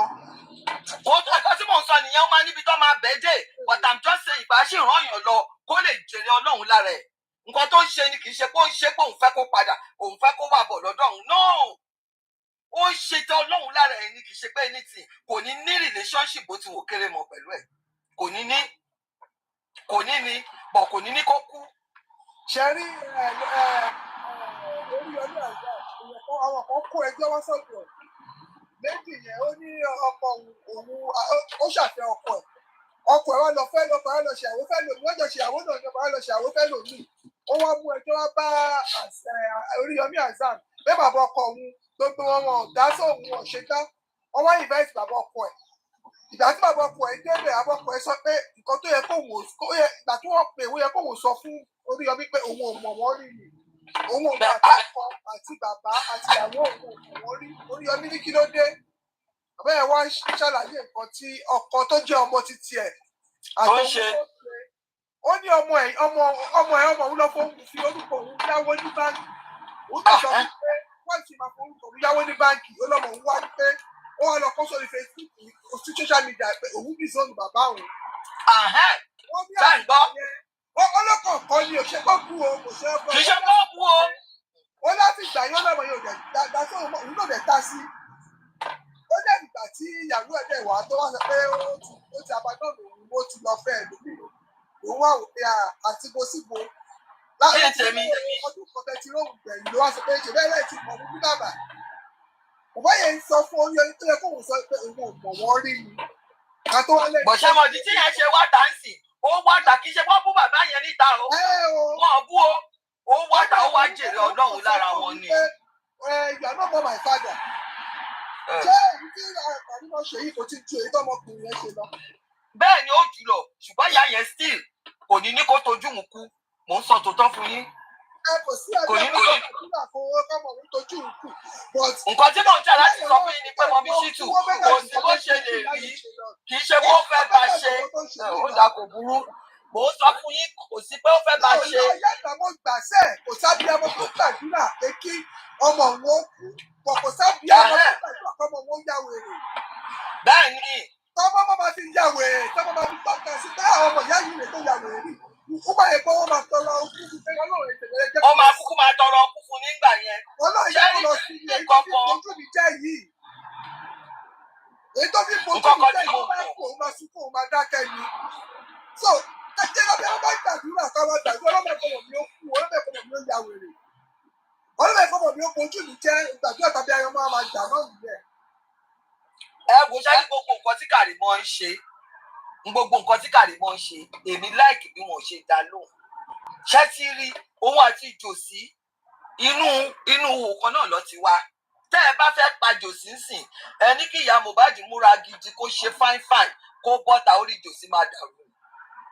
Wọn ò láyọ̀ àwọn èèyàn tínú wọn ò ń dùn wọn ò fẹ́ kẹ́dà kan kó ní ìdùnnú. Karimot ò rí dùnnú kò rí ìfẹ́ nílé ọkọ kò rí ayọ̀. Gbogbo nǹkan tó ń ṣe ẹ̀yẹ máa wòran gbogbo ẹ̀ sì tí gbogbo ọba wọ kóòtù sì máa wò kan tí Karimot máa tà. Ṣàmọ̀ pé ńgbà kan ó stọ̀pù ọ̀rọ̀ ó bẹ̀rẹ̀ sí sẹ̀rẹ̀sì òun kọ́ wọn ló ń jẹ mo ní gbogbo ẹ̀yin tẹ̀ ń jẹ ẹ̀yin tẹ̀ lọ́kọ̀ gbogbo yín ẹ máa bẹ̀rẹ̀ sí kí ni. Ìyá àgbà yàtọ̀ fún pé ó sọ ìyá ẹ̀ gbígbà ìkóńtẹ̀ lórí social media yàtọ̀ fún pé ó kú ìyá ẹ̀ kódà kó má kú ìyá ẹ̀ rárá ìwà burúkú tó wù. Ìwà tó wù láàárín òun àti Wùmí yẹn ìwà yẹn lásán ìsìn náà. Táwọn èèyàn bá ti ń ṣe rere yẹn ìtìjú ẹ wò yá Mohbad torí pé wọ́n lọ anytime tí Mohbad bá ti. Wọ́n gbé mọ́tò fún ìyá Mohbad ó bẹ̀rẹ̀ sí ṣépè fún ó bẹ̀rẹ̀ sí kú ṣùgbọ́n jòsí lè ṣe lábíọ́bíọ́ jòsí lè ṣe kíní kan. Irú ìwà òṣìwọ́ nìyẹn. Ẹ kí la fẹ́ ká ṣe fún kò sí ìkọjá máa ṣe fẹ́ máa wò ó ní ẹ ti rí pé ó ti ya wèrè náà. Ẹ ti rí pé ó ti ya wèrè náà kí lẹ fẹ́ ṣe fún? Ó ti ya wèrè náà torí ẹ̀ lọ ṣe pátì àbúrò ọkùnrin kan sọ ó ní ó ti ya wèrè so kí lẹ fẹ́ ṣe? Kí lẹ fẹ́ ṣe sí? Ọ máa ń wo wèrè nínà ni náà. Gbogbo wa ti sọ di nǹkan táwọn ẹ wo bí lizard yẹn tó bá bẹ̀rẹ̀ ìjọba yìí máa ń kọjá ni. Bẹ́ẹ̀ náà ni Kùrẹ́sì ẹja agbóńdé bí a máa ń sọ̀rọ̀ ṣáà ti rí pé gbogbo wọn lórí burúkú ni wọ́n mèkì owó ni.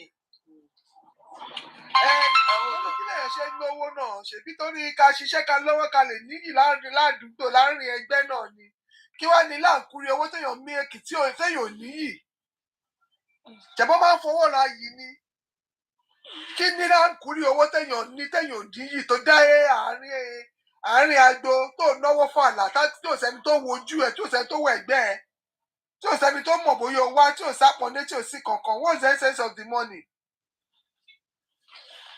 Wọ́n wá owó iná owó òṣì owó tí ò ní iyì what's the essence of the money?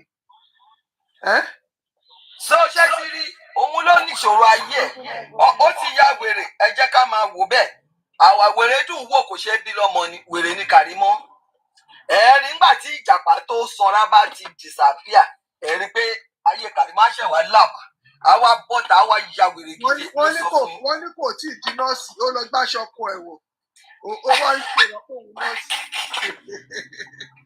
àdìsẹ níjọ́ tó kọ́kọ́ ṣe kinní yẹn ó wọṣọ nọ́ọ̀sì mo ní Karimot ṣe nọ́ọ̀sì ńgbà tó náà anatomy mo ní wọ ṣálátómì nìkan ló fi ń ṣe nọ́ọ̀sì ni microbiology dà níbo ni kinní kan wà mo ṣá ẹgbà mi mo physiology wà kí ló ń ṣe lè. now àwọn sọ pé òkè id ọ̀dọ̀ túbọ̀ láti sọ kinní mi id card ṣe rí mọ̀mí African kitchen yẹn náà màmá yẹn náà ojú ẹ̀ ṣe tí báyìí ni màmá yẹn ló kọ́kọ́ rí màmá yẹn náà wá gbà mí nà kò ní id ní báwo ló ṣe máa ṣiṣẹ́ tó ló wà níbi iṣẹ́ ó ní id card bàdẹ̀ ṣe máa rí nìyẹn o bó ṣe tún lọ ṣe káàdì nìyẹn ló bá kọ nọ́ọ̀skẹ́rì bí tá a ti bẹ̀rẹ̀ nọ́ọ̀skẹ́rì káàdì nìyẹn gbàgbà pẹ́ńsù bíi mákà ló fi kọ orúkọ yẹn kò sọ orúkọ náà sí òun yẹn ń bẹ̀ kí ló ṣẹlẹ̀ kọ̀ọ̀kan. ń bọ̀ tún yá bóyá ó rí coach báàgì àbí ó rí kúdirísìkì tí yẹn máa ń wọṣọ tó máa ń kó gbogbo àwọn lébẹ́ẹ̀lì tó máa ń kó wọn mọ́ra wọn bíi kọrí yẹn bó ṣe wà ní páàkì yẹn ni o ló ṣà ń display ẹ wá gbà wá kẹ lọ́nà ẹ wá ìyá àgbà mo ní kí ló ṣẹlẹ̀ ó ní ẹ wo kíní ẹ ṣe kọ́ọ̀ṣì ní àbí vi bẹ́ẹ̀mi náà ṣe lọ download ẹ̀ bá zoom ẹ̀ ń bá ṣàṣe gbogbo ẹ̀ làbárí tó di COVCH nítorí Ọlọ́run fake life ṣe báyé ẹ jẹ́ báyìí fake life ṣe báyé ẹ jẹ́ báyìí. èmi ò tiẹ̀ wo débẹ̀ ibi tó ti ń sọ̀rọ̀ pé ẹ gbàgbé oṣù mélòó tiẹ̀ ni mo ní ná mo ní oṣù tó bíi 12. COVID ni wèrè ní tó ní $1 store ló ní COVCH ní báàgì kì í ṣe coach COVID ní báàgì Karimot bẹ́ẹ̀ mo sọ àtúnṣe rí nìyẹn mo ní kí ni ìṣòro ayé ẹ àǹtí ẹ tó ọ̀rẹ́ mà dẹ̀ ti sú mi kẹ́ ọ̀rọ̀ gbogbo yín dẹ̀ ti sú mi kí ló fẹ́ fi fake life ṣe bá ló ń ṣàkọsí òun ti mú jàpá tó sọ̀rọ̀ òun ti mú mọ́lẹ̀ so kí wá. Stop it now bọ́ ẹ mọ̀ pé ó lè stop ẹ̀ torí bó ṣe máa àbákú láṣọ ewúrẹ́ bó ṣe máa bákú nìyẹn kò sí nǹkan tá a lè ṣe sí ọ̀rọ̀ ẹ̀. You are just a sadist. Kò sí kíní mọ́ kí lẹ ṣe ń pè kò sí justice for Mohbad ìyẹn ti kọjá ẹ jẹ́ ká lọ kóòtù kí gbogbo ẹ̀ parí ẹ wá rí àwọn wèrè ẹ̀ nírí wọn bímọ nǹkan mi lọ tún máa gbé dání bọ́ọ̀ì sàlótọ́ ṣùtì lẹ́sẹ̀ yẹn ṣe rí pé lórí burúkú àwọn wèrè tó ń sọ pé àwọn ń ṣe justice olórí burúkú lọ́dọ̀ jù sí wọn sọ wọn kọ̀ọ̀pọ̀ ọmọ yẹn o wọn sọ wọn kọ̀ọ̀pọ̀ ọmọ yẹn ní ìgbà tí Tóyìn. ọmọ yẹn ò ṣe justice kò bá wọn ṣe justice ní tiẹ̀. náà mò ń sọ fún yín nípa ọmọ yẹn kò sọ̀rọ̀ ni pé kí ni crime boy ló kó bọ́mọ lọ́mọ kí ni kí crime boy má wá sórí péèjì òun kó má jẹ́ kó lọ pàun dà ṣó fẹ́ pàun ni wọ́n dẹ̀ lọ gbé bọ̀bọ̀. So tell me Tóyè bábà ń gbà tó sọ kinní yẹn tó sọ bí ọmọ yẹn ṣe rí lọ́sibítù iye owó táwọn ná àwọn olórí burúkú láti alápògbẹ́ yìí ò bọ́mọ yẹn ṣe justice o àbọ́mọ yẹn ò kì í ṣọmọ ni ṣé kì í ṣe ìyá kan ló bí. Bàbá àwọn òbí títí ẹ wo wọn rí ọ̀dọ̀ bíi ti jò sí ni. Ọ̀gá ọ̀sàd bàbá ẹ̀ wọ́n náà lọ gbé bàbá ẹ̀ wá bàbá ẹ̀ máa jókòó ti ọmọ yẹn láti àárọ̀ ni o kò kúrò á jókòó ti báyìí wọ́n ní àwọn fi sínú ibìkan gbà tó yá tí nígbà tọmọ yẹn wà láṣìírí wọ́n rẹ́ǹtì ibìkan fún bàbá yẹn tó ń gbé bàbá yẹn ò ní kúrò bẹ́ẹ̀ ló ń sùn sí wọ́n nígbà tó ti wá gbọ́mọ yẹn padà sí wọ́ọ̀dù ó kúrò bẹ́ẹ̀ yẹn nínú wọ́ọ̀dù yẹn ni bàbá yẹn ń sùn pẹ̀lú ẹ̀. Now, what I'm trying to say is this. Níbo là ń lọ Nàìjíríà? Níbo là ń lọ Nàìjíríà tó jẹ́ pé téèyàn bá sọ opinion ẹ̀, ayé yín máa bàjẹ́. Èèyàn náà ò fẹ́ ẹ ti ń gbébọn. Ẹ wá ń sọ pé èèyàn kan wá ní kọ́kọ́ liberate wọn kọ́ máa gbébọn wọn á pa gbogbo yín dànù yẹn nítorí ẹ̀ bá ti yí bí Karimot àyà kan gbébọn wọn bẹ́ẹ̀ ní láyé shoot ayé dànù. I don't know why ta ní problem. Amẹ́ríkà tí wọ́n ti legalize ẹ̀ nǹkan lọ para wọn nípakúpa yẹn. wọ́n wọlé. Inú kan máa bí sí èèyàn kan ló máa gbébọn. Ayọ̀bọ̀n Tolúwẹ̀. I keep saying this. Why are we this? We are very wicked. Ọlọ́run, àwọn ẹ̀dá kan kan gbogbo ọba ẹ̀ ẹ̀wọ̀ ìrìsì yẹn. Á dẹ̀ sọ̀rọ̀ bẹ́ẹ̀ ni pé ilé ayé òun lọ lọ́hùn. I look at all of them. Gbogbo yín tẹ jókòó jòsí gan tó jókòó tó dẹpọ̀n délẹ̀ imú ẹ̀rín náà tó máa ń fẹ́ mú bí tí mo ń kí yẹn. Ṣé mo pé jòsí yẹn? Mo sọ ń jọ́kọ̀ mo ní Ọlọ́run á mú ẹ. Ọlọ́run dẹ̀ máa mú ẹ. Because o lè sùn lálẹ́ kó má jí mọ́ mi òró kúrò ẹ̀. O ní ẹ̀mí Ọlọ́run lọ́wọ́. O dẹ̀ ní àtúbọ̀tán tó dáa. O ń ṣe bàbá tó dáa rárá. Mohbad ó gbà yẹ padà. Ṣé ní pé àwọn ọkùnrin míì wọ́n burú? Ṣé mọ̀ bí obìnrin ṣe máa kọ ọmọ sí obìnrin lọ́rùn? Tó di last minute tó bá fẹ́ ṣe ìyàwó tó fẹ́ ṣe nǹkan kan wọ́n á ní bàbá ẹ̀ ní. Bẹ́ẹ̀ ni obìnrin yẹn náà máa gbà ó máa dákẹ́ ó máa wò. Ọmọ wa ó dáríjì ìyá ẹ̀. Ìyá dẹni tó ń pọmọ ẹ̀ tó ń bá tọ́jú ọmọ tó ń ṣe gbogbo ẹ̀. Òun á ń bínú jòsí. Wọ́n fún ìyá Mohbad ní nǹkan jòsí òun bínú. Ó mọyì nǹkan tó ti pa lórí òkú ọmọdé yìí. Wèrè Karimot tún sọ mo máa sọ nǹkan tí ìyá Mohbad fi 2 million ṣe. Ṣòro kó jọ̀wọ́ tó máa lọ fi 2 million lára ara kúra ni àbó ló ṣì lélẹ̀. Ṣòro kó jọ̀wọ́ ànímọ́ kọ́rò kó máa ní lọ́kọ fún bàbá ọkọ tó ń fẹ́ àfi bí wèrè ṣe sọ wípé ó fi ra lẹ̀. Ṣé tó bá kó 2 million fún tó fi ra lẹ̀ ṣé ẹ̀ṣẹ̀ nìyẹn ni Karimot? A ní ò kì í rí nǹkan tó láyọ̀ Karimot òun rí èèyàn tó ní ẹ̀ ń dùn kínú ẹ̀ ò ń bá láyọ̀ yọ̀. Ò kì í bá aláyọ̀ yọ̀ torí ẹ̀ ló ṣe lè láyọ̀. Ìwọ ń gbé àwọn ọmọ ẹ ṣépè òun náà ń gbé grandson tèmi ṣépè. Ẹni dérú lérú ń tàn elépèlépè máa ràn. Ṣọ́rọ́ ọmọ yẹn bẹ́ ṣe ń ṣe tó ó ń dá padà sórí yín ní ẹ̀ lórí tẹ̀ ń rò ní tẹ́ bá lórí tẹ̀ ń rò. Tẹ́ bá ti sọ̀rọ̀ òdì sọ́mọ yẹn báyìí máa wo nǹkan tó máa ń ṣẹlẹ̀ sí yín. I don't know. Ó wá sọ ìyá Mohbad mọ̀ pé lè àmọ̀ kì í ṣọmọ ọmọ ẹ̀ ṣó lórí burúkú ni ẹni. Tó bá mọ̀ tó dẹ̀ ṣì bá lè àmọ̀ ṣó rò pé ó jọ̀wọ́ ni. Ṣó rò pé ó jọ̀wọ́ kò jọ ẹ o. Ìyá Mohbad ò jọ ẹ. Ìyá Mohbad ò fẹ́ kákùnrùn. Olórí burúkú ni ẹ o. Oníṣẹ́ blessing ò bímọ fún. Tí blessing bá ṣé ó ti ro àdúrà pé gbàdúrà ò lè bímọ fún. Nǹkan téèyàn bá ṣì ní òun ló ńlá ní òun anílà ńlá ní. Nǹkan tó ní nì látọ̀dọ̀ Mohbad ó dẹ̀ máa tọ́jú ẹ̀. Tó bá sọ pé kò ní ṣojú ẹ̀ á ṣe ẹ̀yìn ẹ̀ Karimot. Wàá máa gbénu lé òní kú o máa gbénu lé o máa gbọ́ nǹkan tó da èrò nǹkan tó da nípa ẹ̀. Tẹ̀ ń fẹ́ sọ̀rọ̀ ẹ̀ because ó máa irritate me. Honestly, ó máa irritate me. You have no class. You are a very classless mofo. O bó ṣe gbéra ẹ ọmọ méjì mọ yan ẹ. Ọyàn ẹ wá dàbí slippers ti arọ ó fẹ̀ sílẹ̀. Ṣé ò lè ra kò stay? Ní gbogbo bí tó ti ń ra fẹ́ẹ́kì wèrè tó ń rà yẹn ṣé wọ́n ń ta kó stay $2 $3 ń bẹ̀ kó tiẹ̀ fi gbọ́yàn sókè. Ọyàn wá dàbí slippers láyé ẹ. You are a disgrace to human being. To womanhood ni ó yẹ kí n tẹ̀ sọ. You are a disgrace. Ara ò mọ́ mú ọ̀rọ̀ ò mọ́ sọ ò fine. Ọ̀rọ̀ ẹ wá dàbẹ̀ tí ò pàṣẹ tí ò fẹ́ẹ̀lì tí ò kúrò kíláàsì. You are very useless. Ọyàn rí pẹ̀lẹ́pẹ̀lẹ́pẹ̀pẹ̀.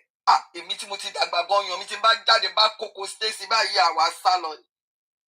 Ẹ gbà mí kẹ̀. Ó ṣáàdì o. Ẹnu ẹ dàbí ẹni tó ń lo denture. Tó bá ti wá yọ denture kúrò ẹnu á máa ṣe pàpàpàpà. Ṣé àmọ̀ pé mo sọ bẹ́ẹ̀ wàá máa ranjú bẹ́ẹ̀ ní tó fi nǹkan bọ̀ fìkà sí díẹ̀ wàá máa ranjú mọ́ Karimot. Ṣé àmọ̀ pé mo sọ fún yín pé ṣé àmọ̀ pé torí ẹ̀ ṣé àmọ̀ pé wà orí ẹ̀ ti kú o ti ya wèrè Karimot o ti ya wèrè o rẹ ní sọ fún ẹ pé o ti ń ṣe èrè. Ẹ wo bí Karimot ṣe rí náà. You can o tiẹ̀ lè dúró sẹ́gbẹ̀ẹ́ èèyàn. O lè dúró sẹ́gbẹ̀ẹ́ èèyàn kéèyàn sọ pé wàá máa rún pọ̀ mọ́ ni. Wàá máa rún omi pọ̀ mọ́ ni. Ó wà disgusting. Èmi ò mọ àwọn ọ̀rẹ́ tó ní o. Wọ́n bẹ́ẹ̀ sọ òótọ́ ọ̀rọ̀. Ṣé o tiẹ̀ bá àwọn ọ̀rẹ́ ẹ̀ jáde rárá? because I don't know, you don't dress right. Bó jẹ́ àǹkárá sóso náà lórí tó bá rán tó gbé fún télọ̀ tó rán dáadáa tó ní style tó yọ tó yẹn sókè fún olórí burúkú nígbà tó jẹ́ pé wàánú ẹ̀ ò dá wọn ní fọ̀nà hàn ẹ́ wèrè. Wọn ò ní fọ̀ràn hàn ẹ́ wèrè. Wọlé ayé ẹ̀ bó ṣe rí.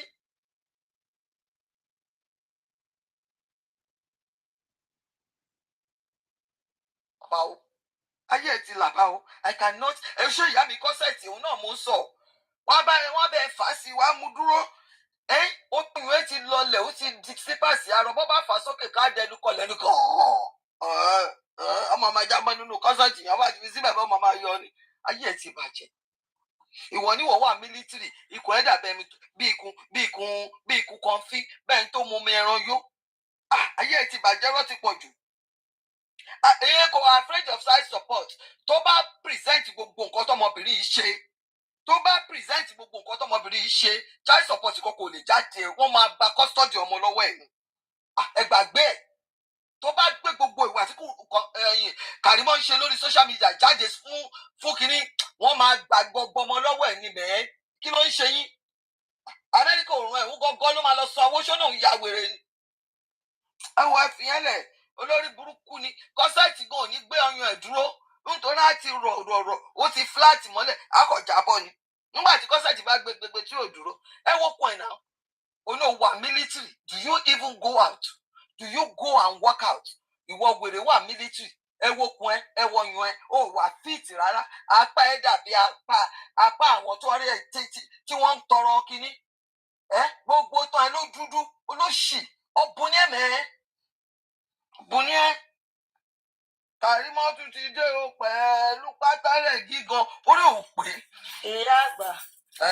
ìyá àgbà ẹ ti ní kò ṣe wọ́kà tó bá dọ̀la ó máa ṣó fún yín tó ti ń ṣe wọ́kà tó. Ó máa ṣe ẹ̀yẹ́ máa wọ̀rọ̀ máa work out èmi mo sọ fún yín o tó bá ti gbọ́ kínní ó máa work out èmi mo sọ fún yín máa rí Karimot máa work out. And I'm doing my work out. Onírọ́ ni ẹ̀rọ bá yí ẹ jẹ́ irọ́ labí kí ló ṣe ẹ́. ó máa mọ̀ túmọ̀ ẹ̀ ṣá tó bá ti mọ̀ fún yẹn á ṣe fún yín lọ́la. ẹni tó lọ ń bú kí ló rú ó máa lè lọ́wọ́dé ó tiẹ̀ ó kẹ́ni ó kàwé. You are very stupid. You are very stupid. Karimot is so ugly. O lẹ́wà o níwà o ní kankan. Ìjàpá tó sanra sọ́ọ̀rì pẹ̀lẹ́gan ó kú tiẹ̀.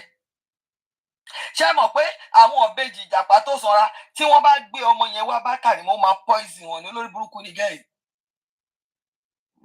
Eléyìí ò lè gbọ́ ọmọ ọkọ tán olóṣì ó lè ní Karimot nítorí owó wo bó ṣe bá gbogbo ayé ẹ jẹ ó kàn tí ẹ dá á sì wá jẹ́ pé èèyàn tó dá ni ṣáwárí tó bá wá ń sọ kínní yẹn á máa ranjú kọ ọbẹ tẹni tó fi gí sí jẹ ẹ mọ àwọn tó máa àwọn skin juice tó fi kíní sábẹ́ wọn á máa ranjú kẹ ẹ mọ̀ pé mo sọ bẹ́ẹ̀ mo wá sọ pé ṣètìgì wọn wá sọ pé mo bá ní kíní kan ẹtìgì wèrè ọdẹ òpònú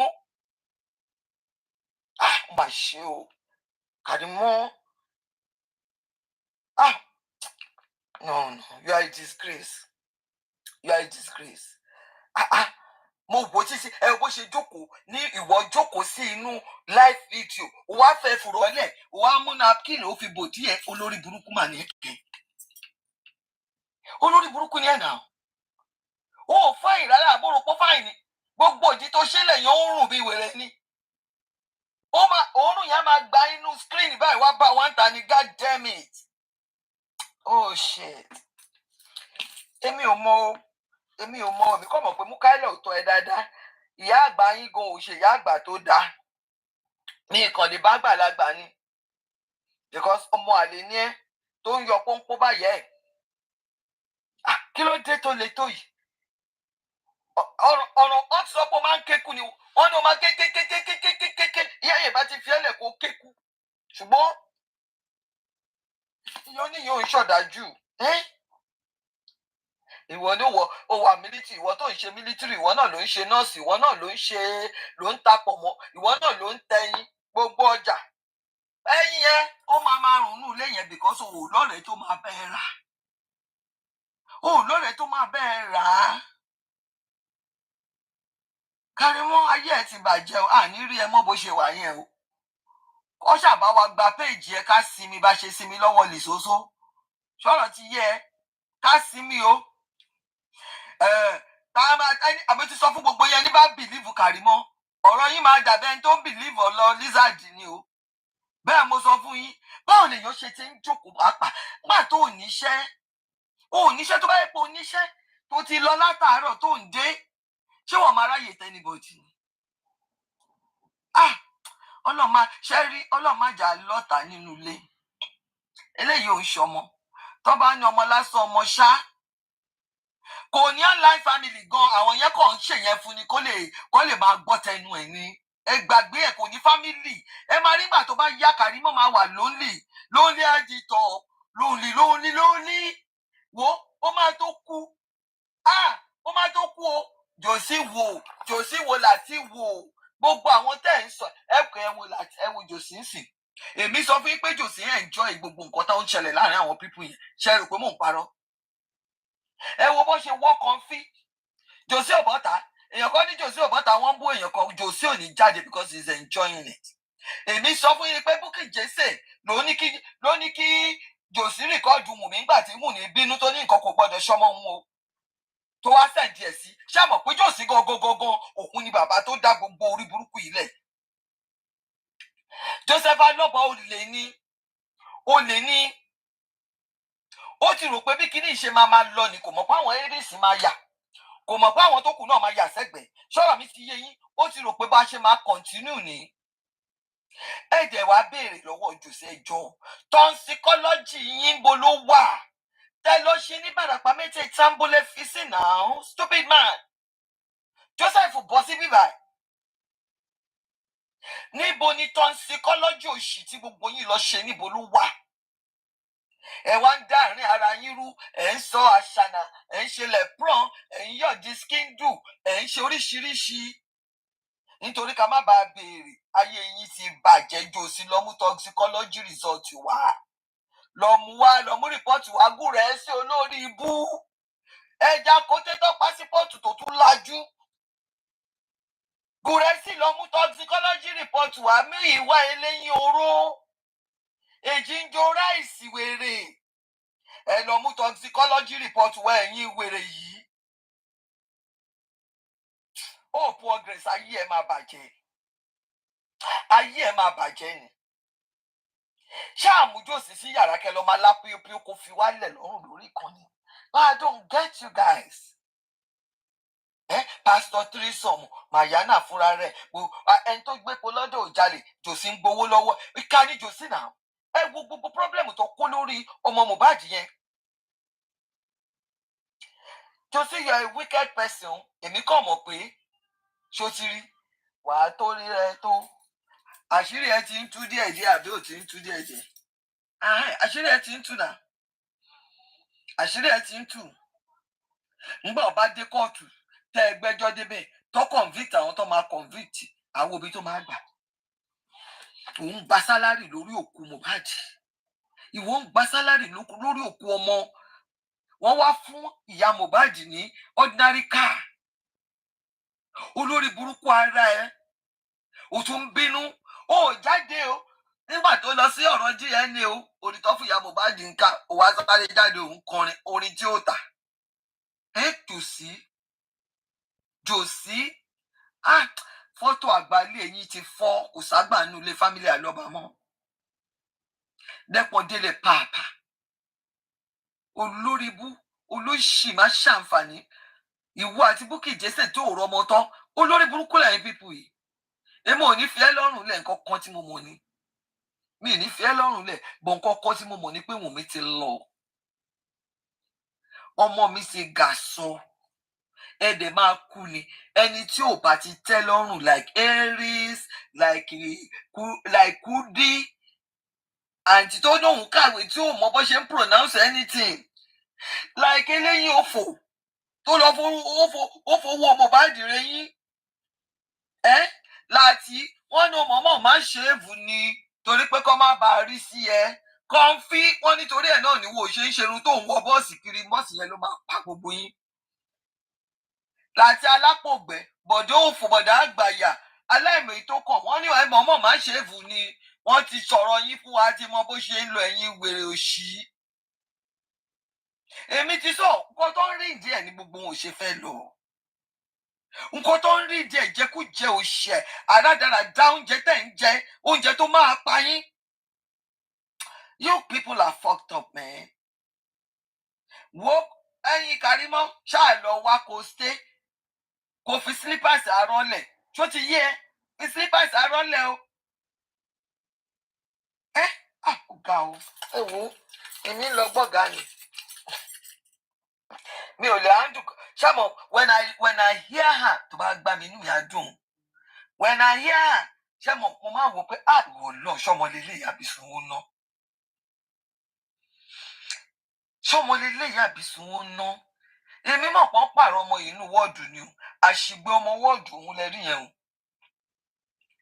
Karimot ò kì í ṣèyàn you are very disgusting woman máa wò títí ẹ wo bó ṣe múra wèrè múra bẹ́ẹ̀ tó wá láti inú gbó ẹ mọ àwọn ìyá tó ń gbé village yẹn tó máa mú aṣọ old aṣọ àwọn aṣọ ìyáláyà wọn tó ti bàjẹ́ tó máa kó wèrè tí wàá kó bàtà ó kó àwọn bàtà táyé ẹ ti parí ó tò wọn who the fuck is this girl?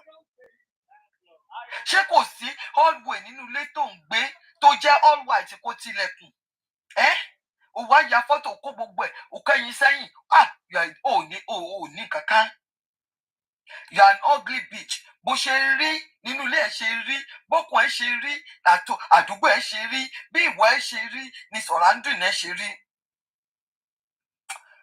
you are a dirty piece of crap. Ọ̀gá o ẹ jọ àwọn wo ló ń ta brand bí káfíkan ránṣẹ́ sí Karimot ẹ jọ torí Ọlọ́run aláti gbé ọyàn yẹn sókè tipátipá torí bó tẹ ṣe máa ń wò ẹ tó bá ń ṣorí burúkú lórí ìkànnì yẹn ó máa ń jẹ́ kí inú ẹ bí nítorí ọyàn ẹni máa lọ ń wò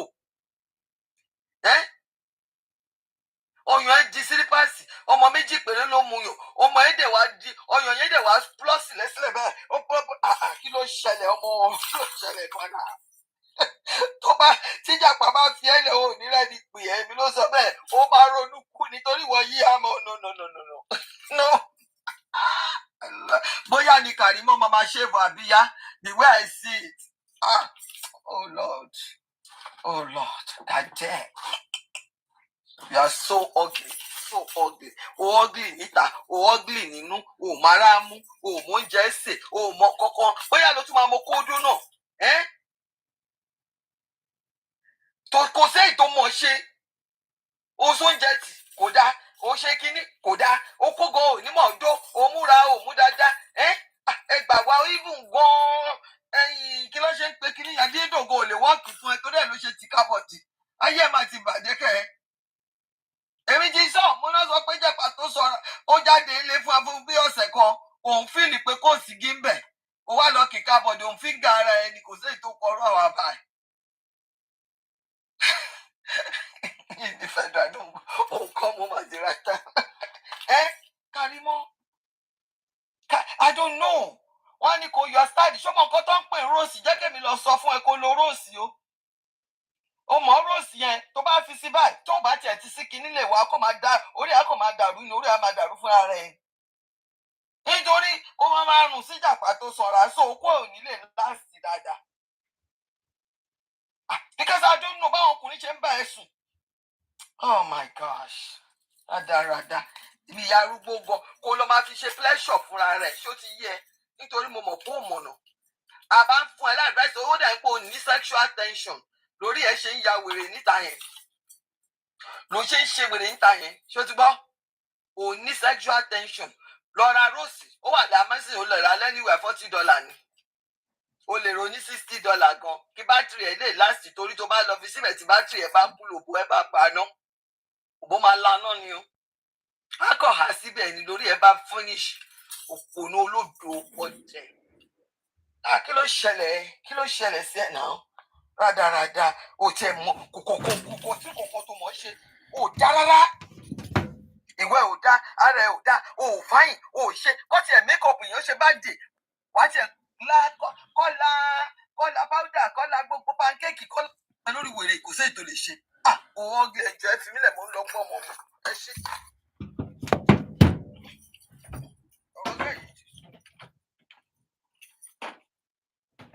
I yield my mic bí ọ̀rọ̀ tó bá.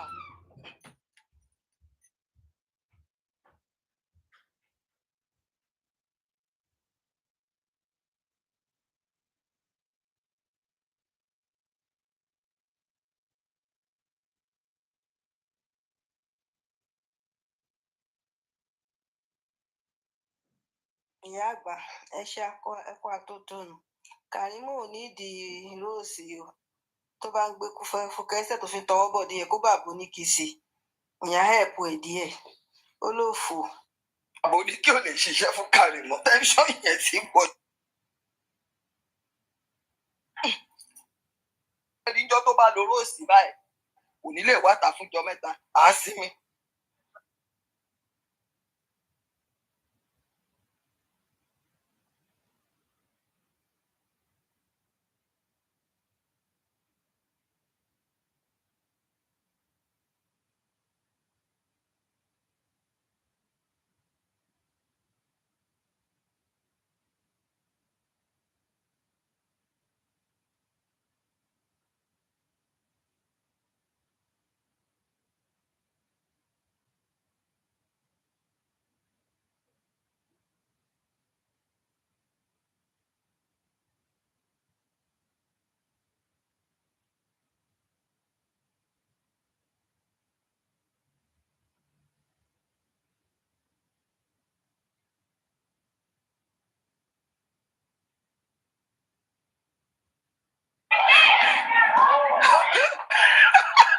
àbí kẹ́kọ̀ọ́ máa fi róòsì ṣé ó kù máa filẹ̀ ńbẹ̀ ni ó lè filẹ̀ kábùkẹ́ lọ fi sẹ́nu ìyẹn wàá kan rú èmi báyìí o àdìwọ̀ ọ̀nà ẹ má dáhùn òjèrè ó yà wá tá à ń sọ̀rọ̀ róòsì à ń fún láì díà ẹ̀.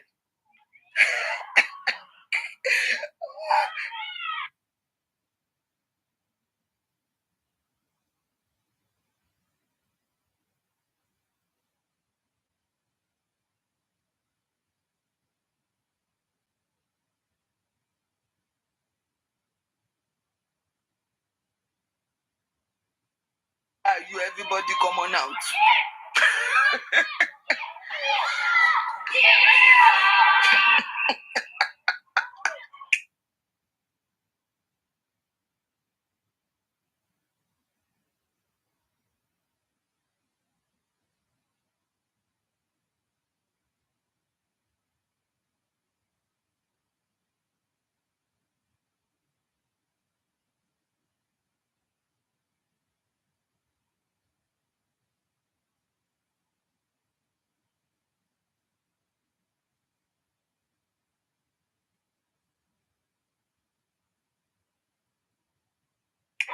ẹ̀kọ́ fóònù yín ní kò ẹ má jọ já wa bọ́ o.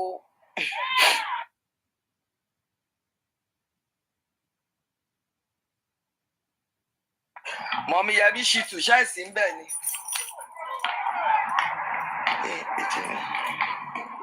ọ̀gá o trọ́bì mi gbogbo ayé dà o arógo.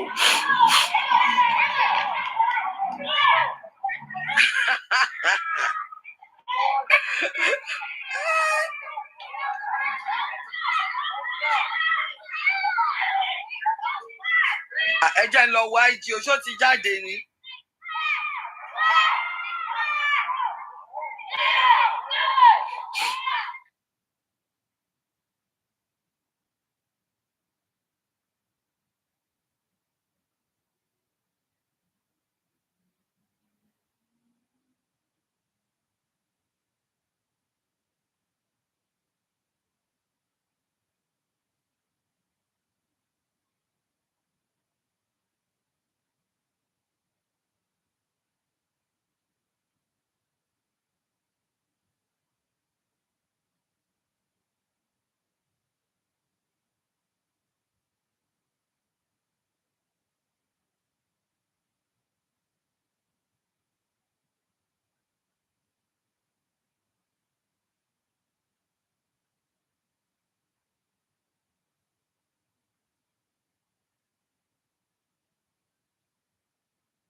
Kí ló kàn wá ìwé dàbọ̀rọ̀ lọ́kù?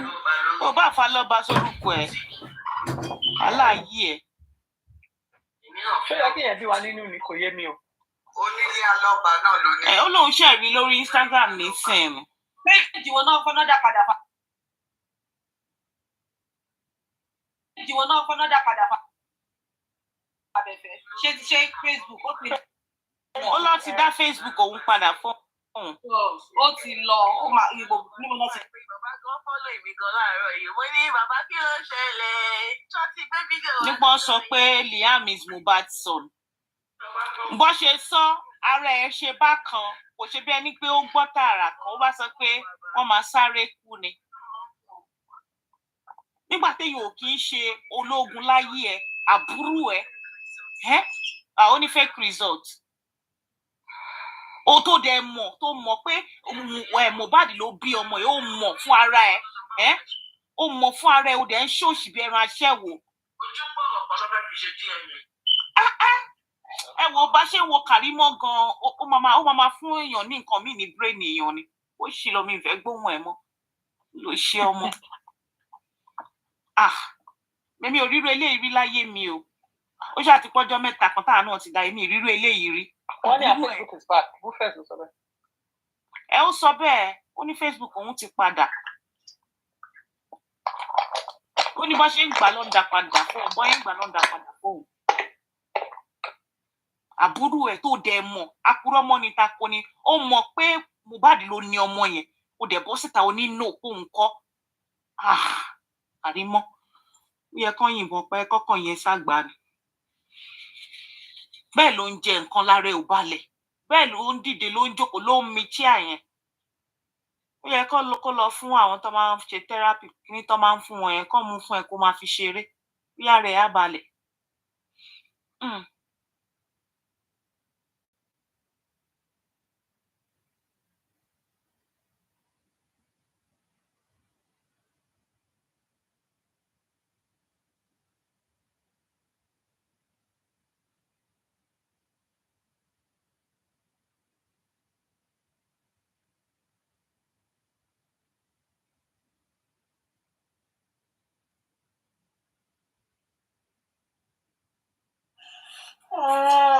Infection flag ẹ̀ ni.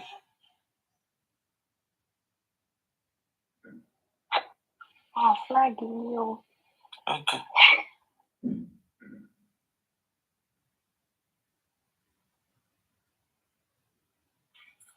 Mo ń wá fídíò ibi tó ti sọ pé wọ́n infection or no infection. Dẹ́ sáré wa. Àwọn òtajà inú ọjà yẹn mo dàgbà sí. Àwọn ìyàwó mi ẹ̀rù ń bà mí. Àwọn máa mi àjọ figagbága ni. Àjọ̀dún kọ́sítọ́mà bọ̀ra wa lọ́wọ́ ni. Kọ́sítọ́mà mi báyẹ̀ nítajà látàrọ̀. Ọjà tí wọ́n tà lẹni tó wà lẹ́gbẹ̀ẹ́ náà tà. Kọ́sítọ́mà yẹn ẹ̀dẹ̀ tí rí bọ́jà tẹ̀ta ló fẹ́ rà. Ẹni tó bá já mọ́ lọ́wọ́ ni. Most time ó dẹ̀ máa já mọ́ mi lọ́wọ́. Ìyá yẹn lè fi tí láti pawó kóhun náà mú un lọ sí. Ó ṣà mo ti rí fídíò yẹn.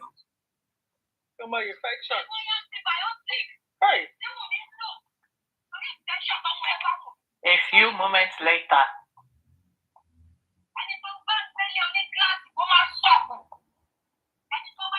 Abẹ́fẹ́ sẹ́ǹdẹ̀ sí. All right, okay.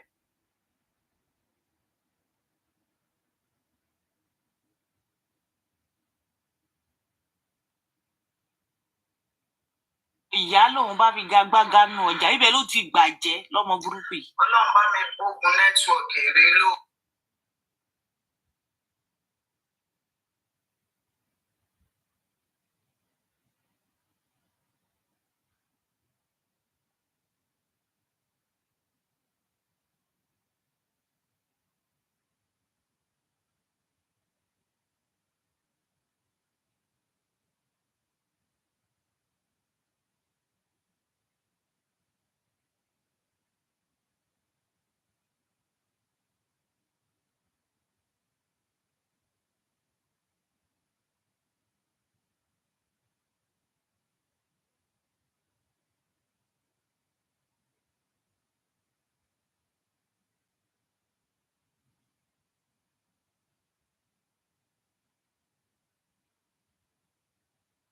ẹ̀jẹ̀ tó lè dé sẹ́bù ẹ̀ ṣe wá dá pàrọ̀pàrọ̀ báyìí ṣáà ti fẹ́ lọ sùn.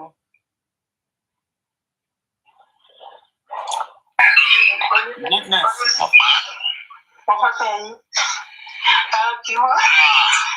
Ṣé kì í ṣe one night stand? Mi tí mo ti gbọ́ bóyá ti pa láti 20. Ìyá ọ̀rọ̀ ṣé kò ṣe girlfriend bọ̀dá láti ẹ̀ ló wà lókè yẹn? Ẹ gbóhùn wọn dáadáa o. Láti ẹni. Ilé ò kí ń jẹ́ fún ara wọn o.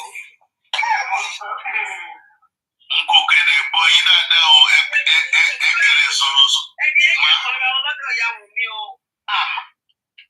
Àyà owó yẹn má pa mọ́ o, ẹni ó ń jẹ́ fún ara wọn. Àwọn eléyìí jẹ́ wọ́n tún gbọ́ ọmọ ń bẹ̀ o.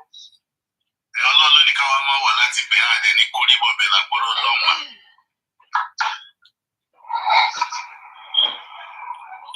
Ẹ wo bí kíkiní yín bọ̀ o, ẹ jọ o, ẹ ṣàánú ajé o.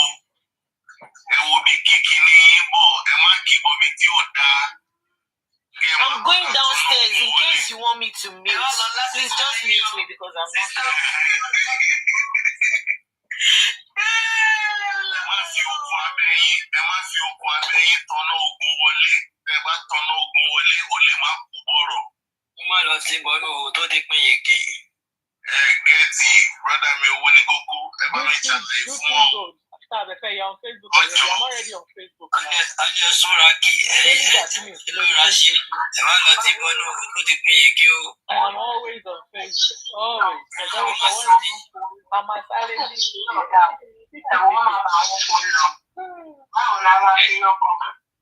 Ẹni tẹ́rù bá máa bà í jẹ́ kẹ́rù tètè bá ń sìn àti ẹni ẹ̀mọ́ ẹgbẹ́ yẹn obìnrin náà lágbára àkàbà níyì. Ẹ lè gbéyàn ga ẹ lè jìwọ̀ sínú kòtò tí ó bá ṣọ́ra. Bẹ́ẹ̀ni, gbogbo obìnrin kọ́ ló ṣe ń dáyà bí. So ó yẹ ká máa sọ fúnra wa tí ó bá ń ṣe pé àwọn tó pọ̀ ọ̀nà ráùtì yẹn wọ́n try wọ́n gbìyànjú. Irú bàbá Karimot wàláì iṣẹ́ kékeré kọ́ ló ṣe. Bóyá ara nǹkan tó mọ̀ nìyẹn tó yẹ tètè yá fi rí kí wọn ìfàdà àwọn àti ó sì ń bùtì lọ́jọ́ ń sáré wọ́n sá eré yẹn wọ́n tètè yá yẹ lẹ̀. Ọmọ yẹn kí ẹ̀ òkú bọ̀. Wàláì bí àwọn náà bá ti forí kónú ṣùgbọ́n ọ̀yà yẹ rí wọn. Nínú ayé ọkùnrin obìnrin onídìkejì àkàbà. Nǹkan méjì lè fa kàbà ṣe ẹ lè fi gòkè lọ síbi ayọ̀ yín. Ẹ lè fi jábọ́ sínú kòtò kan má gbóhùn yín mọ́ láyé. So ìdí tí yàn fi gbọ́dọ̀. Ó jáde sọ ilé ṣe dàrí ó lè dàrí àtòyìn obìnrin. Onílé power tap voice.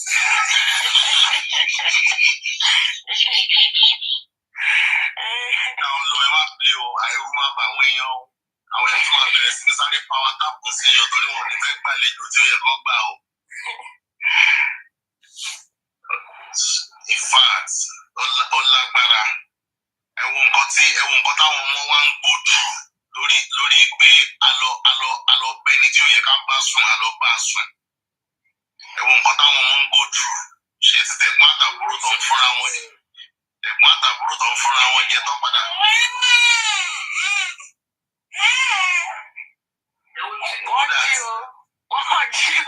Good at wọ́n ti bẹ́lẹ̀ àmì.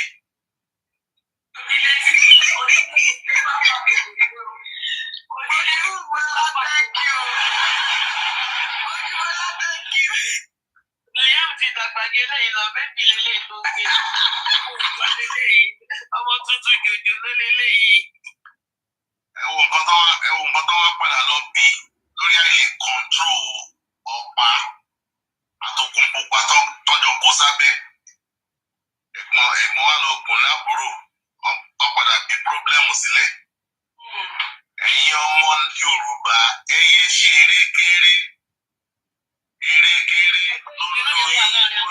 wọn láìkí ara wọn bó ṣe wà yẹn. Oyún kóyún ló ń lọ ọmọkọ́mọ ó ti dàdúró o.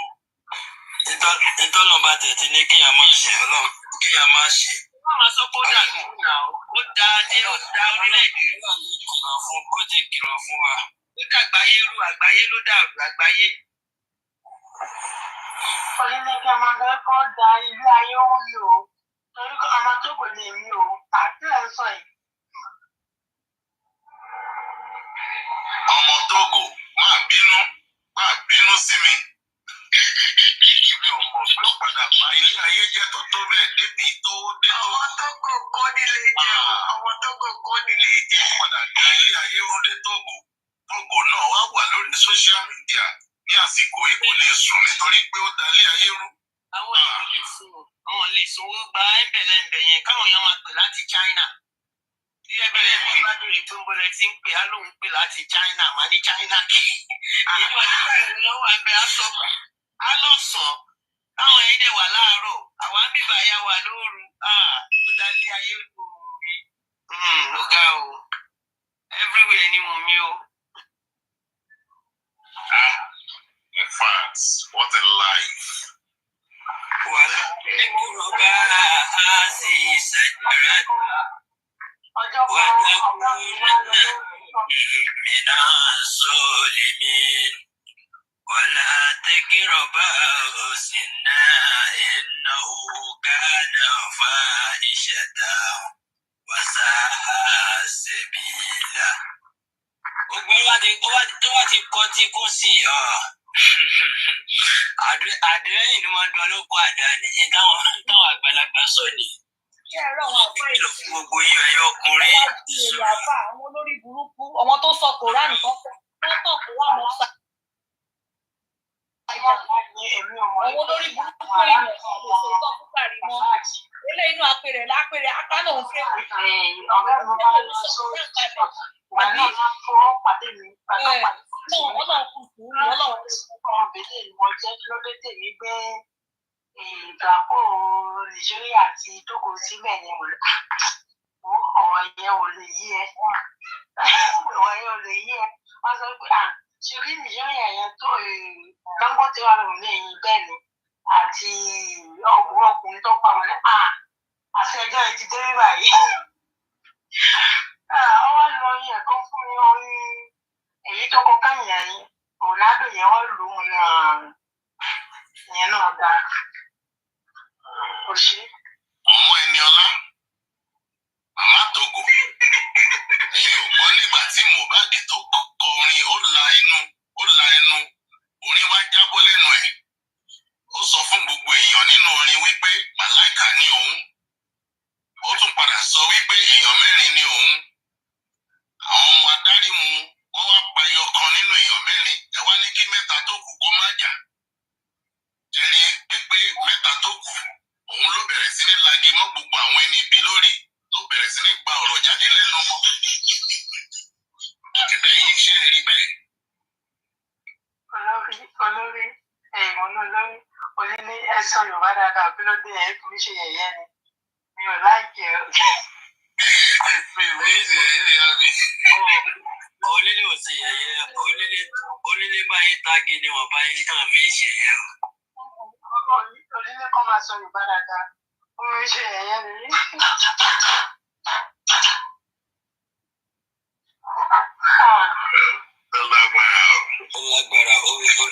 Lágbára.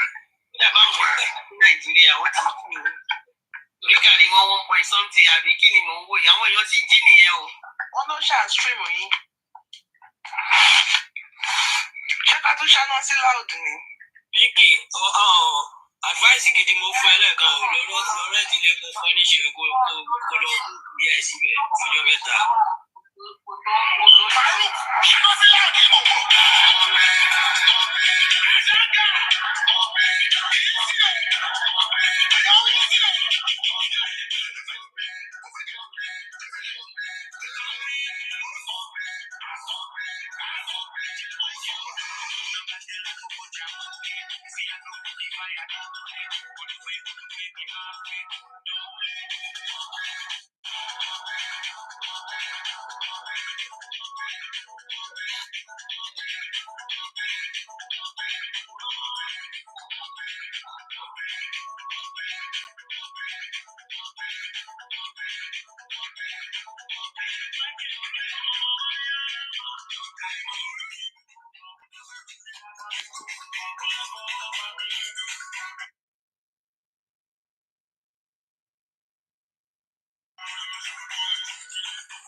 Do you want to listen to the music?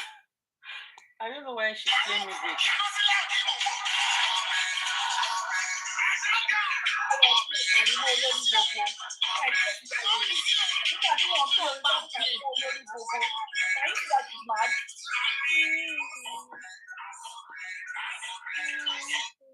She knows we are playing her. That's why she's playing music. Maybe we should just play something else.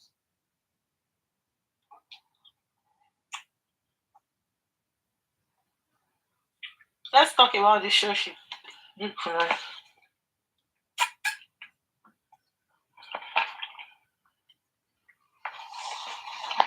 Pinky Shetty Lobby Shani. In the next number.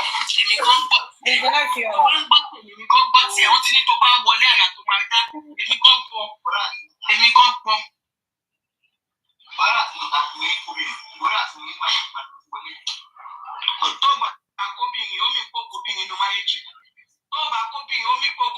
Treat infection for nínú marriage because you are quick to sọ pé kíní ọ̀n tí kò ń ṣe ṣìnà ní ṣe bó ṣe ṣìnà ní mi ò treat infection lórí ṣìnà ẹ̀ tó ṣe àbí mi treat infection lórí ọ̀rọ̀ ṣìnà ẹ̀ nínú marriage àbí ta ni mo ti lọ gbé infection tí mo treat wálé. North Kerry onístífìlì kókó.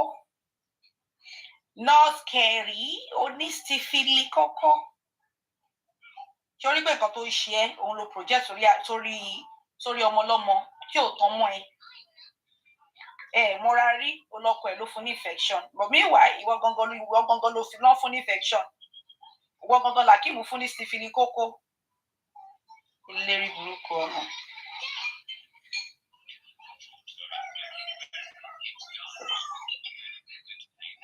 Ọmọ fẹ́rẹ̀ play Yàtúndé. Yàtúndé ní ọmọ kankan tó fẹ́ sọ fún ẹ. Olórí burúkú ni ẹ ti fi mo ò tí bẹ̀rẹ̀ lásán tí jà poró ó ní wọ́n bẹ̀rẹ̀ lórí ọkọ ẹ̀ mọ́lẹ̀ ìwọ ló lọ́gbẹ̀ tí ẹwọ́ ló sọ fún wa náà ó lóò ti náwó ti sú ẹ ìwọ ló ń sọ kí ni tèmi ó ní ó ti fi gbogbo ẹ̀pọ̀ òbú ẹ gbogbo nǹkan tó ń ṣe Nàìjíríà tó ń sẹ́ẹ̀dì sí ẹ ìwọ ló ń sọ fèmí kí ni tèmi láti bẹ̀rẹ̀ lórí bàbá Jọ́dá mọ́lẹ̀ kí ni tèmi yan gidi ni bàbá Jọ́dá sẹ́mi èèyàn gidi ni olórí burúkú nígbà tó ń sọ kò sẹ́ni tó sọ fún ẹ̀kọ́ Wùmí lórí ọkọ ẹ̀ bọ̀ natural love lọ́ní sí ọgbà tó ti ń bọ̀ sí wọn ni ṣó mọ ọmọ pé ìwé ni wọn ló máa ń bẹ̀bẹ̀ kọ̀kọ̀ Wùmí àti títí Wùmí àti tipẹ́tipẹ́ ìfẹ́ òwúrọ̀ tiẹ̀ ni wọ́n ló ń dùn olórí burúkú ìwọ jáde síta ọ̀ọ́dọ̀ jáde fẹ́mi o because wọn mọ̀ mí lórí social media ìwọ jáde fún Wùmí lórí social media tẹ́mi ò bá ní jáde fún ẹ olórí burúkú olóṣì ìwọ máa ń ṣẹ sí ni ṣẹ́bẹ̀ mi sọ èmi ń gbádùn ajé mi mò ń jẹ́ fàájì lọ́wọ́lọ́wọ́ bá olórí burúkú olórí ayé ẹ ti ta títí èmi ó dùn ẹ ń jọ ẹ tí ayé ẹ ti bàjẹ́ èmi ṣe bàjẹ́ ara mi ní kí ló kọ́ mi àtẹ́gbẹ́ tó ti sọ̀rọ̀ lórí social media mo ta sí ẹ̀mí ìpè ẹ́ wọ́n ti kọ́ tó mọ̀ tó fẹ́ sọ yẹn lóye kèmí jáde fún ẹ olórí ibú.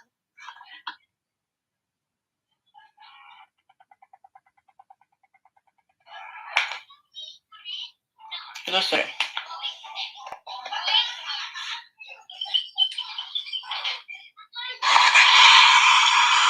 Olórí burúkú ara ẹ̀ ṣé gbogbo nǹkan tí mo ṣe èmi ló ń dùn o èmi gangan ló ń ká lára èmi ló fi píìnì ń gún èmi ló fi ń gún because ọmọ tó bá ń ṣe yìí sí nígbà tí mo rí kíní gist lover ń sìn tí mo rí ní ṣọ́ọ̀bù mi mo tún pè é ó náà tí ẹ oníkì máa wò ó ní kí n fi títí sílẹ̀ ó ní ṣùgbọ́n ó tó pé Wùmí ti sọ fún ẹ pé òun ò bẹ́ẹ̀ ṣe mọ́ Wùmí náà bá òun ò bẹ́ẹ̀ ṣe pé kò fòun sílẹ̀ dandan ni ó ní kò fòun sílẹ̀ ó lóun ò bẹ́ẹ̀ ṣe òun ìṣọmọ ìyá ẹ ó ní junior kọlẹ̀ ẹ̀gbọ́n tó wù ní ó ní súnkọ̀ mi kọlẹ̀ ẹ̀gbọ́n tó wù ní ó lóun ṣe ẹ̀gbọ́n òun tó kò fòun lẹ̀ kí ló dé pọ́n fẹ́ fi kú ọkọ ẹ̀ tó fẹ́ fi lóògùn báyìí ikú ọkọ ẹ̀ ló fẹ́ fi lóògùn ikú ọkọ ẹ̀ ló fi lóògùn lọ́dẹ̀ ló pa ìwọ ló pa o títí tó bá gbé ikú ọkọ yìí ó fi ìjọ àbúrú ẹ̀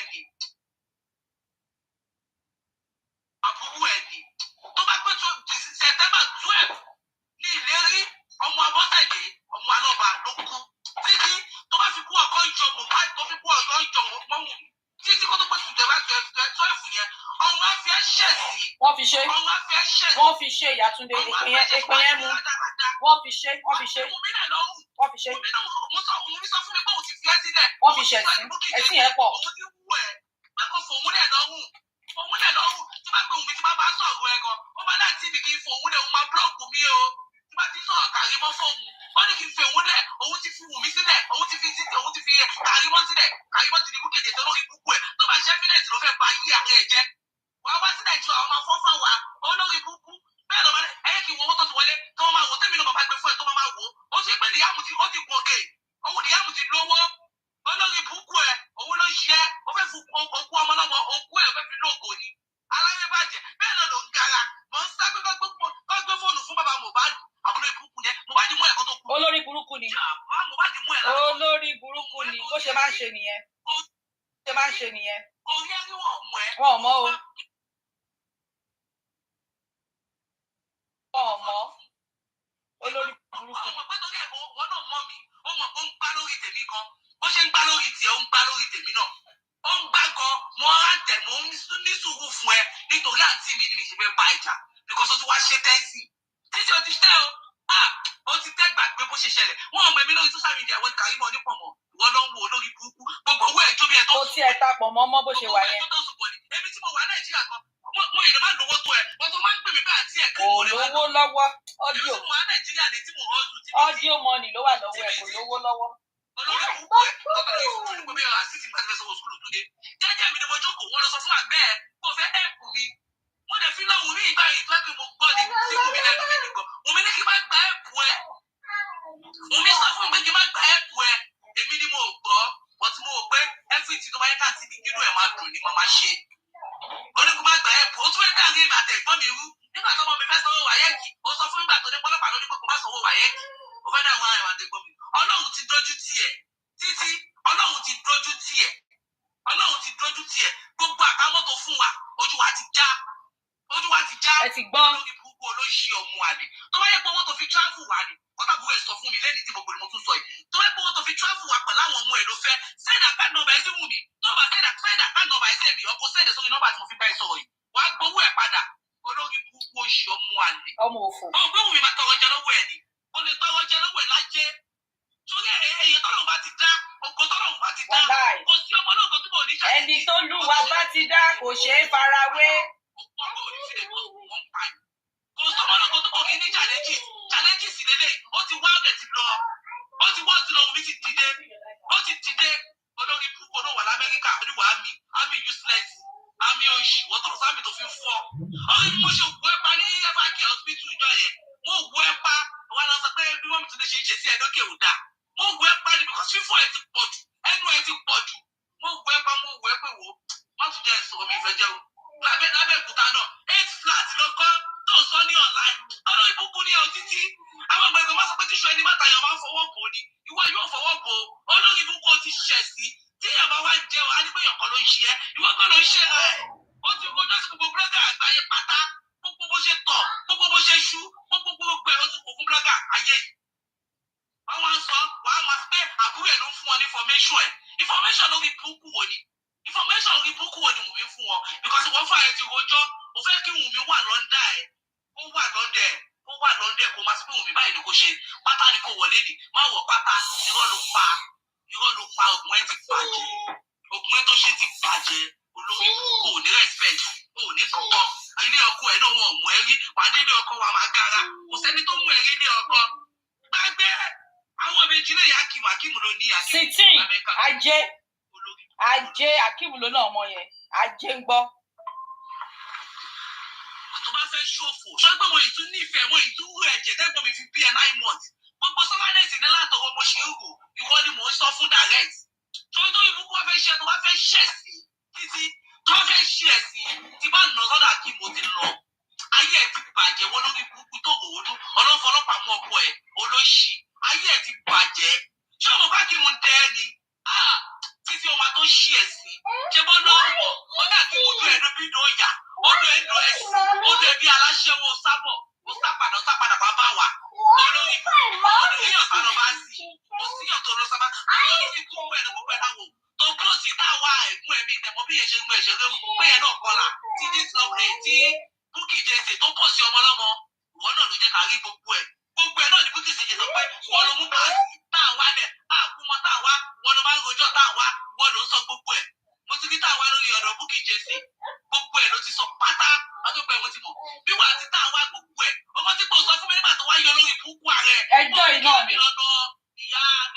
Ìyọkọ ẹ̀. Nínú ọjà, ọmọ tí mo sọ fún mọ́tẹ́mà tẹ̀lé sọ́nà Abẹ́òkúta, nígbà ẹ̀ ló sọ fún pé gidi èèyàn kan tó ń wẹ̀ lóbò ní ṣọ́ọ̀ṣì, ọlọ́pàá gbé ẹlẹ̀ sí àmì mo dì í mú. Tó bá fẹ́ ṣorí burúkú, mo yìí nífẹ̀ẹ́ mo yìí bẹ́ẹ̀ rò pé ẹ̀jẹ̀ làtí mi dáàdì ẹ̀ lórí àti mi sọ́fà lórí ẹ̀ lórí kí n sọ fún wọn fún ara ẹ̀ direct. Tí bá nà sọ́dà Akíìmù Akíìmù ní fún ní ẹ̀wọ̀n jù, ìwọ lórí burúkú olóṣì ọmọ yìí. Oníkìràkà mi ìmọ̀kọ́ tó ní lọ́wọ́ tẹ́lẹ̀ ní òní. Wàá má gúnyàn gàlè. Ọkọ ní ẹ̀kọ́ ń kú gàlè. Ó ń kú gàlè. Ó ń wọ́ ọkọ ẹ nígbà tí ó ń sọ̀rọ̀ fún ọkọ ẹ níyàwó. Kí ni ẹ títí? Ọlọ́run bá gbà fún ẹ. Ẹ̀yin ọkùnrin ẹ kú sùúrù o. Ọlọ́run bá ní ẹtí sọ́ba lẹ́nu mi. Olórí burúkú olóṣì bí nǹkan lè gbàdúrà kúkú tó mi. Nọ́ọ̀sì kẹrí oníṣẹ́fìlì kókó. Tó bá yọ kúrò ohun mi títí wà kú. Tó bá yọ kúrò Jùmọ̀kẹ́ ẹ̀gbọ́n mi títí wà kú. Àṣẹ. Ṣùgbọ́n tó yọ kúrò ohun mi, tó yọ kúrò Jùmọ̀kẹ́, èmi tí mo bẹ́ẹ̀ sọ tó bá yọ kúrò mi, ò ní kú. Nọ́ọ̀sì kẹrí oníṣẹ́fìlì kókó Akeem kúrọ̀jú. Tí tó fi Jùmọ̀kẹ́ ṣe ọmọ Ìyábọ̀, títí ó máa ṣiṣẹ́ sí. Láṣẹ ìlú rẹ̀. Ẹ̀gbọ́n bí èmi làbí gbẹ̀yìn, ó máa ṣiṣẹ́ sí. Láṣẹ ìlú rẹ̀. Ẹ̀sìn tó fi ìyá ẹ̀ ṣe yìí, kò sí ẹni tó fi ẹ̀gbọ́n mi ṣe wí ẹ̀sìn bẹ́ẹ̀, ìwọ fi ẹ̀gbọ́n mi ṣe ẹ̀sìn. Olórí burúkú nítorí ikú Mohbad, ó fi disgrace ẹ̀gbọ́n mi. Títí ayé á disgrace ọ̀hún á disgrace. Àmín. Wá ṣẹ̀sì Àmín. Títí ikú ò ní pa olórí burúkú olóṣì. Ikú tiẹ̀ máa pa. Wá fa bàbá ẹ̀ bọ̀ra. Ó ní láti ẹ̀ ó rí ìfẹ́ rí. Ó rí ìfẹ́ lẹ́ni tó lọ sọ́dọ̀ bàbá ẹ̀. Ó fún wọn ní $1. Ìwọ àti bàbá ẹ̀jọ̀ tó bọ̀. Ebi náà ni bàbá ẹ̀. Ebi náà ni Mukaila. Bàbá tó ní fẹ́fẹ́ àdá gé ẹ lọ́rùn.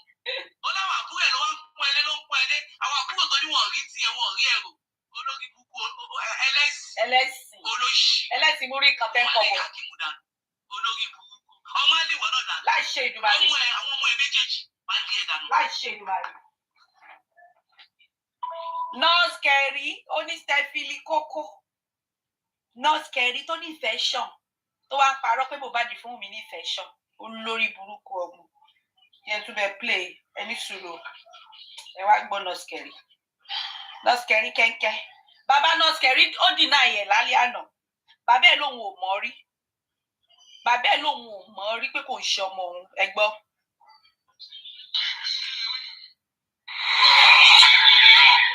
Karimot, ọmọ yín. Oh, okay. All right. Ṣé gbọ́? Bàbá ẹ̀ ní mi ò mọ nǹkan kan pa ẹ̀ mi ò mọ̀ rí.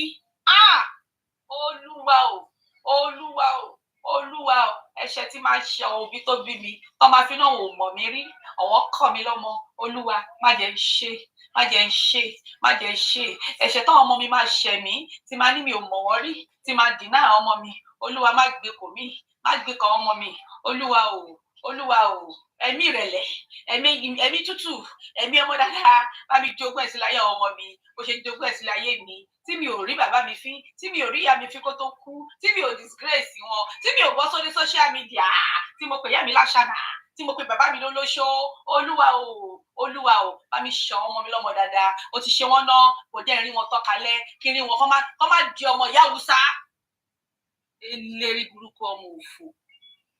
Aláyé bàjẹ́. Ọmọ àdánù. Ọmọ tán fi ń ṣépè sọmọ. Motherfucking asshole. Mbọ.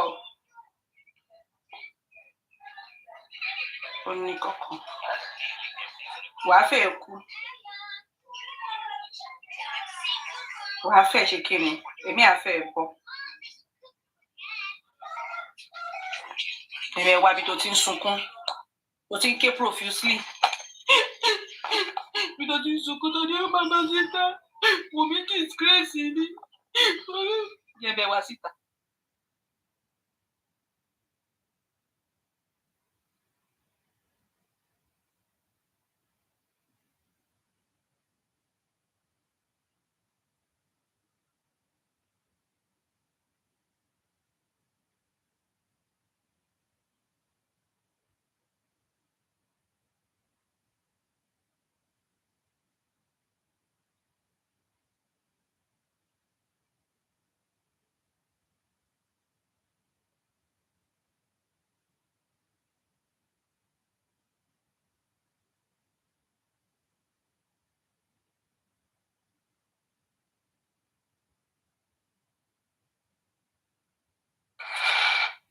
ẹ má sùn o.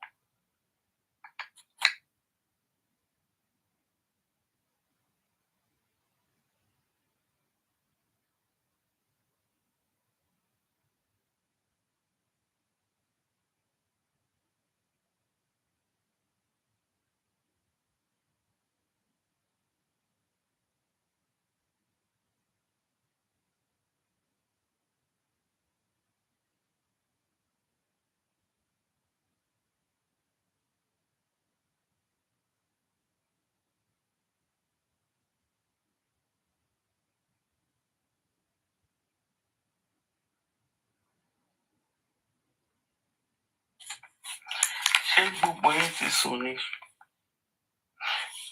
èmi tí mi ìwà kí n ráyè àsùn àwa ń bí o torí ẹ̀jẹ̀jà ti sùn lálẹ́ ń ṣànírétí gbọ́ràn. whatever. àsùn àwa ń bí àwọn ń ṣe kerosene. a máa ń sun àkọsùn lálẹ́ ní àdé ń ṣe ọ̀rá tó máa ń sun gbogbo ìgbà. whatever. ẹ play nǹkan fún wa. ó ti dá. àwọn grandpa wa ti send kan tó bá ṣe ìtọ́jú nípa ẹ̀ hold on ẹ kí n wá ṣọ́ọ̀pù òun lọ send no hold on.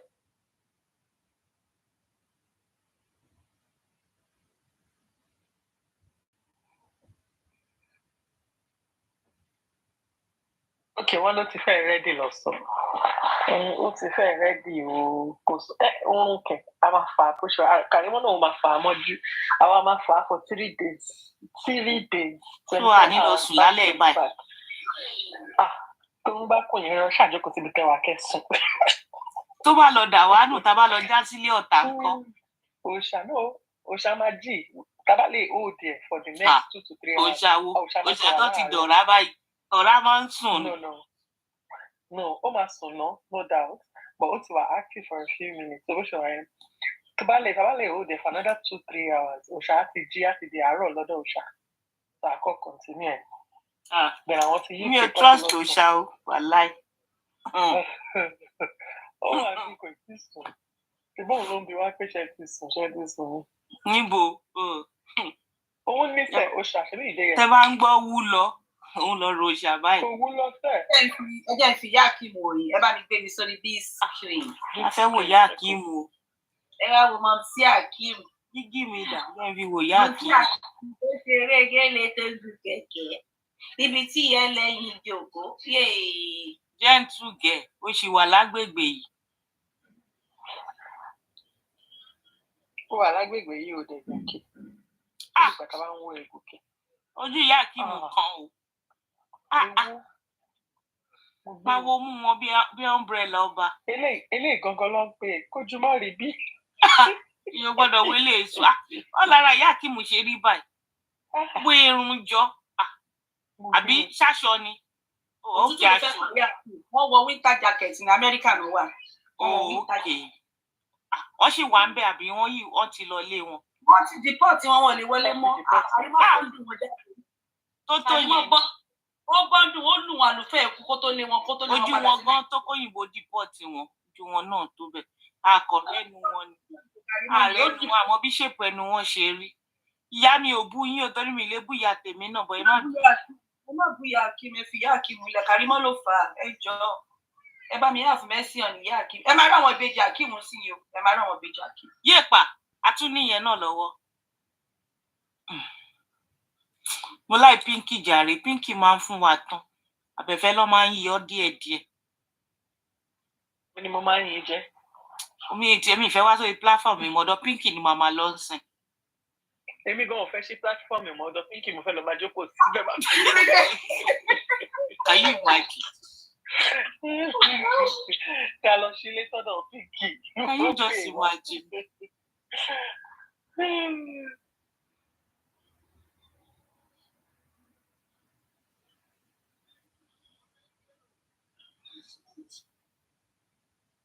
Vitamin B notice pé for the past how many days ojoojúmọ́ ni mo ṣé èmi ti yín tó ń tọ́ ṣé mo ráyè jáde báyìí lójoojúmọ́ tẹ́lẹ̀.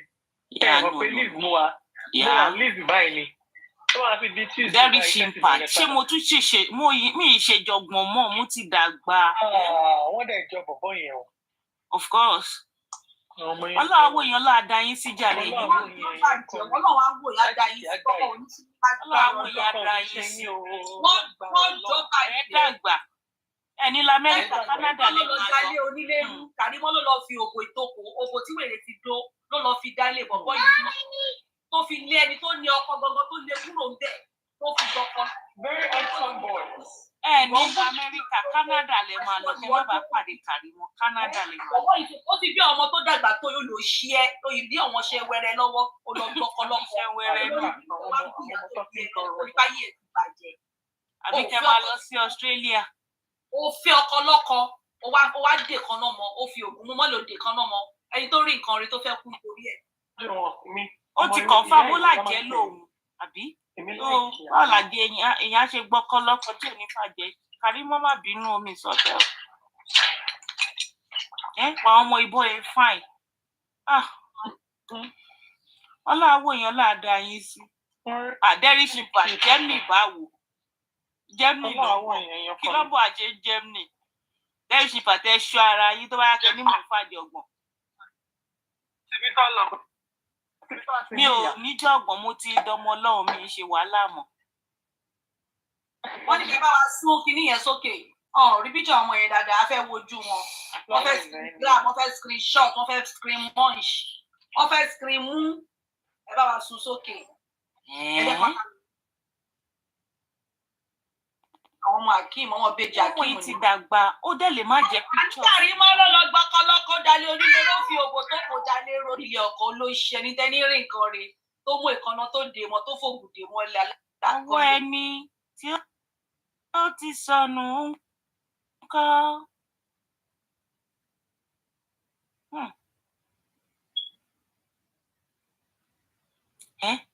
So ìjàpá tó tínrín lẹ́yìn.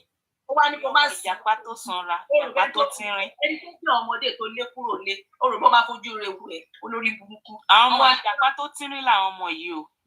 Wọ́n wá ní kó má sìn wọ́n. Ẹ máa rí jàpá ń sìn kẹ́ wá wọ ọmọ yẹn, máa rí jàpá kẹ́ wá wọ ọmọdé kẹ́ lè mọ̀ pé jàpá ló lọ.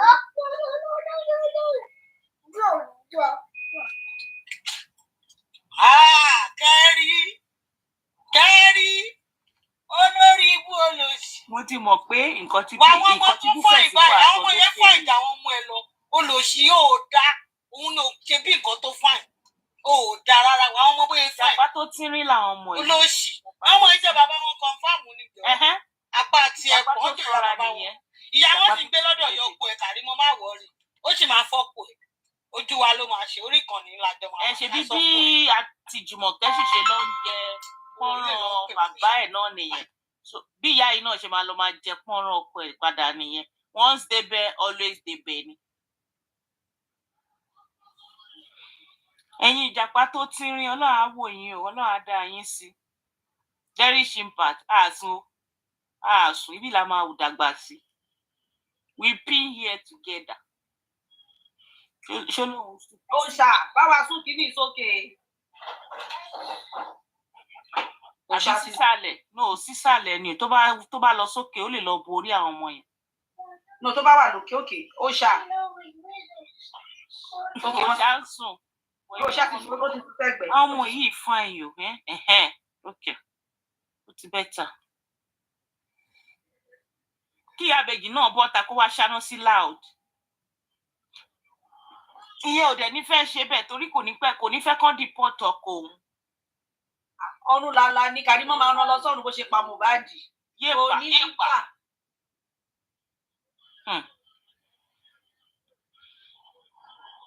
Ẹ̀yin ìbejì wọ́n ní ìbejì ẹ máa nágbára ẹ̀yin ìjàpá tínrín ẹ lọ jà fún bàbá yín ṣe gbọ́ ìjàpá tó tínrín ẹ máa ti sùn báyìí bọ̀ ẹ máa gbọ́ nǹkan tí mò ń sọ. Iṣẹ́ ajé ni bàbá yín ṣe lọ tó lọ há sínú korodóògùn.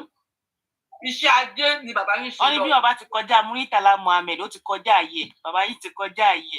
Kọjá ayé o bàbá yín há ni o ẹ lọ gbèjà bàbá yín o. Padà kọjá ayé. Ẹyin bèjì múnímúní ló dorogún èjì wọ̀rọ̀ lójú ìyá ẹ̀ ìyá yá jèrè yín o ẹ̀dọ́ lóríire o. Bàbá yín bá jèrè yín bó tilẹ̀ jẹ́ pé ìjàpá tó sanra ni. ẹni fún bàtà fún ẹgbẹ́ yín o. Ẹ lọ jà fún bàbá yín o. Iṣẹ́ àjọṣepọ̀ tó Jordan ni o. Torí tiyín ló ṣe lọ o. Torí tiyín ni bàbá yín ló ṣe jagun lọ. Ẹ má bínú jàre. Ogun gbé bàbá yín lọ ogun gbé bàbá yín lọ ni o. Àwọn ọmọ ìjọ bọ̀bọ̀ ìṣá. Bàbá yín lọ fún kọ́ọ̀sì ni. Bàbá yín lọ fún ẹ kọ́ọ̀sì. má wọrí dáàdì yín lọ jagun bí fíjọ yín ṣe máa dání. Olórí ibú dìgbòlugi ló lọ ń bá bàbá yín ṣe. Tó bá túlẹ̀ á padà wálé. Tó bá rí túlẹ̀ ó máa wálé ámọ̀ náà. Ẹ̀kọ́ lè ti wá dàgbà ni bọ̀ ẹ má fi ṣèbínú. Karimot ṣọ́ọ̀kì ẹ bí píkà ọmọ ẹ ṣe dé tààrà ẹ. Ẹlẹ́. Ó ṣọ́ọ̀kì ẹ bá kan. Ẹlẹ́. Ṣé mo pa máa ń sọ fún ẹ pé ìbẹ̀rẹ̀ ìjà la máa mọ̀? Nobody knows the Ẹlẹ́ baby. It's just getting started. Oh? Not scary. Àṣẹbẹ̀rẹ̀ ni. Kẹ̀rí kòǹkò lórí burúkú wèrè tí kábọ̀dì. Ọmọ òfu ọmọ àdánù. Ìyé èèyàn kan ń gbé inú ṣọ́ọ̀bù. Tèbí kò ṣàṣun ju títì. Àwo tí ẹ fẹ́ sítórì. Ó mọ̀ tó pa. Bó ṣe máa ń gbá kíìmù lójú, bó ṣe máa ń nà á pamọ́lé, tí ò lè sọ̀rọ̀ gbogbo ẹ̀ lágbọ̀nà. Wọ́n máa nà á tó lè jẹ́ kó sọ̀rọ̀. Ẹ̀rù wá ń bò wọn àti yẹ̀. Wọ́n ti ń bẹ̀rù pé tọ́mọ tá bá lọ sọ̀rọ̀, ó máa jù wọ́n padà sí Nàìjíríà. Àwọn tó ẹ̀kọ́ lọ fáì bá wà fún ẹ. Kókó gbogbo òkèlè gbígbẹ ṣé kò sọ ju bọ́gà àti chicken nugget lọ. No, gbogbo wèrè tó ń ṣe lórí social media tó ẹ̀kọ́ bẹ́ẹ̀ kún gbogbo evidence yẹn. Kí á lọ́ máa fún Hakeem níwèé, Ọlọ́run ọba ń gbọ́. Kí á lọ́ máa fún níwèé ẹ̀. Gbogbo ètò tiẹ̀ ti ṣe lórí láti jẹ́ ìgan lórí social media. Àwọn yẹn náà máa gbà pọ̀ lọ. Òkèlè gbígbẹ sọ ju bọ́gà àti chicken nugget lọ o. Kó tó ń rẹ lọ sẹ́wọ̀n. Ló ṣe ọmọ. Kó tó deport ẹ̀. Àwí tó ní jápa lèmi bá dé lu òyìnbó ọmọ òfin. Jápa náà ni èèyàn ṣàgbá kan dé kan. Fóun náà try ẹ̀. Bóyá òun ló ṣe visa. Ta ló tan TV ṣọ́ọ̀bù nílẹ̀? Upstairs. Oh, really? Put it off. And off time. Close that garage. Close that garage.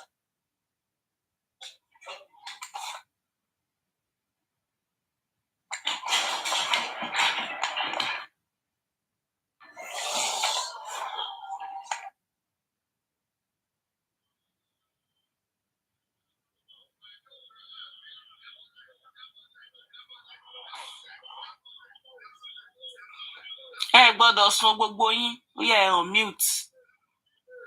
Karimot fẹ́ bá gbogbo yín sọ̀rọ̀ ẹ on mute.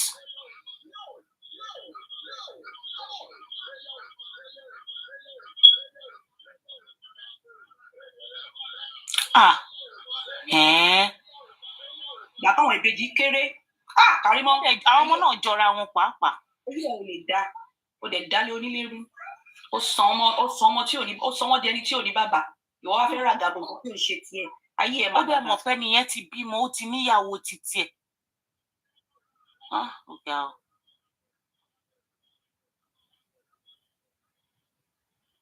Ìjàpá tó sanra àwọ̀ náà máa rọ́jú. Ìyẹn máa ń rọ́jú ni tó bá ti ṣàṣìṣe. Ó fẹ́ lè wo fúlì bí àṣà bàbá mi. Ó máa rọ́jú. Ẹ jẹ́ wá Karimot lọ káwọn nǹkan tó ń ṣe for now. Tí mo ní ẹni Friday tí bá dé láti fi ṣẹ́ kí n lọ sùn ni. Àgbákò ni mo bá, àgbákò Karimot. Má remember. Family ọkọ first 5 years in marriage.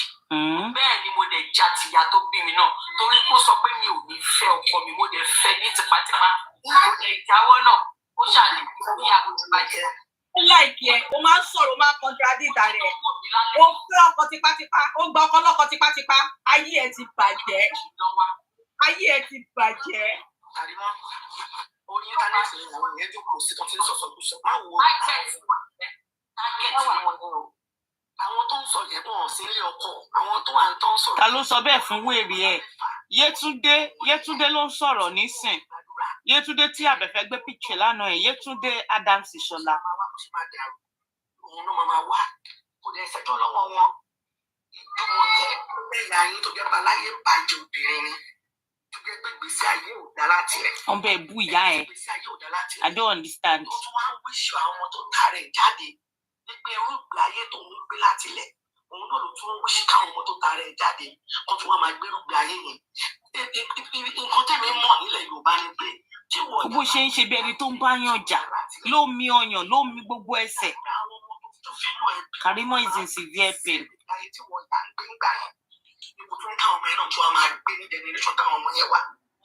Ìyá tó bá ti nírú èrò bẹ́ẹ̀ yẹn, ìyá burúkú ni táwọn ọmọ ń sá fún mi. Ìyá tí ò fẹ́ ọmọ fún mi, ìyá tí ò wíṣọ ọmọ ojú, ìyá tí ò wíṣọ ọmọ dáadáa, ìyá tí ò rọrí fọmọ, ìyá tó jẹ́ pé tọmọ bá máa jogún, ọmọ tó jogún máa jọ̀bọ̀. Fámìlì ìyá ọkùnrin ní ọ̀sá fún mi. Gbogbo yẹn ń ṣe. Ẹ̀mẹ́wàá ló ń jẹ nǹkan ló ń mu nǹkan alágbàákò ọmọ yìí.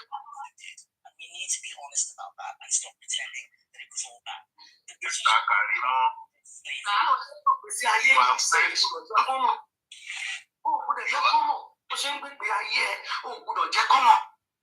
Torí pé olórí burúkú ni wọ́n tó bá lọ fẹ́ tó bá jẹ́ tó mọ bó ṣe ń gbé gbèsè ayé ẹ̀ báyìí bó ṣe máa penetrate sínú ayé yẹn tó máa. Ayé wo ayé tó ń rìn. Ṣé ìta mọ̀ àbí ìta ìtì mọ̀? Olórí burúkú ni yín mà. Olórí burúkú ni yín. Oníyẹ̀dẹ̀ ló máa jẹ ìtọ́jú. Ẹ̀ẹ́dẹ̀ fi Jùmọ̀kẹ́ lẹ̀ kó tiẹ̀ ìjẹyẹ ẹ̀nu ká wá wo bí Karimot ṣe máa jẹ tiẹ̀. Ọlọ́run mi ò kí ló ṣẹlẹ̀ báyìí.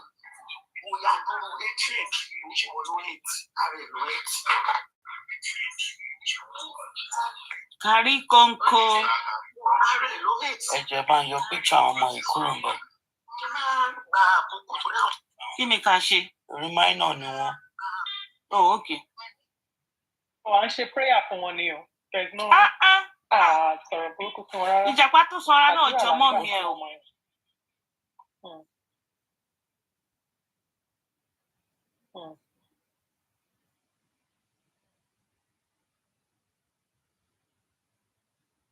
Wọ́n lẹ́yìn ò lè wá Amẹ́ríkà mọ́ báyìí. Ẹ máa lọ Ṣàngálà àbí Ṣàngálà. Ẹ máa lọ síbẹ̀. Àyè wà mẹ́ fún yín.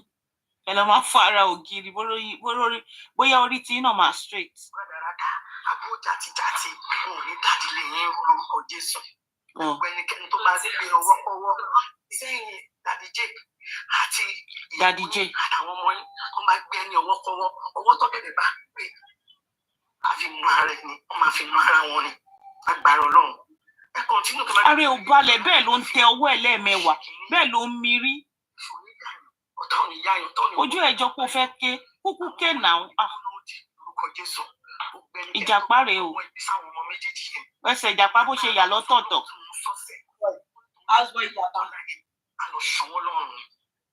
Gbé pì ẹ lọ. Wo bí ìjàpá ṣe ya ẹsẹ̀ lọ́tọ̀ọ̀tọ̀. Ọmọkùnrin yìí gan Karimot ló jọ kò jọ jàpá. Àwọn tìbejì yẹn ló jọ jàpá. Èyí kò jẹ́ anybody ọmọ lọ ṣe DNA fọmọ yẹn Karimot. Ìjàpá ṣì yìí use kò stay ni. Ọmọ ilé ìtú ọmọ ṣe DNA fọmọ. Ìjàpá lọ́yàn ni. Ìjàpá ní kọ́m. Wọ́n gbàdúrà fún Karimot borí. Ọmọ yóò lẹ́jẹ̀ ìjàpá yìí o, a máa ṣe DNA ìjàpá lọ ṣe DNA ọmọdé wọn lọ́wọ́ ní kò máa ta ọmọ ẹ̀ síta fún ẹ̀. Àwọn yẹn náà ń ké bí ajá. Wọ́n sọ̀sọ̀kùsọ náà láì. Nígbà tó bá dọjọ́ iwájú tàbá ní ọ̀rọ̀ yóò ní sẹ́tù tọ́rọ̀ bá sẹ́tù. Ṣáwọn tó lọ ta ọ̀rọ̀ wo ló fẹ́ sẹ́tù ládùúrò ebú tí Karimot bù yẹ. Ikú tó ń pani ni wọ́n. Mo ti èmi fẹ́ fi ń sọ̀rọ̀ ni. Mo fi èmi mọ̀ pé kò lè sẹ́tù bọ̀ mo fi ń sọ̀rọ̀ ni. Karimot taka ó ní kò lè sẹ́tù o. Jùmọ̀kẹ́ èyí tó ṣe yòókù káàtó.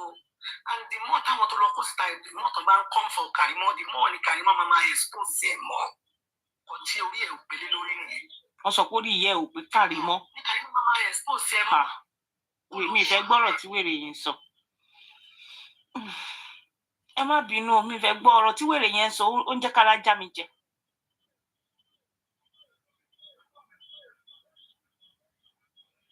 Ẹ jọ̀wọ́ bá tán ṣe orin ṣé wọ́n tí ṣe orin tán. Àwọn kan sí rẹ́kọ̀d a máa gbọ́ àní gbọ́ kí ni. Ìjàpá ó máa ní láti ṣe DNA ìwọ kọ́ ló lọ́mọ Karimot jẹ́wọ́ fún mi. Karimot ó jẹ́wọ́ fún èmi Pinky. Èmi Pinky Yéjídé Olúwakẹ́mi ọmọ Badmus Karimot jẹ́wọ́ fún mi. Ó jẹ́wọ́ fún mi èmi àti ẹ̀wọ̀n náà wọ́n ní. In fact 3-way call ni a ní láti drop mama sita ó jẹ́wọ́ fún mi pé ìwọ kọ́ ló ní ọmọkùnrin yìí. Ó dà pé wọ́n máa flag. Pinky ẹ lo picture mi. I'm not restriction. Okay. My flag. Bring the warning restriction. Okay. Yeah, Carlo. Yeah, Carlo not Japa. Recording Embo. Not Japa. Not Japa. Ṣé Japa loco stay ni? Ó loco stay. Ọ̀nà tó wà láyé ní tèmi lọ. Eléyìí pọ̀ ó gbẹnu tán o. Ọyàn ẹ̀gán òkè lọ́yàn ẹ̀ ń wò. Ọyàn Japa sì ń wò. Ọlọ́run ìkà ni mí pẹ̀lú fọ́tò yìí Ọlọ́run. Fọ́tò yìí ò dáa. Kí lẹ wí? Ìkà ni mí pẹ̀lú fọ́tò yìí. Kò sí tó wọ̀ ò dáa rárá. Ṣé wọ́n ṣe ní ṣe bí bó ṣe wà nìyẹn? Òun àti ìyàwó ẹ̀ máa ń pín bíráwò. Bí ọ̀nà ẹ̀ ṣe rí nìyẹn. Ọyàn ẹ̀ sì ń wò ìbájì lọ ọyàn ẹ̀ wọ́n tí ì tẹ ọyàn ẹ̀. Kan ìdísfàchìn ni. Bí kí n bá yẹn wò pé kí tán yẹn wà lókè báyìí. Wọ́n làwọn òbejì yẹn jù. Ìbílẹ̀ ni ó ń wò bí ìbílẹ̀ ó bórí ẹ̀ ṣe ṣẹ́kù wájú. Ìbílẹ̀ Abẹ́òkúta ní para ìbílẹ̀ ni confam.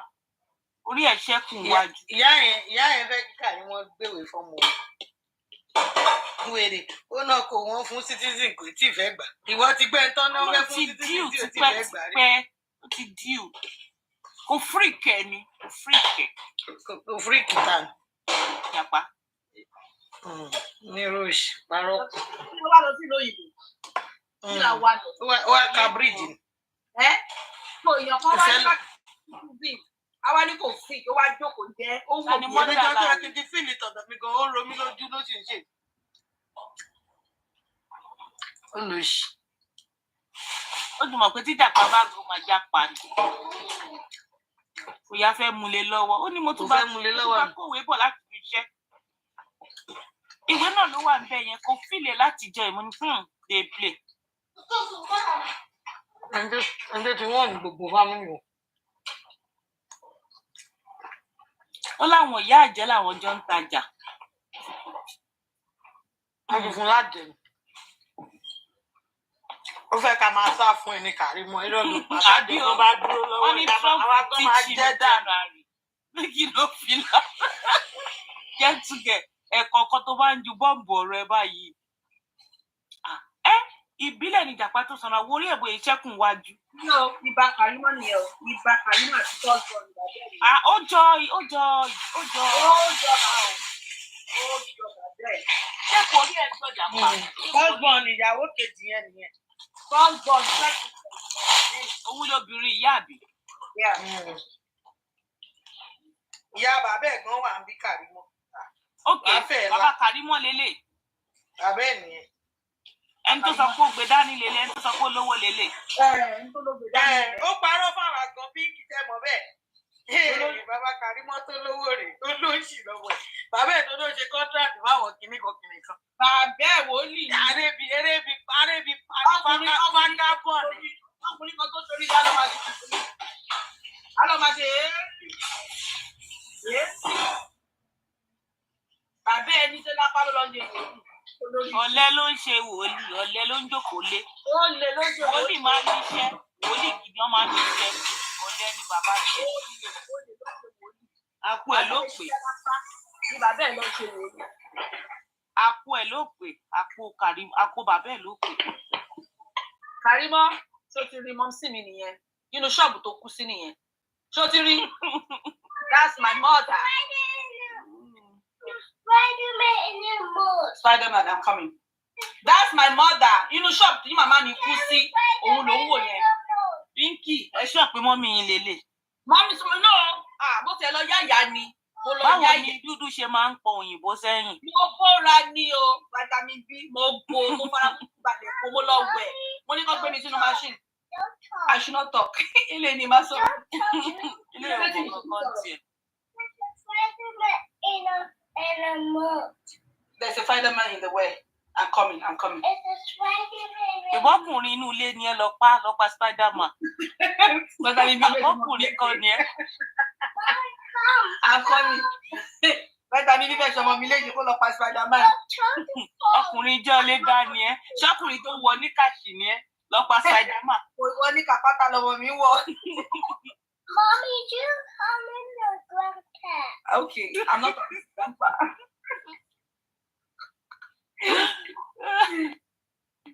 I'm not talking to Grandpa. I'm coming.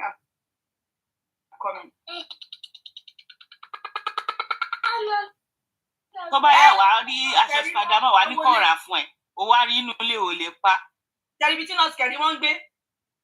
Odindi nọ́ọ̀sì kò gbé ní first floor, kò gbé ní second floor. Òkè yẹn nínú kúbùkù yẹn ní nọ́ọ̀sì kẹ̀rí mọ́. Níbi tó ti fẹ́ rẹ ṣubú yìí ló ń gbé. Bẹ́ẹ̀ ni ibẹ̀ ní nọ́ọ̀sì kẹ̀rí mọ́, ilé nọ́ọ̀sì kẹ̀rí mọ́ nìyẹn. Ilé ẹ̀ ni. Àwọn ilé pákó yín yìí, òkè yìí ní ìsìn ó ti fẹ́ ṣe sókè, tó wáyé pé blọọkì ní ìsìn wọ́n á rẹ lẹ́gbẹ̀ẹ́ kan. Nọ́ọ̀sì kẹ̀rí.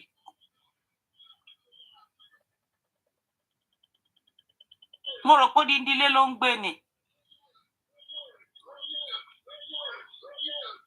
Karimot is a girl.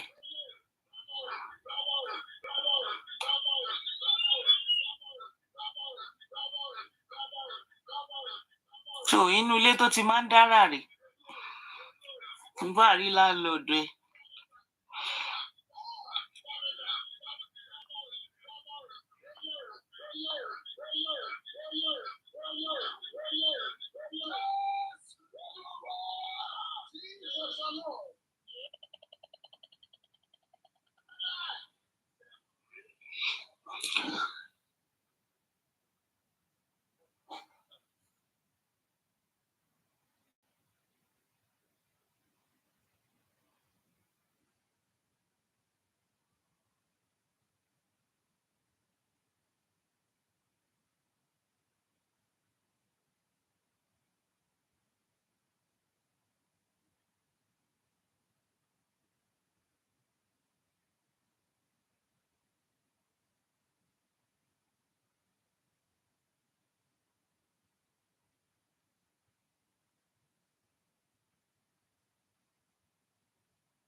Láti wá sílé, a máa ṣakọ.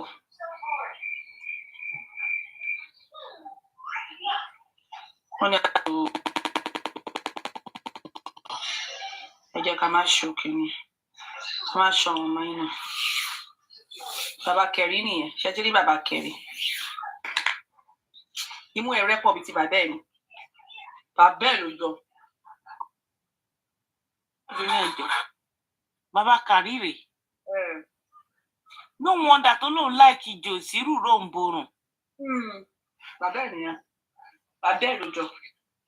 Bàbá ẹ̀ ló jọ o, wẹ́nu àti mú ẹ̀. Bẹ́ẹ̀ ni bàbá ẹ̀ ló jọ. Bí ẹnu arúgbó. Ẹlẹ́nu ń jẹ kúlíkúlí. Bàbá ẹ̀ wá jọ màmá ẹ̀. Màá fi dán mẹ́ẹ̀ wọ̀n, màá wá sinmi síbẹ̀. Èyí tó kù, ara yín jẹ. Láṣà àbẹ̀fẹ́ ní a máa yín jẹ. A máa yín jẹ. Kò tẹ́ mi lọ́rùn ká jẹ́lẹ̀ kan náà ká dẹ mú mi sí.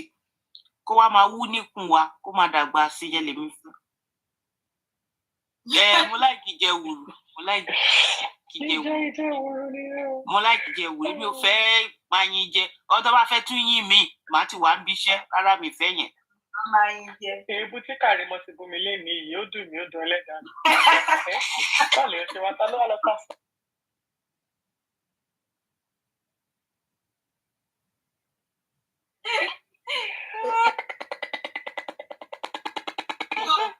Wèrè tó lọ ta sórí ìlú Karimot ìkan ló ṣe fún mi o. Ìkan ló ṣe fún mi lọ ta sórí ìlú mi ò ṣe tán. Oníkọ̀ọ̀tì ni mí. Oníkọ̀ọ̀tì ni kò dá o. Kò dá o. For the next 3 days. ayé ṣerú ẹ̀.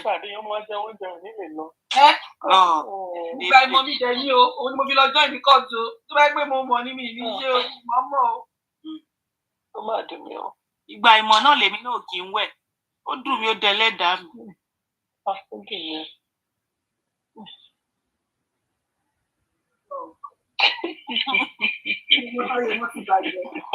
Ọ̀gá ẹ̀ máa yàgbẹ́ sí lẹ́nu báyìí ni. Pọ̀tì.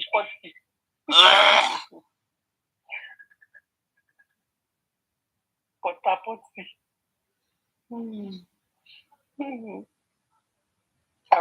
Ọ̀gá ẹ̀ máa tọ̀tàn. Ọ̀gá ẹ̀ máa ní kó fẹnu kó fi lá gbogbo ibi títọ̀ kan ní àárọ̀. Tẹ́lẹ̀ stupid ni.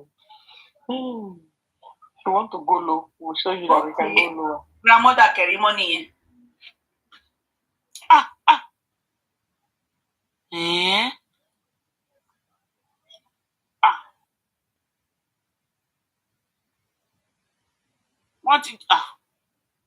Wọ́n ti já pínkì bọ̀dún fẹ́ ní àwọn ayé o. Grandma ẹ̀ nìyẹn. Ṣé ti rí pé bàbá ẹ̀ ìyá ẹ̀ ló jọ Karimot wá jọ bàbá ẹ̀. Ọmọ àlè one night stand bàbá ẹ̀ ló jọ olórí burúkú ọmọ.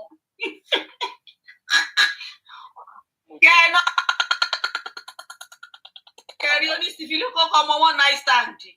Bàbá ẹ̀ ló jọ wá jọ ìyá bàbá ẹ̀. Ó ní tí ìyá bàbá òun bá ń bínú báyìí, ìyá bàbá òun lè sọ òkè dilẹ̀. Tí ò bá tí ì rí pẹ́ nìyẹn kú pátápátá kẹ́mi jábọ́ lẹ́nu ẹ̀, ìyá bàbá òun ò ní fi sílẹ̀. Bẹ́ẹ̀ni.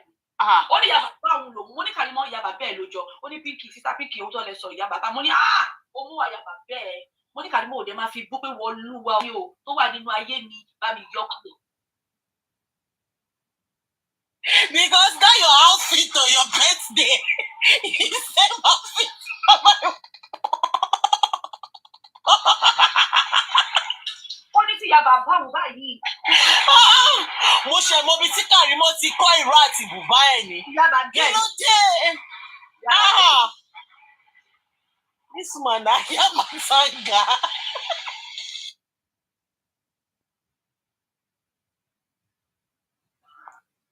Karimot kọ̀ tiẹ̀ kó gbé lọ fún ìyá bàbá ẹ̀ kó wá bá wa kó wá mú wa so. Ṣó ló mad ni? Ṣó ló stupid lọ́mọ? Ṣó lórí ẹ̀ ò pé? A máa kó ẹ, ó máa gbọ́n. Wà á gbọ́n by fire by force. Ọmọ tí ò bá gbọ́n àti ta òun náà ti ń kọ. Àwa kọ ẹ̀ wà á gbọ́n. Ọmọ pa òbí ìbọn, ọmọ ẹran. Ìyá Karimot níyàn 9 lẹ́pa. Ó confess fáwa, ó ní àjẹ́ nìyí. Ó níyàn 9. Karimot ló sọ bẹ́ẹ̀ o, èmi kọ́ mo sọ. Ẹ ṣáà mọ̀ pé lórí burúkú lọmọ ọmọ yín. Ọmọ ọmọ yín ló gbé sítórì ìyá titi yín síta. Ó ní ìyá yín àṣànà ni. Ó ní ìyá yín ó bí ọmọ 2. Ó ní ìkan àníní. Ó ní ìkan. Ẹ ṣáà mọ̀ sítórì yẹn mà. Torí ẹ̀ lẹ ṣe kọ́ lọ́mọ. Torí ẹ̀ ni gbogbo ẹbí ṣe kọ́ lọ́mọ.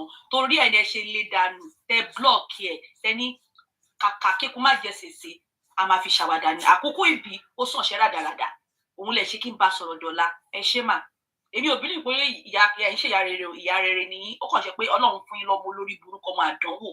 Ó yẹ kẹ́ dẹ̀ lọ bèrè sí kẹ́ tó bírú ọmọ bẹ́ẹ̀ yẹn. Bóyá wọn ò bá tó má ṣe bí báyìí, ó yẹ kẹ́ mọ́rùn rẹ̀ kẹ́ yí sẹ́yìn ni kẹ́ ṣe kẹ́. Ó dẹ̀ jù pa kọ́ jù sínú ṣáláńgá ló bá tán. Gbogbo ìdààmú tó ń fún yín lè ní kò bá má fún yín. Gbogbo ìdààmú tí Karimot fún yín kò bá má fún yín. Ọlọ́run tọmọdé yìí dáadáa o. Ọmọ yìí. Grandma ó kù díẹ̀ káàtó. A máa bá yín wí. A bá yín wí. Rí Karimot tán. Wàláì tàláì símọ́ bí lálàsí láwùwà. Rí tán. Rí ọmọdé ìtọ́ rárá. Ọmọ àdánwò. Ọmọ wọnú àdúgbò. Ó ní gbogbo nílé bẹ̀rẹ̀ sí tilẹ̀kùn wọn. Òun ní Karimot. Karimot yọ sí street. Oníkálùkù mọ́ ọmọ ẹ̀ wọlé ni wọ́n tilẹ̀kùn ni. Wọ́n ní sùúrù ti dé. Òun lọ̀rọ̀ Karimot. Grandma ó kù díẹ̀ o. Ó kù díẹ̀ káàtó.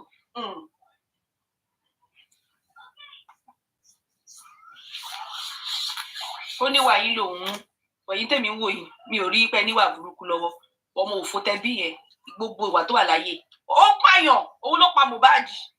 Karimot ìwọ rẹ pa Mohbad ṣó pa ṣó mu ṣó pé pa ṣó pé pa ìjọ tó ti gbọ́ pé Wùmí fẹ́ celebrity ìjọ òní láyé ẹ ti bàjẹ́ òun ló ṣe nísinmi dọ̀la òun ló ṣe nísinmi wọ́rẹ́ pa Mohbad ṣó mú Mohbad ṣó pé pa ṣó mú orúkọ rẹ̀ lé babaláwo kó mú píṣọ́ rẹ̀ lé babaláwo ṣó mú kó pé pa ṣó pọ̀ mọ́ yẹn pa. That is why you don't have rest of mind. Karimot olórí burúkú ìwọ abẹ́ tátán délẹ̀ gẹ̀gẹ̀gẹ̀ Karimot ibi mo pa màmá mi mo mọ ọmọ rogun mo mọ ọmọ kí náà ti ń pe orúkọ ẹ̀ Pestu mo gbé báyìí mo fọmọ lórí nínú ṣọ́ọ̀bù tó sùn sí ẹ̀ mo ní kú àló máa kú níṣẹ́ tó fi kú dànù ìyẹn tún kọ́ Karimot ṣé o máa sọ nǹkan mi àbó ní sọ nǹkan mi Karimot ó ní kókó là kúrò lẹ́kọ̀ọ́ ẹ̀kọ́ òkọlẹ̀ ewé ló kọlà fẹ́kọ̀ọ́ eré orí igi àṣekàn mẹ́dùn. Are you fucking kidding me right now? Kí ló ṣe ẹ́? Gbé àràbù tó bá fẹ́ gbé wá nílé ayé ìgbé wá pé ò gbé wá yẹn kò ní dáa fún ẹ. Olóṣì olórí burúkú ní kí ló ní kí mú jáde náà òun á máṣọ graduation olóṣì wọ́n fẹ́ máṣọ tó fi kọ́ sóyìn àti tó fi bẹ́ẹ̀ kọ́ tó fi lọ kọ́ṣẹ́ bí tó ti ń ta sóyìn material kò ní dáa fún ẹ Karimot ó fi BSc banking and finance ó lọ fi ń wé aṣọ tó fi kọ́ṣẹ́ ní tòkù kò ní dáa fún ẹ ṣọ̀kan ló máa yọjú ẹ for ridiculing my BSc èmi ò ní BSc ó dà kò ní dáa fún ẹ ayé ò ní dá ayé ẹ máa bàjẹ́ ni ó fẹ́ fi aṣọ tó fi lọ kọ́ tailoring ó fẹ́ fi wé èmi ò ní BSc ó dà ẹ máa dá rẹ wé máa ṣoríire ọmọ burúkú wọ̀ wá ayé rẹ máa dá kò ní dáa fún ẹ ó lẹ́kọ̀ọ́ rárá ó bá tiẹ̀ lẹ́kọ̀ọ́ sí yẹ lẹ́kọ̀ọ́ fún degree mi náà ṣé ọmọ yọdún tí mo lọ yunifásitì ni nínú ẹ̀ láti strike nínú ẹ̀ láti lé wa lọ́lé banking and finance 4-year course mo lọ́dún 9 ní school kò ní dá fún ẹ Karimot ayé ẹ máa bàjẹ́ ni ó ṣe eré ní tó lórí burúkú ni ẹ ni kí ló ń ṣe kí ló ń fọ́kì wọ́rí ẹ ó wá lọ kó aṣọ sóyìn síta ó ní aṣọ tí wọ́n fi ṣe graduation rẹ̀ ṣọpọnọlá yọ ojú ẹsẹ̀ lẹ́ẹ̀kan sí ṣọpọnọlá yọ ojú ẹ lẹ́ẹ̀kan sí Karimot ṣọpọnọlá yọ ojú ẹ sí lẹ́ẹ̀kan sí kò ní já fún ẹ ara ó dẹ̀ ń ta mi lára já ó ṣí eré ni. ìwọ ọmọ tó ò ní ibi tó ò níran wọn ní o lọ sí school lóòdó lórí gbígbẹ kò sí kankan lórí ẹ ó ṣe wáyẹ̀kì lẹ́ẹ̀mejì ó fèlè àṣírí ọmọ wọn tún lọ gbé ẹ lọ sí special center wọ́n tẹ́ pé wọ́n fún ní question and answer ni oní tó bá di ẹ lọ sí special center tó bá mọ̀ inú máa fèrè ó ṣí èrè ni wọ́n ló ṣe ni ṣe bó jókòó sínú compound ọmọ special center ni special center you don't need to write nothing wọ́n máa gbé wá báyìí ni wọ́n máa bẹ jókòó sínú hall ni tó máa bẹ ṣe ó ṣí èrè ni ó dẹ̀ rò báwọn dìtìrín olórí burúkú olórí kúkú tó wà nínú platform ẹ̀ ló ń bá sọ̀rọ̀ ó bá àwọn intellectual sọ̀rọ̀ náà olódo ẹni tí ò sí nǹkankan ní orí ẹ̀ kò sí nǹkankan lórí ẹ̀ now you're so stupid you think it's easy to do kọ́ dúdú mi àmú mi tí lóun ò ń ṣẹ̀gbọ́n òun ò mọ̀ ẹ̀rí olóṣì nìyẹn ṣé wọn kọ́ tí mo ṣe ní college of education ni I did math chemistry ó rò bẹ́ẹ̀ ní tọ́pọ̀ mi ò pé tí ò mọ̀wé máa ṣe math chemistry ni do you know what it takes to be a mathematician do you know what it is to be a chemistry ó ń ṣí eré ní Karimot mo kúrò bẹ́ẹ̀ mo lọ sí banking and finance ó rò bí ó easy ni ìlú òyìnbó tí mo wà yìí mi ò kàwé mọ́ mo wá powó ni owó tí máa fi jayé mi tí máa fi lò gbà tí máa fi dán tí máa fi flex ká da fún ẹ ká kùlù fún ẹ lórí burúkú ọmọ tí wọ́n mú ẹ one on one máa ná gbogbo ojú ẹ fọ́ máa lù ẹ àlùdojúbọlẹ̀ mi ò ga o tó bá gbá kúrú yẹjọ́ ni mi ò ga rárá o mi ò ṣèyàn tó ga o mi ò ju 5'6" lọ o mi ò ga rárá o bọ́sọ̀rí ti bá mú ẹ máa lù ẹ wá sáré kàbàkàbà máa ná gbogbo ojú ẹ fọ́ fún ẹ motherfucking asshole lóṣì ẹni tí ìyẹ́ òjò lójú tó òjò lójú ṣé ìwọ lùwọ́ máa ló fẹ́ sọ̀tọ̀ yá mi fèmí tó fẹ́ dùn mí ìwọ ló fẹ́ rárá fún ìyá mi ìwọ tẹ́ pàràbù tó rà fún ìyẹ́ tó bá ra gbogbo ọṣẹ tó wà nílé ayé tó ní kí ìyẹ́ fi wẹ̀ kò lè mọ́ àǹtí Jùmọ̀kẹ́ ò lè mọ́ tí wọ́n gbé gbogbo àwọn fáktírì tó ń ṣe ọṣẹ tí wọ́n ní kán dá ọṣẹ jọ kí wọ́n fi wẹ̀ àǹtí Jùmọ̀kẹ́ ò lè mọ́ pẹ̀lú irọ́ tó pamọ́ àǹtí Jùmọ̀kẹ́ kò sí àǹtí Jùmọ̀kẹ́ gbogbo ilé tá à ń ṣe fáǹtí Jùmọ̀kẹ́ yìí àwọ̀ pé àwọn tó ló jẹ́ àbíamọ lórí burúkú ni ẹ́ níbi tó bà ìyá ẹ̀ tó sọ lẹ́nu dé tó bà ìyá ẹ̀ jẹ́ dé ṣé ìyá tèmi ló wá fẹ́ sọ pé ó kú sínú ṣọ́ọ̀tì mo wá fẹ́ bínú àbí mo ti bínú ni mo bínú tì àbí ó ti pain mi ni ó sọ fún wọn pé ìyá mi ọmọ mẹ́sẹ̀ kan ọmọ fi kọ́ síbí wọ́n mú kan wọ́n fi kọ́ síbí nínú ṣọ́ọ̀bù àwọn ọkùnrin wa tò sẹ́nu ọ̀nà ṣọ́ọ̀bù ẹ̀ wọ́n á máa take round tẹ́lẹ̀ bá gba sí gbàgbàgbà eléyà yibi sẹ́rìn ni a máa yibi sẹ́rìn ni a máa yibi sẹ́rìn tìbí amú àtúnṣe pàpàpàpàpàpàpà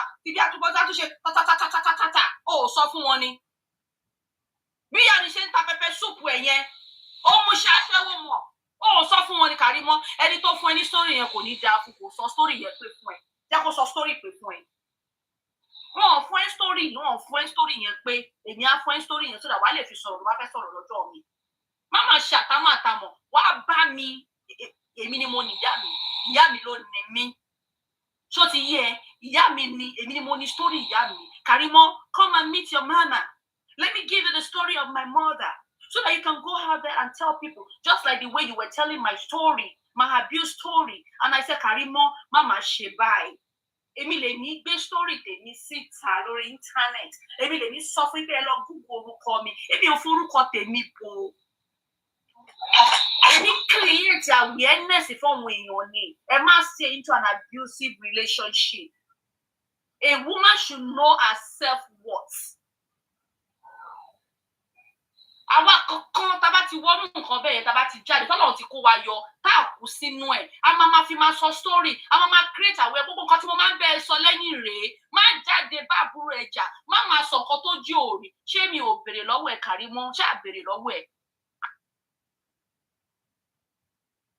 a ní ṣé Wùmí ló pa Mohbad ó ní òní parọ́ mọ́ kò lọ́wọ́ nínú kú Mohbad a ní ṣé ìwọ́dẹ ló pa ṣé ò jẹ́wọ́ fún mi pé wọ́n ló pa ó ní sísá Pinky ẹ má jẹ́ kẹ́nìbọ̀dì mọ́ gbogbo ayé o 154 ló wà ní Karimot ló pa Mohbad ó jẹ́wọ́ fún mi ni omi ò parọ́ o mi rárá bú fún o Karimot òun ló ṣekú pa Mohbad ó pe Mohbad pa ni àkànlè lọ rojọ́ ẹ̀ ní court torí wọn ò ní rí ọwọ́ ẹ̀ ń bẹ̀ supernatural ló fi pa wọn ò lè rí ẹ torí ẹ ni wọn ṣe lè mú ẹ tó gbogbo ilé tèmi kan ṣe yìí gan mo kàn ń ṣàwáwí ìwọ ló pa Mohbad ó jẹ́wọ́ fún mi ní Karimot bọ́ síta kó wá dìbò òkè ó yá jáde come and debunk it ìwọ ló pa ó sọ fún mi báyìí ni ó ní sísá Pinky Wùmí ó lè fẹ́ máa ṣakọ sí mi ó rò bóun ti arrive ó rò bóun ti fẹ́ olówó ó blọọkì mi àbúrò mi ṣá mi blọọkì ó tún ṣọkọ mi blọọkì ó wá dùn mí mo wá ké sísá Pinky Wùmí mi ìyá jẹ mí Wùmí ń gún mi lábẹ́rẹ́ olórí burúkú ṣèbí bó ṣe ń ké nìyẹn ó máa ké bí egbére àfi bí egbére tán gbẹ ní lọ́wọ́ ẹ̀ ó lọ ṣe òkétélégbére tẹ bá gbé ní lọ́wọ́ òkétélégbére ẹ fẹ́ rí ìjà òkétélégbére o tẹ bá lọ gbé ẹ ní òkétélégbére ẹ ní sùnmọ́ ju ojú wíńdò yìí ló máa wá dúró sí ọmọ wọ́n ti gbẹ ní ìlú wọ́n ti gbé pàtó wa o wọ́n ti gbé wá ó yá ẹ ká gbọ́. ẹ ká gbọ́ ẹ jẹ́ nǹkan.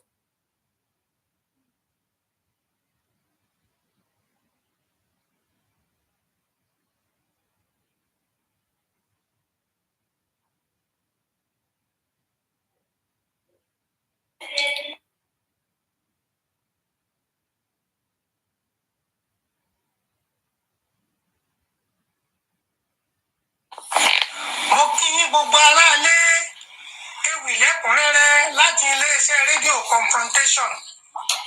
Ìjọba àpapọ̀ ti ṣàwárí arábìnrin kan tó gbégbá orókè nínú àwọn olórí burúkú. Èyí ló jẹ́ kí wọ́n fi orò lé jáde nínú ọjà àtòkú. Orúkọ rẹ̀ ń jẹ́ Karimot, tí orúkọ ìyá rẹ̀ ń jẹ́ Ọlájùmọ̀kẹ́ nílùú Ìtòkò, Abẹ́òkúta. Karimot ló fa sábàbí bí wọ́n ṣe dìpọ́ọ̀tì ìyá ọkọ rẹ̀ l'Amẹ́ríkà.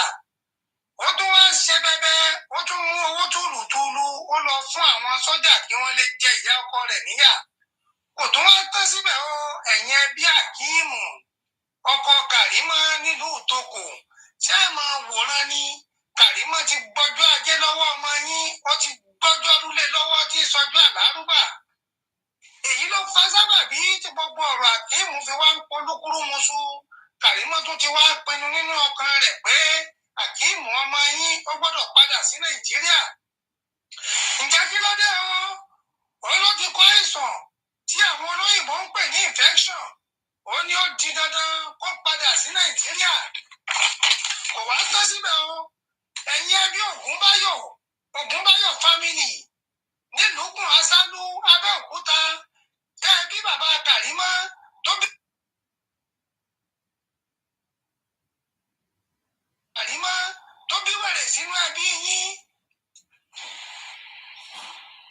Ògúnbáyọ̀ family ẹ̀yà wa mú wèrè yín sọ kó yẹ bà yín lójú jẹ́ káàkiri.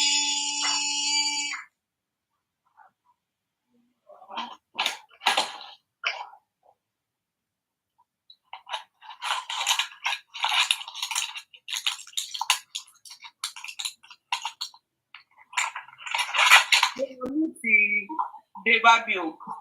Ọmọ ló ń ṣe play tán ni. Ta ló ń play ẹ̀? Èmi ni mò ń play ẹ̀. Ṣé o ti play tán ni? Ó dàbí ẹ o. Ẹ jẹ́ n play again. Mo kí yín gbogbo aráalé ewì lẹ́kùnrẹ́rẹ́ láti iléeṣẹ́ rédíò Confrontation. Ìjọba àpapọ̀ ti ṣàwárí arábìnrin kan tó gbégbá orókè nínú àwọn olórí burúkú. Èyí ló jẹ́ kí wọ́n fi orò lé jáde nínú ọjà àtòkú. Orúkọ rẹ̀ ń jẹ́ Kàrímọ́. Tí orúkọ ìyá rẹ̀ ń jẹ́ Ọlájùmọ̀kẹ́ nílùú Ìtòkò Abẹ́òkúta. Kàrímọ́ ló fa sábàbí bí wọ́n ṣe dìpọ́ọ̀tì ìyá ọkọ rẹ̀ l'Amẹ́ríkà. Ó tún wá ń ṣe bẹbẹ, ó tún mú owó túlùtúlù, ó lọ fún àwọn sójà kí wọ́n lè jẹ ìyá ọkọ rẹ̀ níyà. Kò tún wá tán síbẹ̀ o, ẹ̀yin ẹbí Àkíìmù, ọkọ Kàrímọ́ nílùú Ìtòkò. Ṣé ẹ máa wòran ni?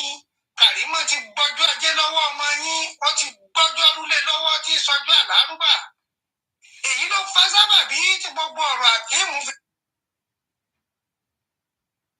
fi wá ń polúkúrú mu sùn. Kàrímọ́ tún ti wá pinnu nínú ọkàn rẹ̀ pé Àkíìmù ọmọ yín ó gbọ́dọ̀ padà sí Nàìjíríà. Ǹjẹ́ kí ló dé o? Òun ló ti kó àìsàn tí àwọn olóyìnbó ń pè ní infection. Ó ní ó di dandan kó padà sí Nàìjíríà.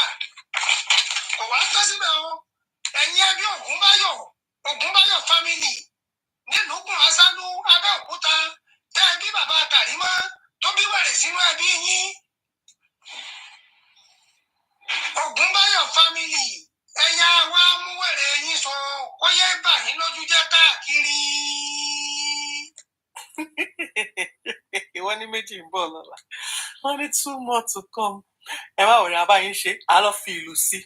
Ẹ mọ àwọn ìlú tó máa wà ní background yẹn. Bẹ́ẹ̀ni. A fi sí. Actually, I can do it right. Hey, Kàrímọ́. Yeah, bye. Oh, yeah.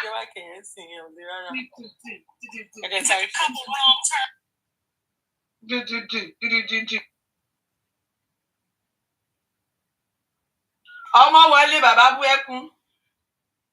Ọmọ wọlé ìyá pora mọ́lẹ̀ pé yéè, ta ló tú ọmọ òfò yìí lẹ̀? Wọlé ayé ẹ̀. Òbòye gbé disgrace. Òbòye gbé disgrace wọnú family ẹ̀, Kàrímọ́. Ayé ẹ̀ ti bàjẹ́. Ayé ẹ̀ ó ti bàjẹ́. Ó dùn mí. Kí ni mo fẹ́ ṣe náà? God damn it. You are a disgrace. Karimot, you are a disgrace. Ó mà ṣe o.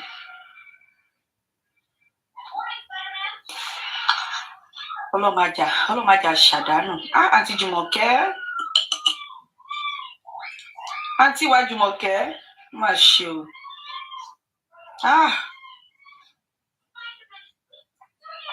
It is well. Ọlọ́run á dùn yín nínú. Ọlọ́run tẹ̀ ti dùn yín ná. Ó ti dùn yín nínú ná. Ó ti fi Wumi àti Súnkànmí. Wọ́n ti fi rọ́pò fún yín.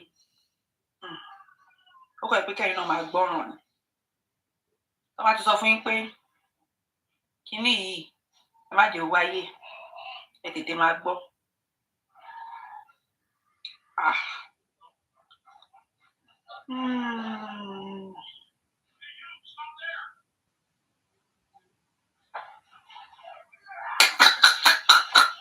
Wọ́n bí títí láyọ̀.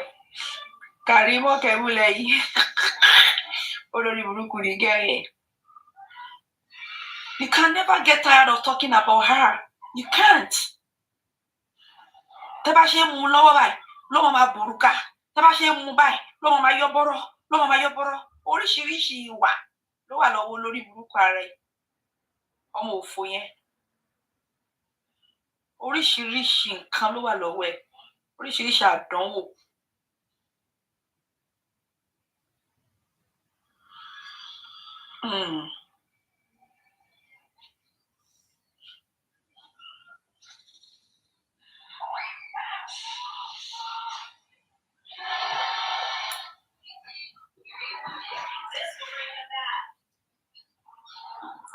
Nurse Kerry, olóṣì òpèrè nọ́ọ̀sì, ẹni tí ò lọ school sat kan tipátipá náà fi bẹ́ẹ̀ lọ fi ṣe special center. Olórí burúkú olódò ọmọ kékeré, gbogbo iye tó yẹ kó fi kàwé, ó ti lọ fi dó kí lórúkọ bọ̀dá yẹn o, bọ̀dá tó padànù yẹn. Karimot, ìwọ ní ìyá ẹ ọkùnrin kú lè yẹ ẹ lórí, ó lọ ṣí ara ẹ, ìwọ òpá kọ́lọ́kọ, husband of 4, ó dẹ̀ dáwọn ìyàwó ẹ̀ so God. Ìkànnì ẹ, àná máa fi ń ṣe kàkà kíkú má jẹ sèse ni. Kí lórúkọ bọ̀dá yẹn o, Taofiki. Ṣé Taofiki kọ́ ni? Yeah, I think so. Taofiki. Taofiki. Ṣé ìwọ kọ́ ló pa Taofiki ni? Ṣé ìwọ kọ́ ló pa Taofiki, Karimot? Ìwọ ló pa Taofiki now. Yes, you killed him. Ó dẹ̀ dá sódẹ̀ mú àwọn ìyàwó mẹ́rin tó nílé, ó lọ ṣí ara ẹ̀, ó dẹ̀ dá wọn sí God. Ó wá ń lẹ́nu. Ṣé wọ́n lẹ́nu láti bóyá tó bí ẹ̀? Wọ́n tẹ́ pa antecedent ẹ̀ ò dáa. Lẹ́yìn tó pa Taofiki, ó tún pa Mohbad. Karimot, wo pa Mohbad. Kí Mohbad ṣe rẹ̀ kó pọ̀. Kó ń ṣe rẹ̀ kó pọ̀. Sọ fún mi. Kí ni Mohbad ṣe fún ẹ tó fi pa? Olórí burúkú aṣièrè. Ọmọ játijàti. Lórí ibu játijàti. Wo àwa fẹ́yàwó nílé wa. She's a pretty girl. Pretty. Tó bá gbọ́ pretty mi ní fi picture ẹ̀wọ̀n olóṣì yẹn. Ọmọ yẹn fà ó dẹ̀ gbẹ̀sìn. Ó gbẹ̀sìn last born ìyá mi. Wọ́n bá rí wọn máa dọ̀bálẹ̀ olóṣì ààrẹ kò sẹ́ni tó jọ ẹ́ lójú. Bàbá ò jọ ẹ́ lójú, ìyá ò jọ ẹ́ lójú. Tí bàbá ẹ̀ fi kọ ẹ lọ́mọ tó fi lóhùn òmù ẹ̀ rí. Mi gbọ́ rí láyé mi openly. Bàbá ò tẹ̀ mẹ́ni tó ń pè tó fi deny ẹ̀ openly. Bàbá àti ẹ̀ ní sùúrù kó tiẹ̀ ní ẹ ṣàbá mi gbà bẹ́ẹ̀. Bàbá ò lè hold ẹ̀, kò lè. In fact, your father cannot just pretend. Bàbá náà wọ́n mọ́ rí o. Èmi ò mọ̀ o.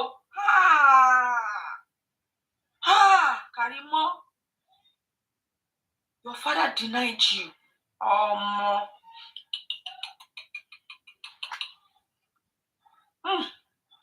Ó ga o.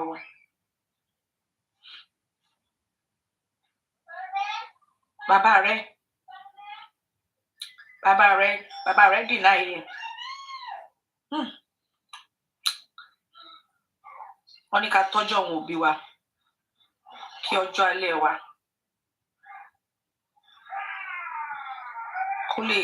kó lè last longer. Karimot, mú rẹ wá fídíò kan ni o. Mo fẹ́ play ẹ̀ fún ẹ.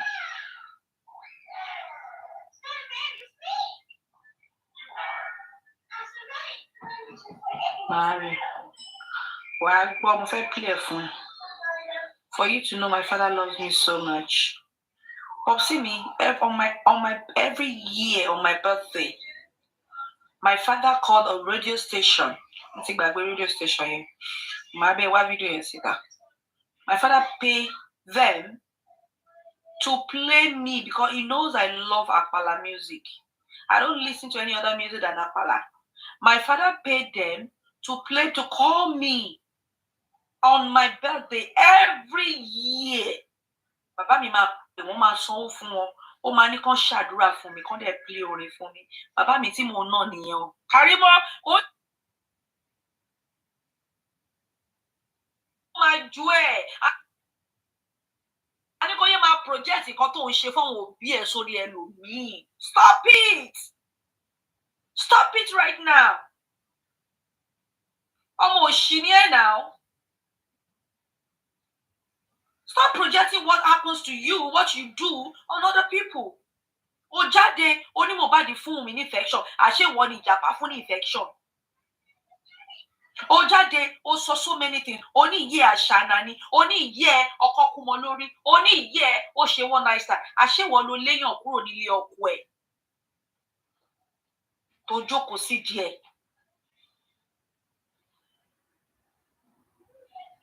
Tó jẹ tó gba nǹkan tí ò ń ṣe ti tiẹ̀.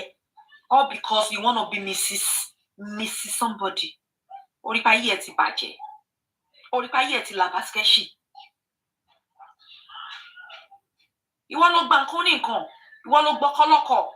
Wọ́n ọmọ kú ẹ. Wọ́n ọmọ yẹn. Ó ti dàgbà. Ọmọ yẹn ti dàgbà. Wọ́n ọmọ tó wà lọ́wọ́ títí ẹ. No wonder tó ṣe yín Àbíkẹ́ àti Jordan ó yín wọn ò ní growth, kò sí growth láàrin ọmọ yẹn. Orí Àbíkẹ́ tóbi, wo Jordan bó ṣe rí, ó dàbí ẹni tó nípa aṣọkọ. Askadafula. I don't talk bad about kids, but you talk bad about my kids. You posted my kids. Ìwọ dẹ̀ ló máa ń sọ pé ìbí òjò bí. What is good for the geese is good for the gander.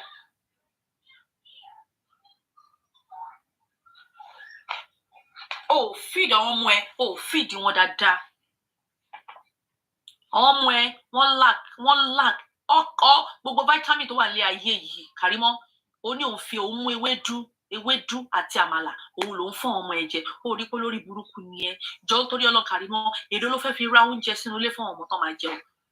Èló ló fẹ́ fi feed àwọn ọmọ yẹn méjì. Ó ṣà ń gbowó orí wọn.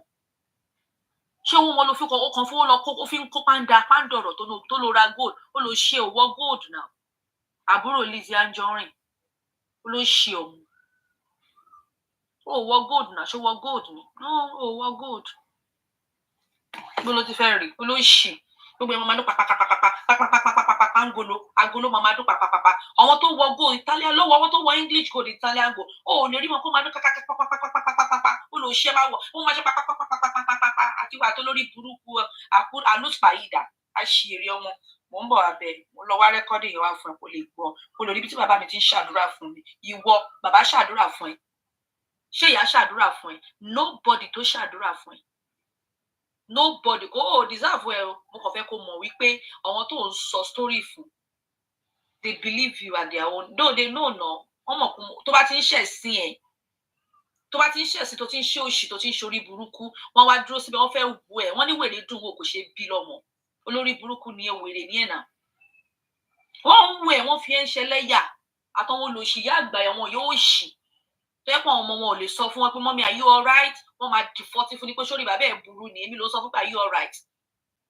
Wọ́n wá ń wá sórí platform ẹ̀, wọ́n wá applaud ẹ̀, wọ́n ní kó go ahead àwà lẹ́yìn ẹ̀ máa bú yẹ. Karimot, ọjọ́ ọ̀la ẹ̀ ó ti wọ zero. Ṣé ọ̀pọ̀ máa ń sọ wípé there's always a silver lining at the end of the tunnel. Kò sí lining kankan ní tunnel ẹ̀, sórí tunnel títí wọ, ó dákẹ́, ó dúdú gbín.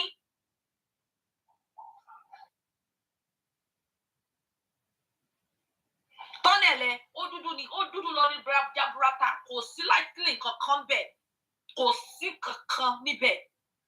Ọjọ́ ọ̀la ẹ̀ ó dúdú. Sórí ẹni tó ń ta sọ́ọ̀rì fún ẹ yẹn túbọ̀ fún lówó dáadáa ní kó lọ bẹ́ẹ̀ gbọ́ original wa, kó má bẹ́ẹ̀ gbé fake wa. Kò tí sọ fún ẹ pé mo lọ bá ya mi ṣọ́ọ̀bù lọ́jọ́ kan, mo jókòó lé lórí, mo lù àlùfẹ́ kú, àlùdójúbolẹ̀, mo nà gidi gan ni o. Mo nà, kò tí wọ́n ti gbé story yẹn wá fún ẹ, sọ fún pé kó lọ gbé story yẹn wá fún ẹ kó lè wá sọ́ lọ́la. Ní kó lọ gbé story yẹn wá fún ẹ kó lè wá sọ lọ́la. Picture ìyá mi tó gbé sí nígbà tó wà ní Ṣàngó òde orí, adúmí àdán orí bó ṣe beautiful. Do you know her age? Nínú picture yẹn tó gbé sẹ́yìn yẹn dúdú yẹn, that black and white. Karimot, wóra ẹ wò ìyá mi nígbà yẹn. Orí pé lórí burúkú ni ẹ. Ayé ẹ ti bàjẹ́. Ayé ẹ ó ti bàjẹ́. If my mother, when she died at the age of, she was looking at her 70s, yeah, almost 70 lọ́kàn when she died. Karimot, àní mo ti sọ fún ẹ pé ó ní wọ 70 tó máa fi kú. My kid brother died before he was 40 or 40, yeah. Karimot, ó ní pé 40. bí ṣe ń bẹ sọ̀rọ̀ yìí picture àbúrò mi tó kú yẹn ni kò gbé sí ó ní 40 èmi ni mo sọ bẹ́ẹ̀ fún ẹ ó wà lórí recording àìgẹ́ èmi ni mo sọ olùṣe ààrẹ wá ṣèkà tán ó wá lọ sórí orí platform private ó wá ní wọ́n ríran wọ́n rí kú níwájú ẹ olùṣe olórí burúkú ààrẹ wá ń sunkún ó ní kán gbàdúrà ẹ gbàdúrà fún mi ẹ gbàdúrà olùṣe ààrẹ òun ṣèkà ó ní kán gbàdúrà fún ẹ Ọlọ́run ò lè gbà á Ọlọ́run ò ní ká fi ọkà pọ́n ọmọlàkejì lẹ́kún to make us happy no Ọlọ́run ò sọ bẹ́ẹ̀ olùṣe ṣèkà tán lẹ́yìn tó ti gbọ́ ọmọ ọlọ́mọ ṣépè tó ti bú gbogbo èèyàn tó ti ṣoríṣiríṣi ó wá lọ sórí ọ̀dọ̀ pivot ó wá ń sunkún ó ní kán gbàdúrà wọn yẹn wá ń parọ́ fún àwọn wòlíì èké àwọn wòlíì ọ̀dàlẹ̀ wọ́n wá sọ fẹ́ pé wọ́n rí kú níwájú ẹ̀ Karimot ikú yẹn ló máa pa ẹ́ lórí burúkú ọmọ òṣì ọmọ òfò.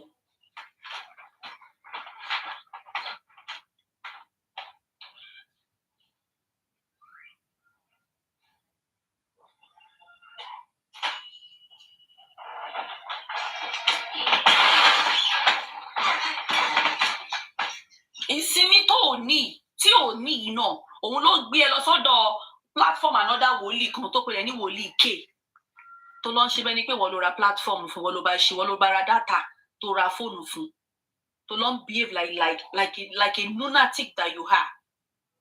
ó já ẹ bá dànù ni ó ní kó ṣí kúrò lórí platform mi ṣé mo mọ̀ yálà já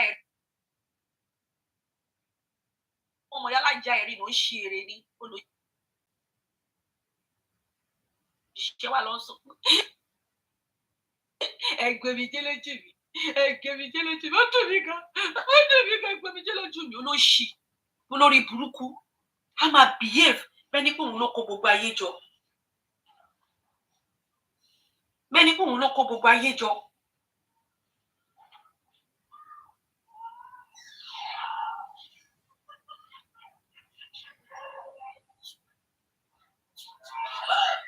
ó já dànù nígbà táwọn yẹn wá ṣe wá bẹ́ẹ̀ ń bẹ̀bẹ̀ wọ́n ní rọ ẹ má ṣe bẹ́ẹ̀ sísá Karimot má bínú wọn ò mú ẹ̀ àwa làwa mú ẹ̀yìn wọn ò mọ̀ yín olóṣì wọn náà wọn lọ́wọ́ ń mọ̀ ẹ̀ wọn ní orẹ́rìn wọn ní rẹ́rìn ìyá ká wò rẹ́rìn òfò ká wò ó yá rẹ́rìn dídì ní ká wò. I dropped poopy in the toilet. Really? Did you do that? Yes, I dropped poopy in the toilet. Why not that? In the bin.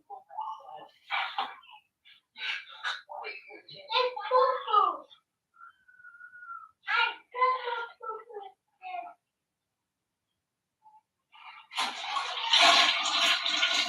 I now want to watch Spider-Man.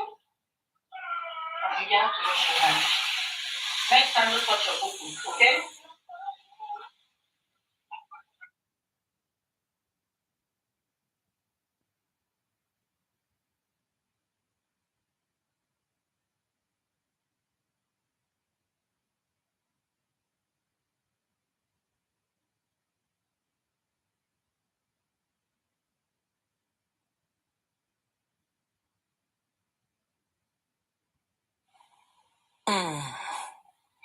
ẹ̀rí kóńkó èmi tẹ̀ fẹ́ rí èèyàn tó lè bájà bó ṣe ní òsán lórí tó yẹn. àkàlẹ́ ẹkú oko làákẹ́rù oko ẹkú ọ̀nà làákẹ́rù ọ̀nà bá a bá pàdé ara ẹni níta ọ̀dẹ̀ òdòbí là wí ọ̀dẹ̀ òdòbí là wí bá a bá pàdé ara ẹni lọ́nà bá a bá rẹ́ni àtijọ́ ọ̀dẹ̀ òdòbí là kí ẹni ǹjẹ́ gbogbo abiyamọ ayé látòkè délẹ̀ ǹjẹ́ gbogbo abiyamọ ayé gbogbo ṣòwò ọmọ a ò ní bá wọn bí máa dànù o a ò ní bá wọn bí máa bí ìpàdé gbogbo ń dání kọ̀ọ̀kan wá fa òwúrọ̀ wa ṣe nínú ìdùnnú àtayọ̀ àtàlàáfíà lẹ́nu kọ̀ọ̀kan wá máa jẹ́ o gbogbo ọmọ tá a bá wá bí látòkè délẹ̀ Ọlọ́run ní yọrù Karimot nù wọn Karimot ọmọ Ọlájùmọ̀kẹ́ ọmọ olórí burúkú tí ń taná wẹ́bí Karimot ọmọ àdánwò tí gbogbo ayé ń ṣépè fún ó tiẹ̀ ti wá wulẹ̀ kó rí lọ́jọ́ ọjọ́ kan èpè amẹ́ni abá ń ṣépè fún ẹni à ń súre fún eré amú wọn Karimot wò kẹ̀kọ́ owó lẹ̀ kò sáṣeyọrí mọ́nú gbogbo tó bá kòórọ̀ rẹ ṣe torí lọ́jọ́ alẹ́ ẹkún dandan dúró de ó ń dúró de ẹni gbogbo ọmọ tó bí kódà ọkọ tó bí ọ sílé yóò pè nínú ìyàtọ̀ ọba fi pamọ́ Karimot mo pè ọ́ mo tún pẹ́ ládàá rẹ mo tún pẹ̀ṣẹ̀ dáa rẹ pé gbogbo tí jẹ́ bí ayé kó máa bọ́ ọ lọ nítorí pé o ti tàpá sórí irun ibi tó ti wá ìyá tó ń rù ọ́ kóṣù mẹ́sàn-án ọjọ́ títa ọjọ́ ríro ọjọ́ dúdùn ọjọ́ ọdún romi ẹ̀gbẹ́ ń romi ẹ̀yìn ń romi ìyá òun ló wá gbé sí gbangba wá ní àdójú aráyé tó o fi ń ṣe lẹ́yà tó o bá lógún ọdún láyé ó ṣẹ̀sùn bẹ́ẹ̀ ní ayé rẹ ni o sì ní bórí rẹ kúrò ní dúníyàn Kàrímọ́ olórí burúkú o tí gbogbo ayé ń tẹnu àbámọ̀ tí wọ́n fi ń ṣépè fún tí Kàrímọ́ mọ̀ wípé gbogbo ìgbà tóun bá lò láyé òun ò ní bá rẹ kúrò níbẹ̀ àti ẹ̀wà gbọ́ ti Kàrímọ́ tàwọn olórí burúkú tí wọ́n ń tò ti Kàrímọ́ ń kọ́ àdógbàdúrà kó fi ọmọ bíi Kàrímọ́ nù yín òfò dédé gbogbo yín máa ṣe àtìlẹ́dẹ́lẹ́ yín àtọ̀nàdọ́nà yín àtọmọ yín ẹnì kọ̀ọ̀kan yóò ní jẹ́rìí ara wọn bẹ́ẹ̀ ṣe tò ti Kàrímọ́ tẹ̀jẹ̀lé lórí tẹ́ ẹ wá yìn lọ́tún tẹ́ ẹ yìn lọ́sì lórí irọ́ gbogbo yín lẹ̀ ní jẹ́rìí ọmọ.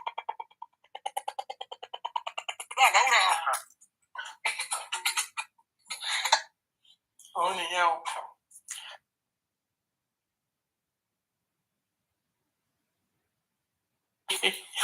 ìgbà mélòó wọ́n ti ní wọ́n máa ṣe ìwó album fún wọ́n ní eléyìí ọlá pé bọ́ ṣe gbọ́ tá à ń sọ online lọ ṣe ní kó fi eléyìí ránṣẹ́ sí wa so by tomorrow we will have more to come so Kàrímọ́ jẹ́jẹ́ wa lákòókò jókòó tó wá tọ́ wa advice à ń gbà ẹ́ níyànjú ni pé wọ́n ṣe nǹkan báyìí má ṣe báyìí kọ́ ló yẹ kó ṣe ní sùúrù kò sí family tí ò ní story tiwọn calm down nu oníláíláí oníwọ̀kẹ́ olóòlè gbà láyé ìgbà tó wà tó wá ló gbà báyìí sí ṣé ò máa jásẹ̀ mọ́mì tó sọ fún ẹ lọ́jọ́ sí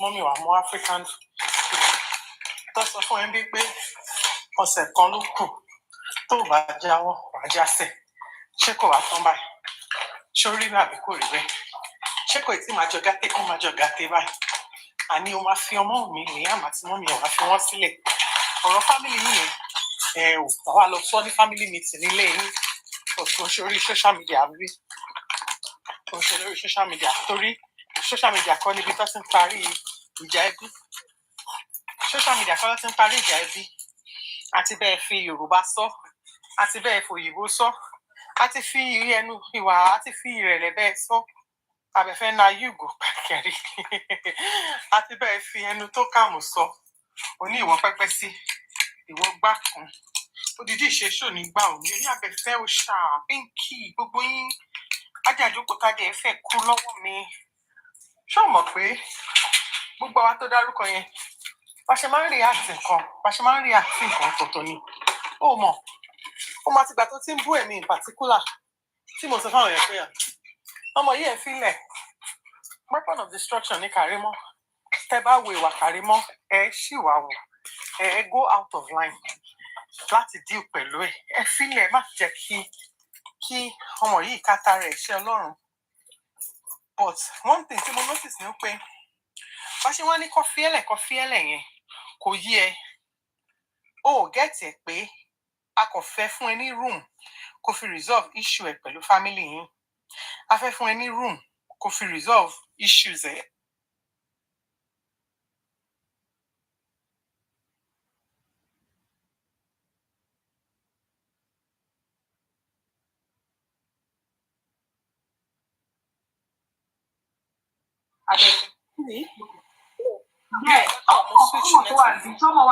ọmọ yìí tó ló bá mi jà lọ́jọ́ kan ó ní Pinky máa bá yín jà ẹ bá máa dá ọmọdé ìmọ̀ Ọlọ́run mọ́ ẹ fi sílẹ̀ ẹ bá sílẹ̀ Kàrímọ́ kéré sí yìí ó dẹ̀ fẹ́ sọ mí lọ́rùn oròbíà tó ní pé mo fọwọ́ lẹ́rọ̀ mò ń wò ìwọ̀n oròbíà ọ̀lẹ́ torí à ń wò ẹ mọ̀ pé sometimes àwọn ọmọ kéékèèké yìí téèyàn tó bá ń ṣòṣì lórí social media téèyàn bá ní kéèyàn fi wọ́n lẹ̀ yẹ ó bẹ́tà ìgbà míì kéèyàn fi wọ́n lẹ̀ ìgbà míì wà tó ẹ pé ó dá kéèyàn bá wọn dọ́gba so ní 30 years old ní ẹni Kàrímọ́ I am 27 tó bá ní ìwọ kan 36 Kàrímọ́ mi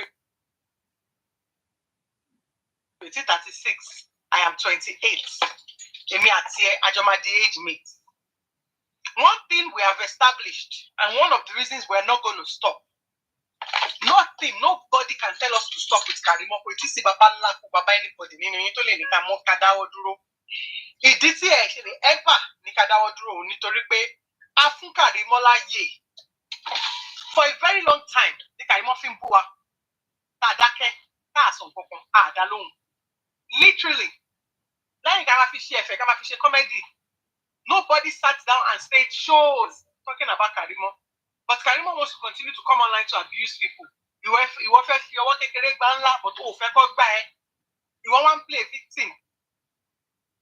play victim card lọ gbé story jáde kó sọ nínú èmi ń sìn gbogbo Maryland èmi àti Victor King àjọ máa ń ṣe wanky ni àjọ máa ń ṣe camera down gbé video gbé picture evidence gbé anything gbé report bó tẹ̀ ní nǹkan kan máa fẹnu sọ fún ẹni permission máa sọ wanky nítorí Maryland jìnnà gan àbẹ̀fẹ́dẹ̀ wà l'Australia torí fóònù láti wanky àwọn kan náà ti tún gbé story mi wá fún ẹ bó ṣe wà yẹn olóṣó ló ń ṣe ní school kò lọ sí school olóṣó ló ń ṣe lẹ́yìn accent kò ní fi yẹn sí máa fi grow profile mi Pinky bó ṣe wà yẹn kò tẹ̀ parí school wọ́n lè kúrò school ni máa build profile mọ́mì wọn pẹpẹ soup ló ń tà inú pósí inú shop ló ń sùn sí wọ́n ṣe pósí lẹ́gbẹ̀ẹ́bẹ̀ wọ́n ṣe gbá wọ́n ṣe àwo dá síbẹ̀ kó fi máa build profile máa fi gbogbo àràbù tó lè fi pa máa kó pọ̀ kó máa fi ṣe but nǹkan kan ló wà sure nǹkan kan ló wà certain àwa àní bẹ́ẹ̀ fi àràbù ṣe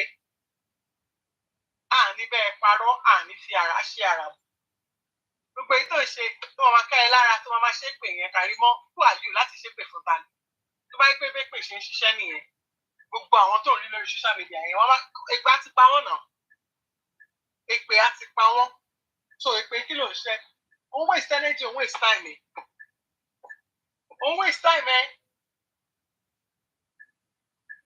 so a ti dákẹ́ fún enough she wants to go low we go low with her. Bear in mind, who brought Pinky's mom's picture out first? She did. Okay, picture of Pinky, okay, sorry, page. Okay, picture. So let's go. Okay, she will need show me back. The other day, Oma saw Osha, Osha no, Ofomo, Ofiba, Ofiao, no wala, show me back. When the talk saying, let's all be stupid together. Let I just show you 2 seconds. When it told me let's stay face. Nínú àwa àti ìwọ èmi ò blame ọkọ ẹ o mi ò blame ọkọ ẹ because nǹkan tó ń dúró dè kò tí tẹ̀ lọ́wọ́ it will be unfair for us to think that it's going to stop you it dare not inú ẹ lè máa dùn pẹ̀lú àwọn nǹkan tó ń ṣe but ó lè má lágbára láti stop ẹ ó lè má ní agbára láti stop ẹ torí bàbá oníbàbá kan tó ń dúró dè kò tí tẹ̀ lọ́wọ́ wọn náà dẹ̀ sọ nínú recording tá a gbọ́ ó ní wọ́n ti sọ bẹ́ẹ̀ fún ẹ náà pé tó bá wọlé tán ìwọ ẹ̀ á change sí ẹ tó sọ nínú recording yìí tó Karimot welcome to Egypt jẹ́jẹ́ wa lájọ́ àbúrò ẹ̀ là ń support àdárúkọ ẹ̀ àtàfẹ́lẹ́fẹ́lẹ́ dọ́dọ̀ ẹ̀ àbúrò ẹ̀ là ń support. The fact that you don't like the fact just because you don't like the fact that people are supporting your sister, you started attacking the people supporting your sister. You can attack àwọn tó kù ẹ. O lè attack àwọn tẹjọ wà nínú 8th grade yẹn. Bọ̀ṣọ́rí àwọn tá a jù ẹ lọ yìí. Tó bá attack wa, a máa deal pẹ̀lú ẹ̀ béèyàn ṣe ń deal pẹ̀lú ọmọ kékeré. A deal pẹ̀lú ẹ̀ dáadáa béèyàn ṣe ń deal pẹ̀lú ọmọ kékeré. Kò ṣe ká àwọn abẹ́ go back and forth máa wá ẹni tó máa wí ni o. Àjẹgbá àfi ẹlẹgba you're gonna learn on this social media learn you will learn to leave your sister alone you will learn to leave Liam alone you will learn to leave your mother alone but that you will not leave them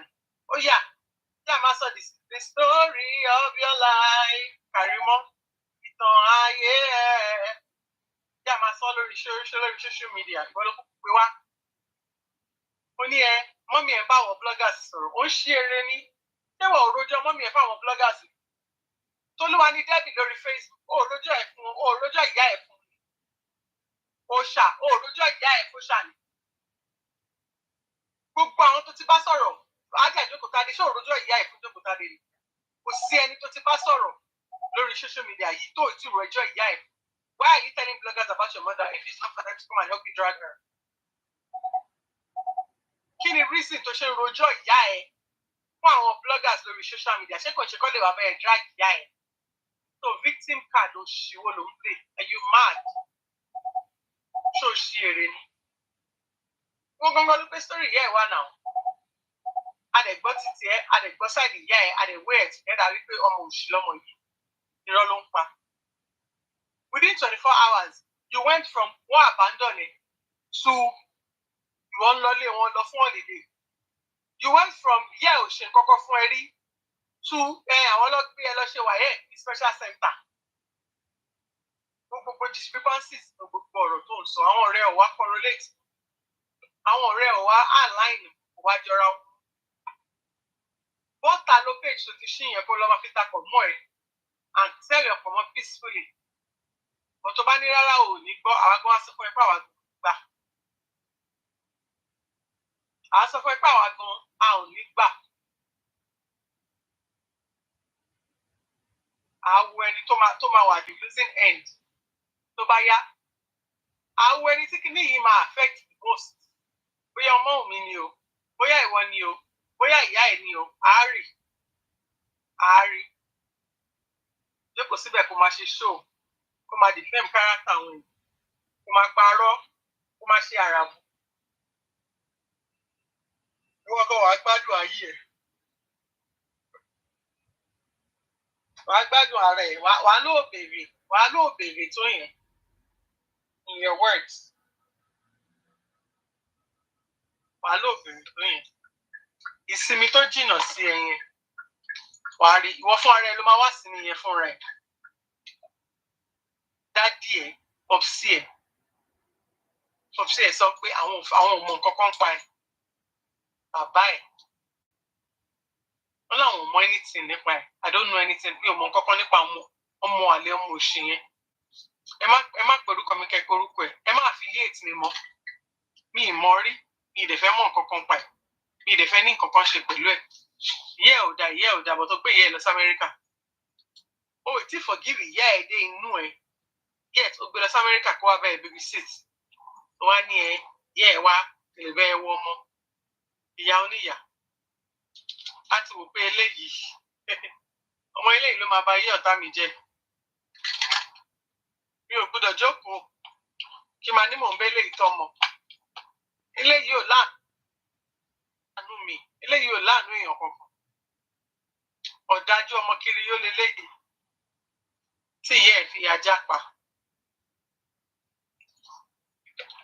you want to be in control you want to control everybody control your family control what they do what they eat where they go where they put their feet who they talk to gbé ọwọ́ ẹ̀ sókè ó gbáhùn mi létí in less than 7 days of her husband's passing why just because she was talking to gist lover ó gbé ọwọ́ ẹ̀ sókè ó gbá létí kí ni Wùmí sọ fún gist lover lọ́jọ́ náà ó ń sọ fún gist lover lọ́jọ́ náà pé kí gist lover sọ fún wọn pé òun máa ṣe DNA yẹn kó ṣáà lọ gba kọ́tọ̀ dà wá no matter what happens òun ready àti ṣe DNA all she needs is the kọ́tọ̀ dà ni ìwọ bá rí ni ìwọ bá ní ó stupid ni ṣé wọn bá Karimot mọ̀ pọ̀ wá ń bí o tó rẹ̀ mo ṣe ń sọ story yẹn fún ṣé wọn lọ bá gist lover sọ̀rọ̀ ó ṣe máa ṣe kíní kan ṣe máa ṣe kọ igbos ló fún àbúrò ẹ̀ nígbà tí àbúrò ẹ̀ yẹn ló fẹ́ convince wa so bad nísìnyí pé àbúrò ẹ̀ yẹn ò dá àbúrò ẹ̀ yẹn tí ò dá yẹn kí ò gbé ọwọ́ sókè kó fún ẹ ní baba ńlá àgbà tí méjì pé ó ṣí eré ní ṣé lèmi tó gbé ara ń kan Gaza mi tọkọ ẹ̀ ṣẹ̀ṣẹ̀ aláìsí ìwọ kan wá ní ìwọ kan bá kàn wá gbọ́wọ́ sókè òun gbà ikú fẹ́ pa ẹ́ ni àbúrò ẹ̀ ò ṣe bàbá wèrè kókó kó sáré fòmù ẹ̀ kó yí aṣọ ẹ̀ sí wòwò kó ju báàgì ẹ̀ síta kó ní kó ṣì bọ́ta nílé wọn kó dákẹ́ Wùmí ìyá wa jẹ́ set àwọn Gen Z tó ọ̀gbọ́ pa tó ọ̀gbọ́ pọ̀ wàá gbé ọwọ́ ẹ̀ sókè wàá gbá Gen Z kan létí á ti fún ẹ ní méjì kó tó máa realize pé ok kí ni position ẹni yìí gan ní family á ti sáré wọ̀n fún ẹ náà á ti wọ̀n fún ẹ òun nìyẹn sìn àṣé ìwọ ló ń treat infection ìwọ ló ń treat STI ló wá ń bọ́ síta ló wá ní ẹ ṣé kò ní iye antibiotics tí ọmọ òun mi lò ní ṣé kò ní iye STI ní inú ẹ lórí ẹ ibi wọ́n ti wò pé normal thing ni àbí kóbìnrin wà lé ọkọ kó máa treat infection ó mọ̀ kó normal ó mọ̀ pé kò normal so ó kọ̀ ro lórí ẹ̀ pé yeah possibility wà Wùmí lè ti treat STI rí ó rò bẹ́ẹ̀ ó kọ̀ ro bẹ́ẹ̀ padà ó dẹ̀ pé ó lè ti treat STI rí jẹ́ kí n fi kún Mohbad kọ́lọ̀ ń ṣàánú wa kọ́lọ̀ má jẹ́ ká tẹ́ni tìkà tó bá pé Mohbad ayé ni tí nǹkan báyìí ṣẹlẹ̀ tí Karimot wá Mohbad kó wá lọ sọ fún Mohbad pé ṣé àbúrò mi ò treat STI fún ẹ ní last year ni kí Mohbad wá wò pé ẹ wà mi ìbọ́bìnrin mi ìbẹ́lòmí sùn ní gbogbo last year Wùmí nìkan ni mo bá ní ìbáṣepọ̀ so ibo ló ti rí STI kò lè kó lára mi so definitely ó ti kó lára èèyàn kan ẹ jẹ́ ṣé kò dálé àbúrò ẹ̀rù bẹ́ẹ̀ yẹn ṣé kò dálé àbúrò ẹ̀rù bẹ́ẹ̀ yẹn Karimot wàá fi ọwọ́ ara ẹ ó tẹ̀sí fi ń ṣe rẹ náà nídìí ẹrù tó kàn ń bà mí fún ẹ àwọn tó ní wọ́n rí kú níwájú ẹ yẹn kọ́ fún ẹ lẹ́rọ ẹ o tó bá mọ ẹ̀rọ ẹ torí ìwọ fún ara ẹ ẹnu ẹ ó yẹ kó lọ rúbọ ẹnu fún ẹ ni ó yẹ kó lọ rúbọ ẹnu fún ẹ ẹnu ẹ gangan òun ló fi ń ṣépè fún rẹ ṣé òun rí bó ṣe máa ń ṣe é tó máa ní èèyàn kan máa kú tó máa ṣépè fáwọn èèyàn lórí live show ẹ tó máa ní orí ẹ lè pè yẹn ń padà sí ara ẹ ló ń ṣépè fún Karimot ṣẹlẹ là ń pa ṣé wọn confirm ẹ fún ẹ ẹsìn pé gbogbo pé wọ́n rí kinní kan báyìí kú àbí kinní kan níwájú ẹ ta ló rò pé tọrọ kú fún ẹ ìwọ ló tọrọ ẹ fún ara ẹ ètò máa jókòó sí yẹn tó máa tọrọ kú fáwọn èèyàn yẹn mo sọ fún ẹ lọ́jọ́ sí mo ní àwọn orí kan wà tí òkè ń dárí sọ mo ní tó bá ṣe tó bá tẹ́ àyè mo ní ẹ̀mí à lọ sí ṣó wá tán ẹ báyìí àbí kò tán ẹ àwọn ará ṣọ́ọ̀ṣì tó lọ bá ń sìn ṣó tán ẹ àbí kò tán ẹ wọ́n ní o tún lọ bìkan táwọn kan ti ń ṣàdúrà tó lọ bá wọn ní kọ́ pray fún ẹ wọ́n ní wọ́n gbọ́n ẹ dànù kúrò ńbẹ̀ wọ́n ní wọ́n lé ẹsẹ̀ ò balẹ̀ wọ́n ní kókó ṣì kúrò ńbí wọ́n àtàwọn ta ni ṣé ní ìwọ̀n mo òṣì tó ń ṣépè fún ìyá ẹ̀ àbí ìwọ̀n mo òṣì tó ń plan evil fún àbúrò ẹ̀ wọ́n ní káwọn wá ṣépè fún ẹnu táwọn fi ń súre ìwọ ní káwọn wá gbàdúrà fún ẹnu táwọn fi ń súre àwọn ò tún kí n fi ń gbàdúrà àwọn ò kí n fi ń ṣépè fún yàn torí tó bá ní káwọn lanu wọn kọ́ gbàdúrà fún èpè ló máa jáde lẹ́nu wọn. You guys, sorry, Jerry, I'm trying to focus on my driving. I'm also really tired and sleepy, but I'm almost home. So, Karimot. Èyí tó kọ́ rẹ̀ sí yìí, wàláhì kò sẹ́ni tó lè kọ ìrà fún Ọlọ́run. Ọlọ́run nìkan ló lè kọ rẹ̀. Ọlọ́run á dẹ̀ fún mi nísìn. Tèmi ò ní jí bẹ́ẹ̀ yẹn lọ. Ó yá o, ta ló tún wà ń bí o? Ọlọ́run gan ò lè kó yọ nínú nǹkan tó kó rẹ̀ sí. Àbọ́lọ́run ti kó yọ ni. Ọlọ́run ránṣẹ́ náà. Jẹ́jẹ́ lọ́lọ́run jókòó ẹ̀ tó lórí burúkú ara ẹ̀ lọ fọwọ́ ẹ̀ fà á tó lọ fọwọ́ ẹ̀ fi tó lọ mú gàngàn tó lọ fi tú ilé bees. Ó dẹ̀ ti di dandan fáwọn bees ṣe kí ni? Wọ́n máa stíǹgẹ̀. Wọ́n á stíǹgẹ̀ Karimot wàá sáré kàbàkàbà. O ò ní lè dúró wò tán. Olórí burúkú onírọ́. Mo sọ fún ìyá kan mi àwọn tó ṣépè fún ọmọ òun nìyẹn òun ló pè yín yẹn ìkan ní wọn tó ṣépè fún Karimot gbé àwọn ọmọ ẹ méjèèjì yẹn kó gbé wọn síwájú ẹ kò ní èmi o Yéjídé o Olúwakẹ́mi mo gbé ọmọ ẹ ṣépè kò ní mama síta jókòó tádé ó gbé ọmọ ẹ ṣépè Karimot bọ́ síwájú kó wá sọ bẹ́ẹ̀ olórí burúkú ni ẹ̀ náà. Everybody know you to be nothing but a liar. Irọ́. Ó máa ń derive pleasure nínú irọ́. Wàá dẹ̀ máa parọ́ yẹn nú ẹ̀ á dẹ̀ máa dùn. Wàá máa parọ́ yẹn nú ẹ̀ á máa dùn. Wàá máa jó. Wàá máa ṣe yàn tí bí èèrà inú ṣúgà. Ara ò ní lọ ẹ wípé irọ́ ló ń pa. Irọ́ yìí ó pọ̀ jù ẹ má jẹ́ parọ́. Ẹni tó bá parọ́ ó máa lọ sọ́run àpáǹdì ni. O ní rò nurse Kerry oní staphylococcus nurse Kerry oní gonorrhea nurse Kerry ó ní STD Ashana Pro Max olóṣì. Mohbad nìkan ló bá wùn mí, so Mohbad ló dis virgin ẹ̀. Ọkùnrin kan péré ló gun orí àyà Mohbad, àmì ló gun orí àyà Wùnmí. Ó dẹ̀ fi bí ọmọ alálùbáríkà. Ṣọmọye body count yẹ, ṣọmọ tó dis virgin wọ̀. Wèrè tó kù, wèrè inú church ibi tán di ẹ̀ mọ́lẹ̀ sí. Tán ti ní o ti gbàjẹ́, wọ́n fẹ́ gbàjẹ́ lára ẹ̀. Wèrè yẹn ló dis virgin wọ̀ náà. Lẹ́yìn yẹn ṣọmọye body count. Karimot, èmi gan fúnra mi ní body count, but èmi ò kàn kí n dó wèrè, mi ń dó àsínwín, mi ń dó lóṣì.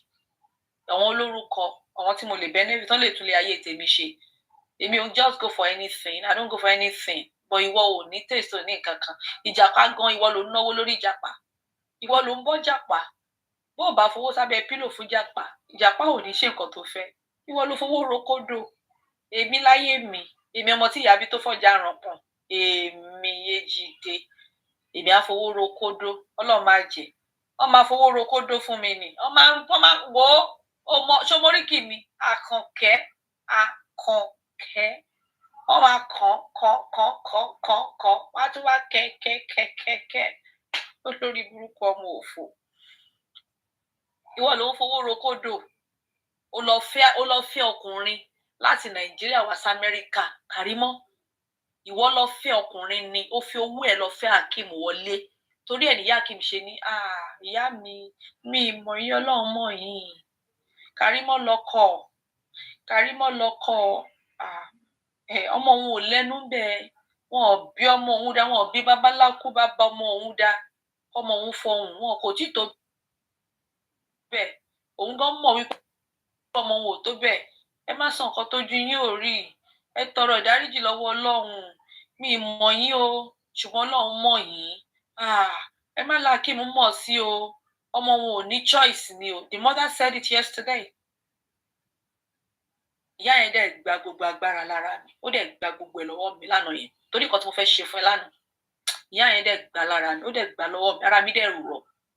The only thing nǹkan tó dùn mí ní voice note tí ò play yẹn. That's the only thing that really pained me most. I would have played back every conversation that I had with that woman. I would have played it back to you so that you can listen to it. Kò lè mọ̀ wípé àwọn ò kí ń rárá bù fẹ́yàn. Àwa máa sọ òótọ́ ni the way it comes. But bó ṣe wà yẹn, irọ́ pa ẹ́ kú. Karimot bọ̀ olórí burúkú ni ẹ o. Olórí burúkú ni ẹ. Ọmọ ọdún mélòó ni ẹ tó ń sọ̀tàn ìyá ẹ? Ó ń sọ̀tàn grandma ẹ. Ó ń sọ̀tàn great grandma ẹ. Ọmọ ọdún mélòó ni ẹ Karimot? No, sọ fún mi. Karimot, sọ fún mi. Ọmọ ọdún mélòó ni ẹ náà? Tó fi ń sọ̀tàn great grandmother ẹ.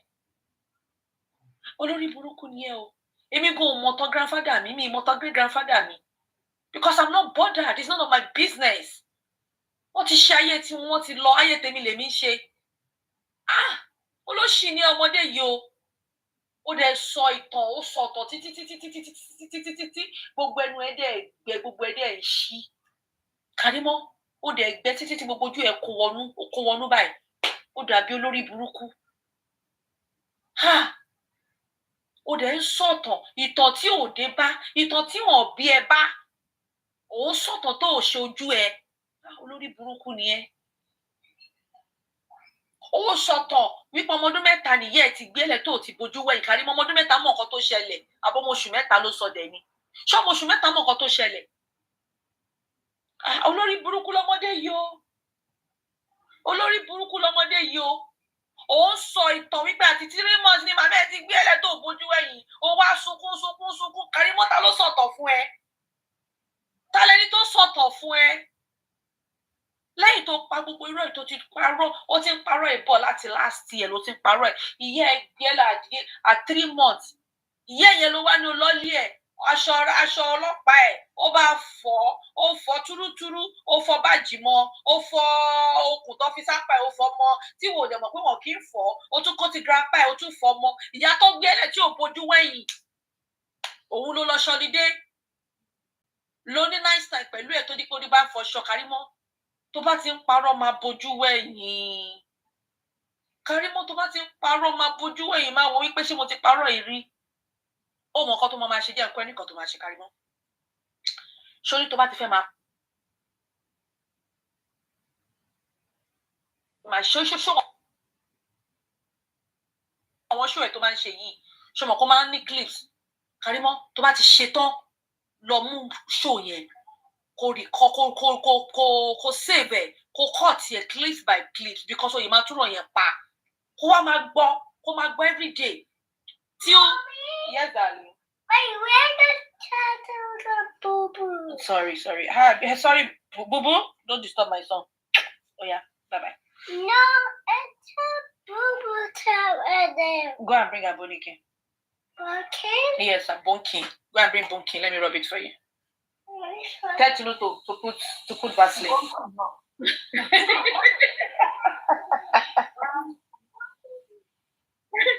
Have you heard any bonki? Karimot, oh dear, paro. So for sure. So now look at yourself. Your mother was never there for you. She dumped you at 3 months. The same mother, you went to her house. You were practically there to spend your holiday with her, even with her father.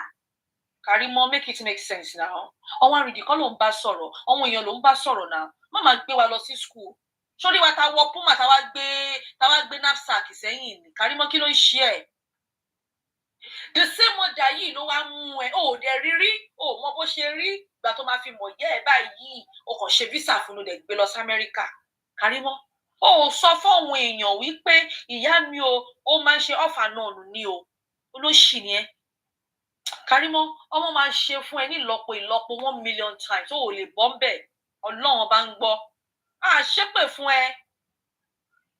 Wọ́n ní ogun àsọtẹ́lẹ̀ náà ní kí n parọ́. Arọ tó bá dẹ̀ gbọ́n ni. But arọ títí ẹ ò gbọ́n arìndìn ni ẹ́. Ṣọ́ra àwọn tó kó sórí panel ẹ yẹn. Tó sọ fún ẹ pé kó mú iye tó ń bẹ bú iye yẹn Karimot. Bí àwọn ọmọ ẹ Jordan àti Àbíkẹ́ ṣe máa jókòó lọ́jọ́ ọ̀la nìyẹn. Tó máa pe àwọn ọ̀rẹ́ wọn. Tó máa lóyà insult her if she misbehave. Ẹ mú àmàkẹ́ fọmọ lórí. Irú yín náà ń gbé wá sí àwọn òun. Táwa náà sá máa gún yín. Táwọn ọmọ yín máa sọ pé you know what? I think she's had enough of this life. Can you snub her out? Torí wọ́n ń lo word pé kọ́ pa yín. Wọ́n ní ká bá yín kọ́ bá wọn fún yín lábẹ́rẹ́. Wọ́n tẹ ìtẹ̀ṣe láyé ti tó ẹ tí ní wọ́n lára. Irú yín làwọn ọmọ yín máa náà wọn ò lè tọ́jú yín sẹ̀. Ó ti ṣayé àwọn náà fẹ́ ṣayé wọn tó máa wá gbé yín wá. Ọmọ wa gbé yín máa fi yín sọ spice. Irú yín náà ń gbé wọlé kúnnú spice. Tó ọmọ yín máa wá sọ wípé kọ́ bá yín fún yín lábẹ́rẹ́ kẹ́ máa bá ti yín lọ. Irú yín ni ẹ pọ̀ rẹpẹtẹ. Ẹ̀yin abiyamọ tẹ́ ẹ̀ tọ́mọ. Ẹ̀yin abiyamọ tó yẹ wípé ẹ ti mú àwọn ìyá yín, ẹ ti ṣe wọ́n yàmàyàmà. Ẹ ti mú àwọn ìyá yín, ẹ ti tọ́jú ìyá, ẹ ti ṣe àwọn ìyá yín yàmàyàmà. Ọmọ máa ṣerú ẹ̀fẹ̀ Karimot kò ń ṣèpè. Iṣẹ́ owó ẹ̀ ló máa jẹ. Mo kọrin kan fún ẹ lẹ́ẹ̀kan. Our menstrual legend ló kọrin yẹn.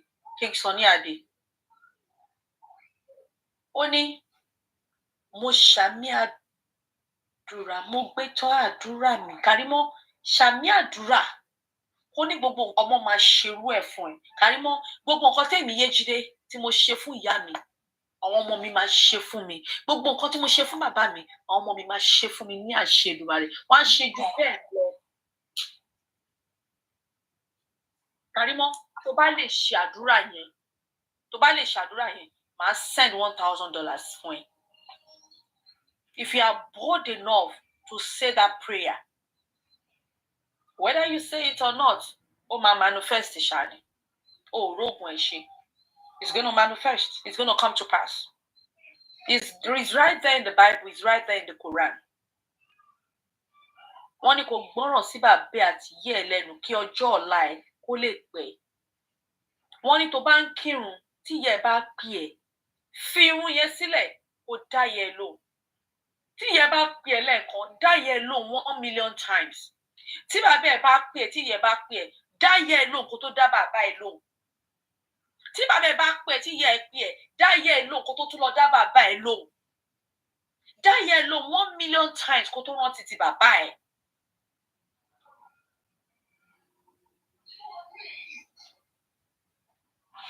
Your life bó ṣe fẹ́ dìlé ayé bó ṣe fẹ́ ṣoríire wọ́n ní ẹsẹ̀ ìyá wa ló wà. Karimot, before my mother died, before I left Nigeria, ìyá mi ó súre fún mi. Ìyá mi ó ṣàdúrà fún mi. Òun ló ṣe jẹ́ pé gbogbo ibi tí mo bá lọ mo máa ń bá àánú pàdé. Karimot, mi ò lọ́dún kan nínú ìlú yìí kọ́lọ́run tó gbé kó tó dá mi lóhùn. Ìyá mi bọ́ra sínú òwò ni torí mo jẹ́ ọmọ gidi, torí mo jẹ́ ọmọ tó tọ́jú òbí, torí mo jẹ́ ọmọ tó jẹ́ wípé mo fi tọ̀wọ̀n òbí mi ṣe. My mother went naked. Ìyá mi di ọmú ẹ̀ méjèèjì mú. Ìyá mi ṣe àdúrà fún mi. Ó sọ fún mi pé gbogbo ibi tí mo bá lọ mo máa bá láàánú pàdé. Karimot, bàbá ò ṣàdúrà fún ẹ, ìyá ò ṣàdúrà fún ẹ. Ó rí pé tiẹ̀ ti gbé nínú ayé. Tiẹ̀ ti gbé. You think you've arrived? You think the social media are the people that are going to make you happy? You're not happy in your marriage because you don't have a marriage. Ìwọ ló lọ fowó dóko, ló lọ fowó ra oko. Akeem ò love ẹ láti bí báyìí síbẹ̀. Bàbá yẹn kàn endure ni. Tó bá ń gbọ́ endurance, Akeem ló ń jẹ́ bẹ́ẹ̀. Akeem náà pè ní endurance. He doesn't like you. Kò sí kankan tó jọmọ́ love. Ìfẹ́ Akeem ó wà Nàìjíríà pẹ̀lú ìyá Akeem pẹ̀lú àwọn ìbejì. Ìfẹ́ ilé ayé ẹ̀, iyọ̀ ilé ayé ẹ̀ nìyẹn. Òun ló ṣe jẹ́ pé gẹ̀yẹn ń gbà sára, ó mú mọ́ra, ó dẹ̀ ń ṣe ìyàwó gidi fún ìyá ọkọ ẹ̀. Ìyá ọkọ ẹ̀ gan ò fi ṣeré. Karimot, mo bá ìyá ìbejì sọ̀rọ̀ lánàá. The only thing that I'm angry with is that my phone fucked me up. Mama fi evidence ẹ máa rub ojú ẹ ní forever. Forever. Mama fi gla ẹ lójú ni lórí burúkú ọmọ òfò. Kòròbá mi lọ bá ìyá Akeem pé kó bẹ́ẹ̀ ni. Èmi ò lọ bá ìyá Akeem kó bẹ́ẹ̀. Mo ní kán pè ẹ́ kán bẹ́ẹ̀ sọ̀rọ̀ kó tó roko ìparun olóṣì ara ẹ̀. Òun rìn ní bèbè ikú. Òun rìn ní bèbè bí tó ti parun. A ní kí ìyá Akeem pè ẹ́ ni kó má sọmọ ẹ̀dọ́ lórí burúkú ni kò ń ṣe nítorí ta ló kí ló kàn wá mọ̀ ẹ́rìn náà ní àmọ̀rí ìbá. Èmi á máa pè èèyàn kan pé kán bẹ́ẹ̀ wí. Bàbá ẹ̀ gan afẹ́gbọ̀n kan tí bàbá ẹ̀ fẹ́ sọ la fi pé bàbá ẹ̀ lálẹ́ àná. Kò dẹ̀ prove wa wrong. Your father proved us right. He gave us what we want. Mo dẹ̀ clear. Bàbá ẹ̀ ṣé kí tún clear fún wa yé kó tún gbọ́. Torí àwọn kan ṣẹ̀ jì ní bàbá Karimot. Ó lóun ò mọ Karimot rí. Àti pé Karimot bó ṣe pé ìyá ọkọ ẹ yẹn tó pè é lórí láìwò tó bá ti wá lọ́la kó pe dádì ẹ náà. Pe dádì ẹ kó jẹ́ ká bá dádì ẹ sọ̀rọ̀. Bẹ́ẹ̀. Pe dádì ẹ kò ní dádì ẹ ní wọ́n pè yẹn kí ló sọ nígbà tó pè yín. Pé wọn á fẹ́ gbóhùn bàbá ẹ̀. Wọ́n ló kúkú gbé àwọn ẹbí ẹ̀ wá sórí social media. Kò sẹ́ni tó mú ẹ lájọ́ sì fọ mobile lálá ń ṣe. Ìwọ ló gbọ́ wọn ló wá fi personal vendetta ẹ̀ ló wá fi ṣe justice for Mohbad olórí burúkú ọmọ aláìní tìjú. Which one do you want me to play? Ibi tó ti lóhùn ṣé ibi tó ti ní syphilis kókó. Which one do you want to play? The where our father denied her. Which one? I have how many minutes to go and get Karimot àwa níṣẹ́ lọ́wọ́. Olóṣì ààrẹ ò níṣẹ́ náà. Ṣé oníṣẹ́ ni? Ò níṣẹ́. Olórí burúkú àlọ́ owó wà lọ́wọ́ scrub. Ó wọ scrub. Karimot ó lè kú re Ọlọ́run. Ẹni tó ṣe ká ikú Mohbad tó pa yìí ó kàn make it restless ni. Karimot ayé ẹ̀ ti bàjẹ́. Mi rí ẹni tó fake tó ẹni láyé. Ó lọ ra scrub. Bàbá ò bá yà tán. Ó wọ̀. Dúró náà. Jẹ́ àwọn scrub yẹn tó wọ̀ gan. Ó dàbí scrub tá Akeem gan wọ̀ ni. Ẹ dúró náà. No. Jẹ́ àwọn scrub.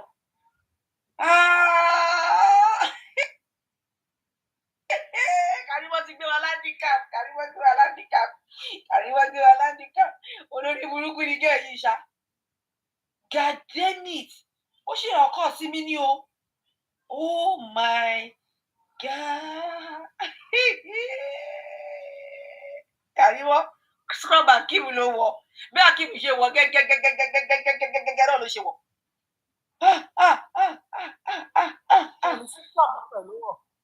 Òun ni scrub Akeem ló wọ̀. Bí mo ṣe wọ̀ yìí gangan ló ṣe wọ̀. Ọmọ olórí burúkú ni gẹ́ yìí. God damn it. Lálejò Iskemu ọmọ ológo. Iskemu. ó yẹ sọ̀rọ̀. Ó ṣe kú ètò. Àwa nù. Abẹ́fẹ́ ẹ kú ètò. Màá ẹ ra mà. Mo ń gbádùn gbogbo ètò yẹn. Mo ti ní báyìí òòṣà. Mo ní jẹ́ kí n sáré dá sí kókó tó máa kù mí. Torí mo ti fẹ́ rẹ́rìn pa ń bíbẹ̀. Ẹ mọ̀ páyé Karimot yẹn ti bàjẹ́ já.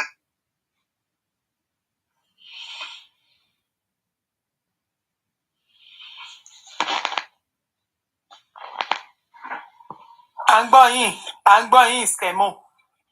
Mo láyé Karimot ti bàjẹ́. Bẹ́ẹ̀ ni ẹ máa sọ̀rọ̀ à ń gbọ́ yín. Ayé Karimot ti làbà.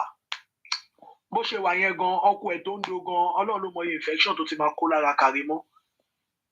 Ẹni táyé ẹ̀ ti bàjẹ́ tó ń tọwọ́ bò òbò tó ń pọnlá òbò tó ń rùn. Karimot onírò àti bùbá ayé àtijọ́. Ṣèbí Pínkì ló wọ̀ ìró àti bùbá tó dúró dáadáa lára wọn tó ṣe ṣírímú. Karimot wọṣọ kó ṣe ṣírímú lára èrè. A tún wá lọ kó àwọn pàǹdà Eli Shankara Búrà a tún kó sọ́rùn. Ìlara ló fẹ́ pa Karimot. Kò sí nǹkan kan. Ṣé gbogbo nǹkan tó ń sọ nípa àbúrò ẹ̀yẹn irọ́ lè bí kàkún. Nínú ẹbí a lè ṣe ká má fẹ́ rú àwọn olórí burúkú bíi Karimot yìí. A lè ṣe ká má fẹ́ rú wọn kù. Ìlara dẹ̀ ni kò ń bẹ̀rẹ̀ lágbà àti kékeré. Ìlara yẹn ti wà. Ibi tó lórí pé àbúrò ẹ̀ máa délé ni kò débẹ̀. Olórí burúkú Karimot tóun bá ń búya Mohbad ikú Mohbad náà kan lóun náà fi lókìkí. Ta ló mọ Karimot? Ta ló mọ Karimot? Wumi ẹni tọ́lọ̀ ń gbà fún ni. Ológo lọmọ yẹn. Ológo ni ọmọ Wumi tó jẹ́ ìyàwó Mohbad yẹn. Ṣùgbọ́n torí ìlara tó bá yẹ pé Karimot pa ọwọ́ pọ̀ ó dúró tàbúrò ẹ̀ ni. Gbogbo nǹkan tí Karimot ń sọ yẹn ìlara ló mú. Kò síbi tí wọ́n ti kí ń kẹ́jì yálẹ̀. Ṣé olórí burúkú ẹ̀ náà gbọ́ràn sọkọ ẹ̀ lẹ́nu lólórí burúkú máa gbé òbò tó ti kan òbò tó ń rùn bí omi irú ló máa gbé síta gbangba tá a máa pọ́n ọ́lá. So Karimot fúnra pé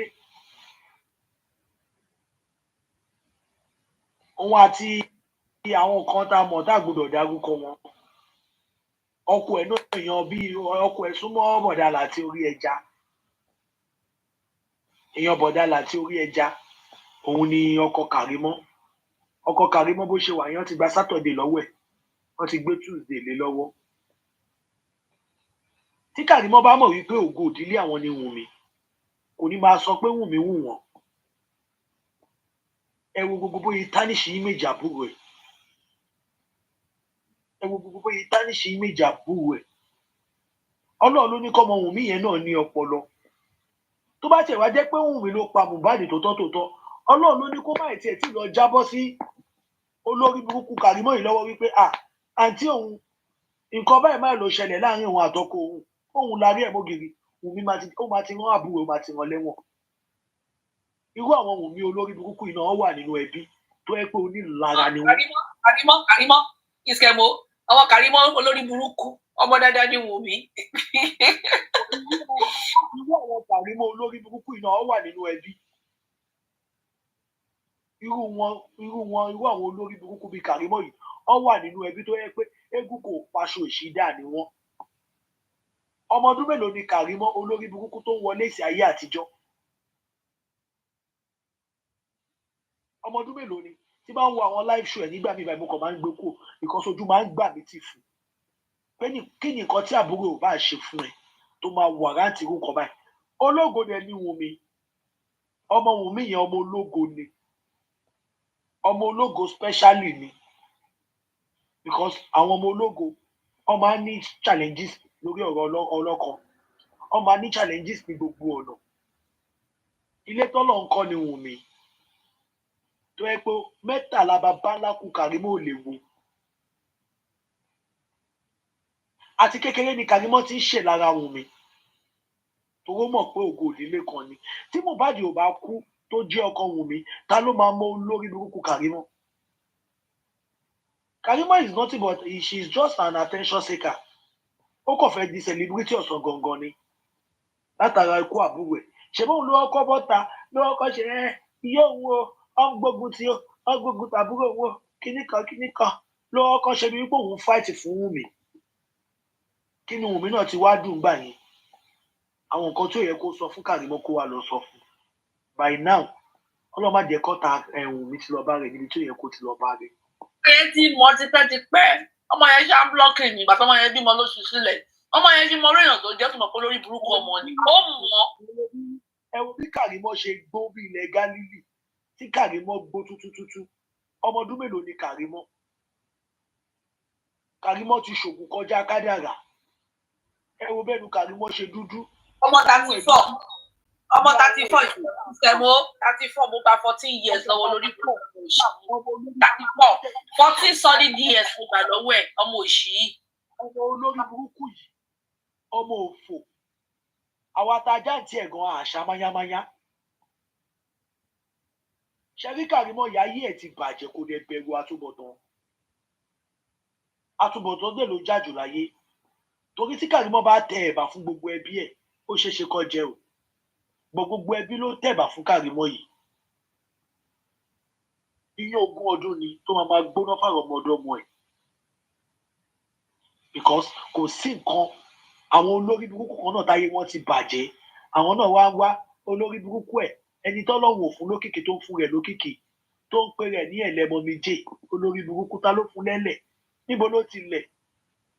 Karimot tó wà nílùú òyìnbó àwa táwa Nàìjíríà gan adọ́láwọ̀ àwọn wá dán àwa tá à sí nínú snow gan àwọn wá ń dán aṣá pranpra ju Wumi olórí burúkú arúgbó ti kékeré Yẹmí ọmọ òfò olóbò rírùn bí omi irú. Ní gbogbo ìgbà bẹ́ẹ̀ mo máa ń gbé ṣépè mo máa ń gbé gégùn gidigidi pé Karimot yìí kò lè látúbọ̀tán rí ọ̀sán gangan báyìí lọ́ máa gbókú ẹ̀. Ìwọ̀n aláǹgbá kò kì í ṣẹ̀rùn lẹ́ẹ̀mejì Karimot ò ní ṣẹ̀rùn lẹ́ẹ̀mejì kó máa wẹ̀ nínú àgbo ó ní kankan tó máa ń pè ní àdàbí. Karimot náà ni mò ń pè. Èmi láìkẹ ọmọ Wumi ọmọ ìyàwó Mohbad mo láìkẹ ọmọ kékeré tó gbógun ti bẹ́ẹ̀ yẹn ogun yẹn ti pọ̀ jù in fact ọmọ Wumi yẹn àtàrí àjànàkú lẹrù tó gbé ọmọ ìyàwó Mohbad yẹn àtàrí àjànàkú ni tó yẹ pé tágbàlagbà gan bá gbé á fẹ́ lè lọ gbóògùn jẹ because ojú lọmọ yẹn ń rọ orúkọ wo ni wọn ò pé tán òun ló pọkọ ẹ ọmọ àlè ló gbé dání ọmọ kinní kan olórí burúkú Karimot tó ń sọ̀rọ̀ kọ́kó gbogbo àwọn ọmọ ẹ̀ náà kan lọ kó wọn ṣe DNA kọ́ ṣe DNA wọn ẹ olórí burúkú Karimot yìí náà ọmọ àlè lòun náà ọmọ àlè. ọ̀dẹ̀ Jordan yẹn kò jọba bẹ́ẹ̀ rárá wọ́n ní láti ṣe DNA Jordan ọmọ àlè Jordan ò ṣọmọ ọmọ àlè ní Jordan wọ́n ní láti ṣe DNA Jordan kò ṣọmọ kan ọmọ àlè ni. mo ń imagine bí òbò Karimot ṣe máa rùn because ọjọ́ tó gbé òbò yẹn bọ́ta kí gbogbo ìbò tó yàn ti kó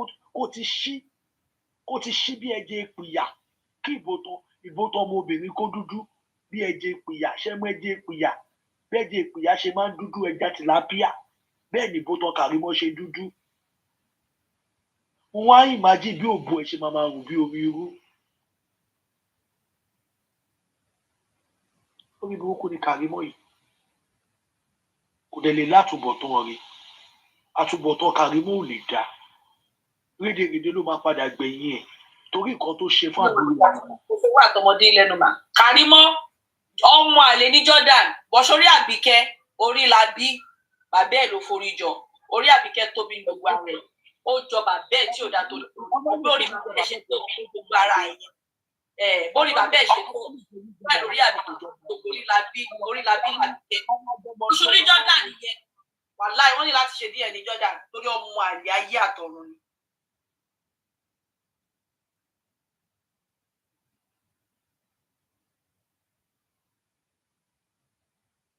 Took ẹ̀ sọ̀rọ̀ ẹ̀ tójọ́ ìbí máa fọ́rún lórí TikTok ó máa fọ́rún ni wọ́n máa ń fún yín lówó bẹ́ẹ̀ ṣe ń gba láyọ̀ lẹ́ ń gba táìgà ẹ wá ní kí ìyá Mohbad kó má mú fún ẹ̀yin lẹ̀ ní mú fún ṣé ó ròyìn iṣẹ́ ni ṣé kò jáde kó nípa wá sí ọmọ òun kí lẹ sọ ẹni kò wá justice kò wá justice òbí ò wá justice tani fẹ́ fi ṣe scapegoat tó fẹ́ máa fi fọ́ọ̀lù yín tó fẹ́ máa fi tẹ̀lé yín òun kọ́ lẹ fẹ́ fi ṣe scapegoat ẹ̀ẹ́dẹ̀gbọ́n òótọ́ ṣe fẹ́ bọ̀ kọ́kí kan lára yín sọ last week ó ní kárí pé àwọn tilẹ̀ fi ara balẹ̀ láti gbọ́ ọ̀rọ̀ òun bí gan bí ó ṣe é ṣe ká má débi tadé lọ́jọ́ tẹ̀lé gbogbo yín pátápátá èrò yẹn bá ń wá sí yín lọ́kàn bọ́ torí ìkà tẹ́ ti ṣe sẹ́yìn kò lè jẹ́ kẹ́ padà torí ibi tẹ́ ti ṣe Mohbad ó ti kú lọ́jọ́ Monday at the end of the day west olóhùn lọ nínú ọ̀sìn sọ pé Thursday ni wọ́n pe Tuesday ni wọ́n kọ́ lòun aláfẹ́ bìlífù gbogbo yín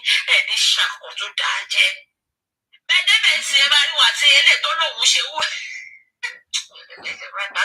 àtẹlẹ tó lòun ṣe wú ó bá my food bá ṣe wọ́n bẹ̀ from morning to night nìyẹn wàá máa gbá èmi ò ṣèpè fún obìnrin ní ó ṣèjì ṣò fún obìnrin ní ó ṣèjì ṣò fún obìnrin Wùmí ọmọlọ́mọ tí wọ́n ṣe stage show fún tí wọ́n máa pe gbogbo àwọn panelist lé lórí tí wọ́n máa fi gbowó ẹ táàpù ẹjọ́ ẹ̀yin táwa lórí Facebook ẹjọ́ ẹ má gbàgbé láti sẹ́ẹ̀dì WhatsApp ẹni kọ́ ni mo ṣe ẹbí ọ̀dísítà ẹ bá sẹ́ẹ̀dì mi síta o ẹ bá fẹ́ sẹ́ẹ̀dì mi nìkan ẹ lè request for account tó bá mi ẹ má nínú inbox ẹ má mi ọ̀dísítà ẹ kọ̀ rí ó mọ̀ lé àpí ẹ̀bẹ́ yẹn pay out account mi olórí ibú mẹ́ta yìí ó ti ṣe bó ṣe wù sóò olówó tó wà ní owó yẹn kàn há síbẹ̀ ní orí gbàjáde so ẹ má send stars because wọ́n máa send stars ní ẹ̀rọ ẹ̀mọ̀ ordinary video ni wọ́n máa send stars ẹjọ́ kí lè wá bẹ́ẹ̀.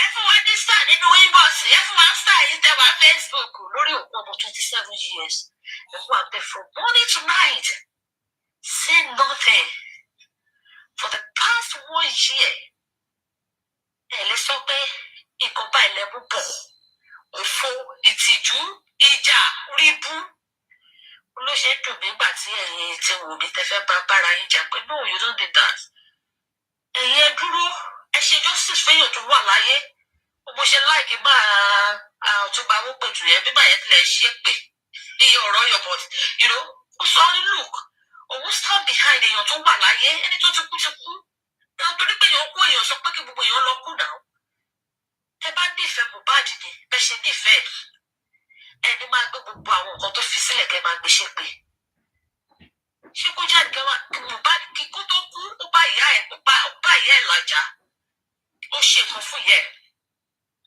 ó ṣíṣọ́ fún ìyá ẹ̀ ó pe ìyá ẹ̀ padà ó bà á mọ́ra òun pẹ̀lú ìyàwó ẹ̀ wọ́n jọ wà together gbogbo wa pátápátá kò séèyàn tó ní perfect marriage nínú wa àwọn ìyá wa gan tẹ wà bí tẹ ń gbọ́ mi gan ẹ̀yin ìyá tẹ́lẹ̀ bíbí lọ́mọ yín grandma mi gbogbo tẹ wà bí you know that marriage is not pé kò ń ṣe child play tábà tí wàá sọ pé ọmọ 24 years ta ló lè mọ̀ pé Mohbad máa kú ẹ wá máa blame all the time oh Wumi she's not a good wife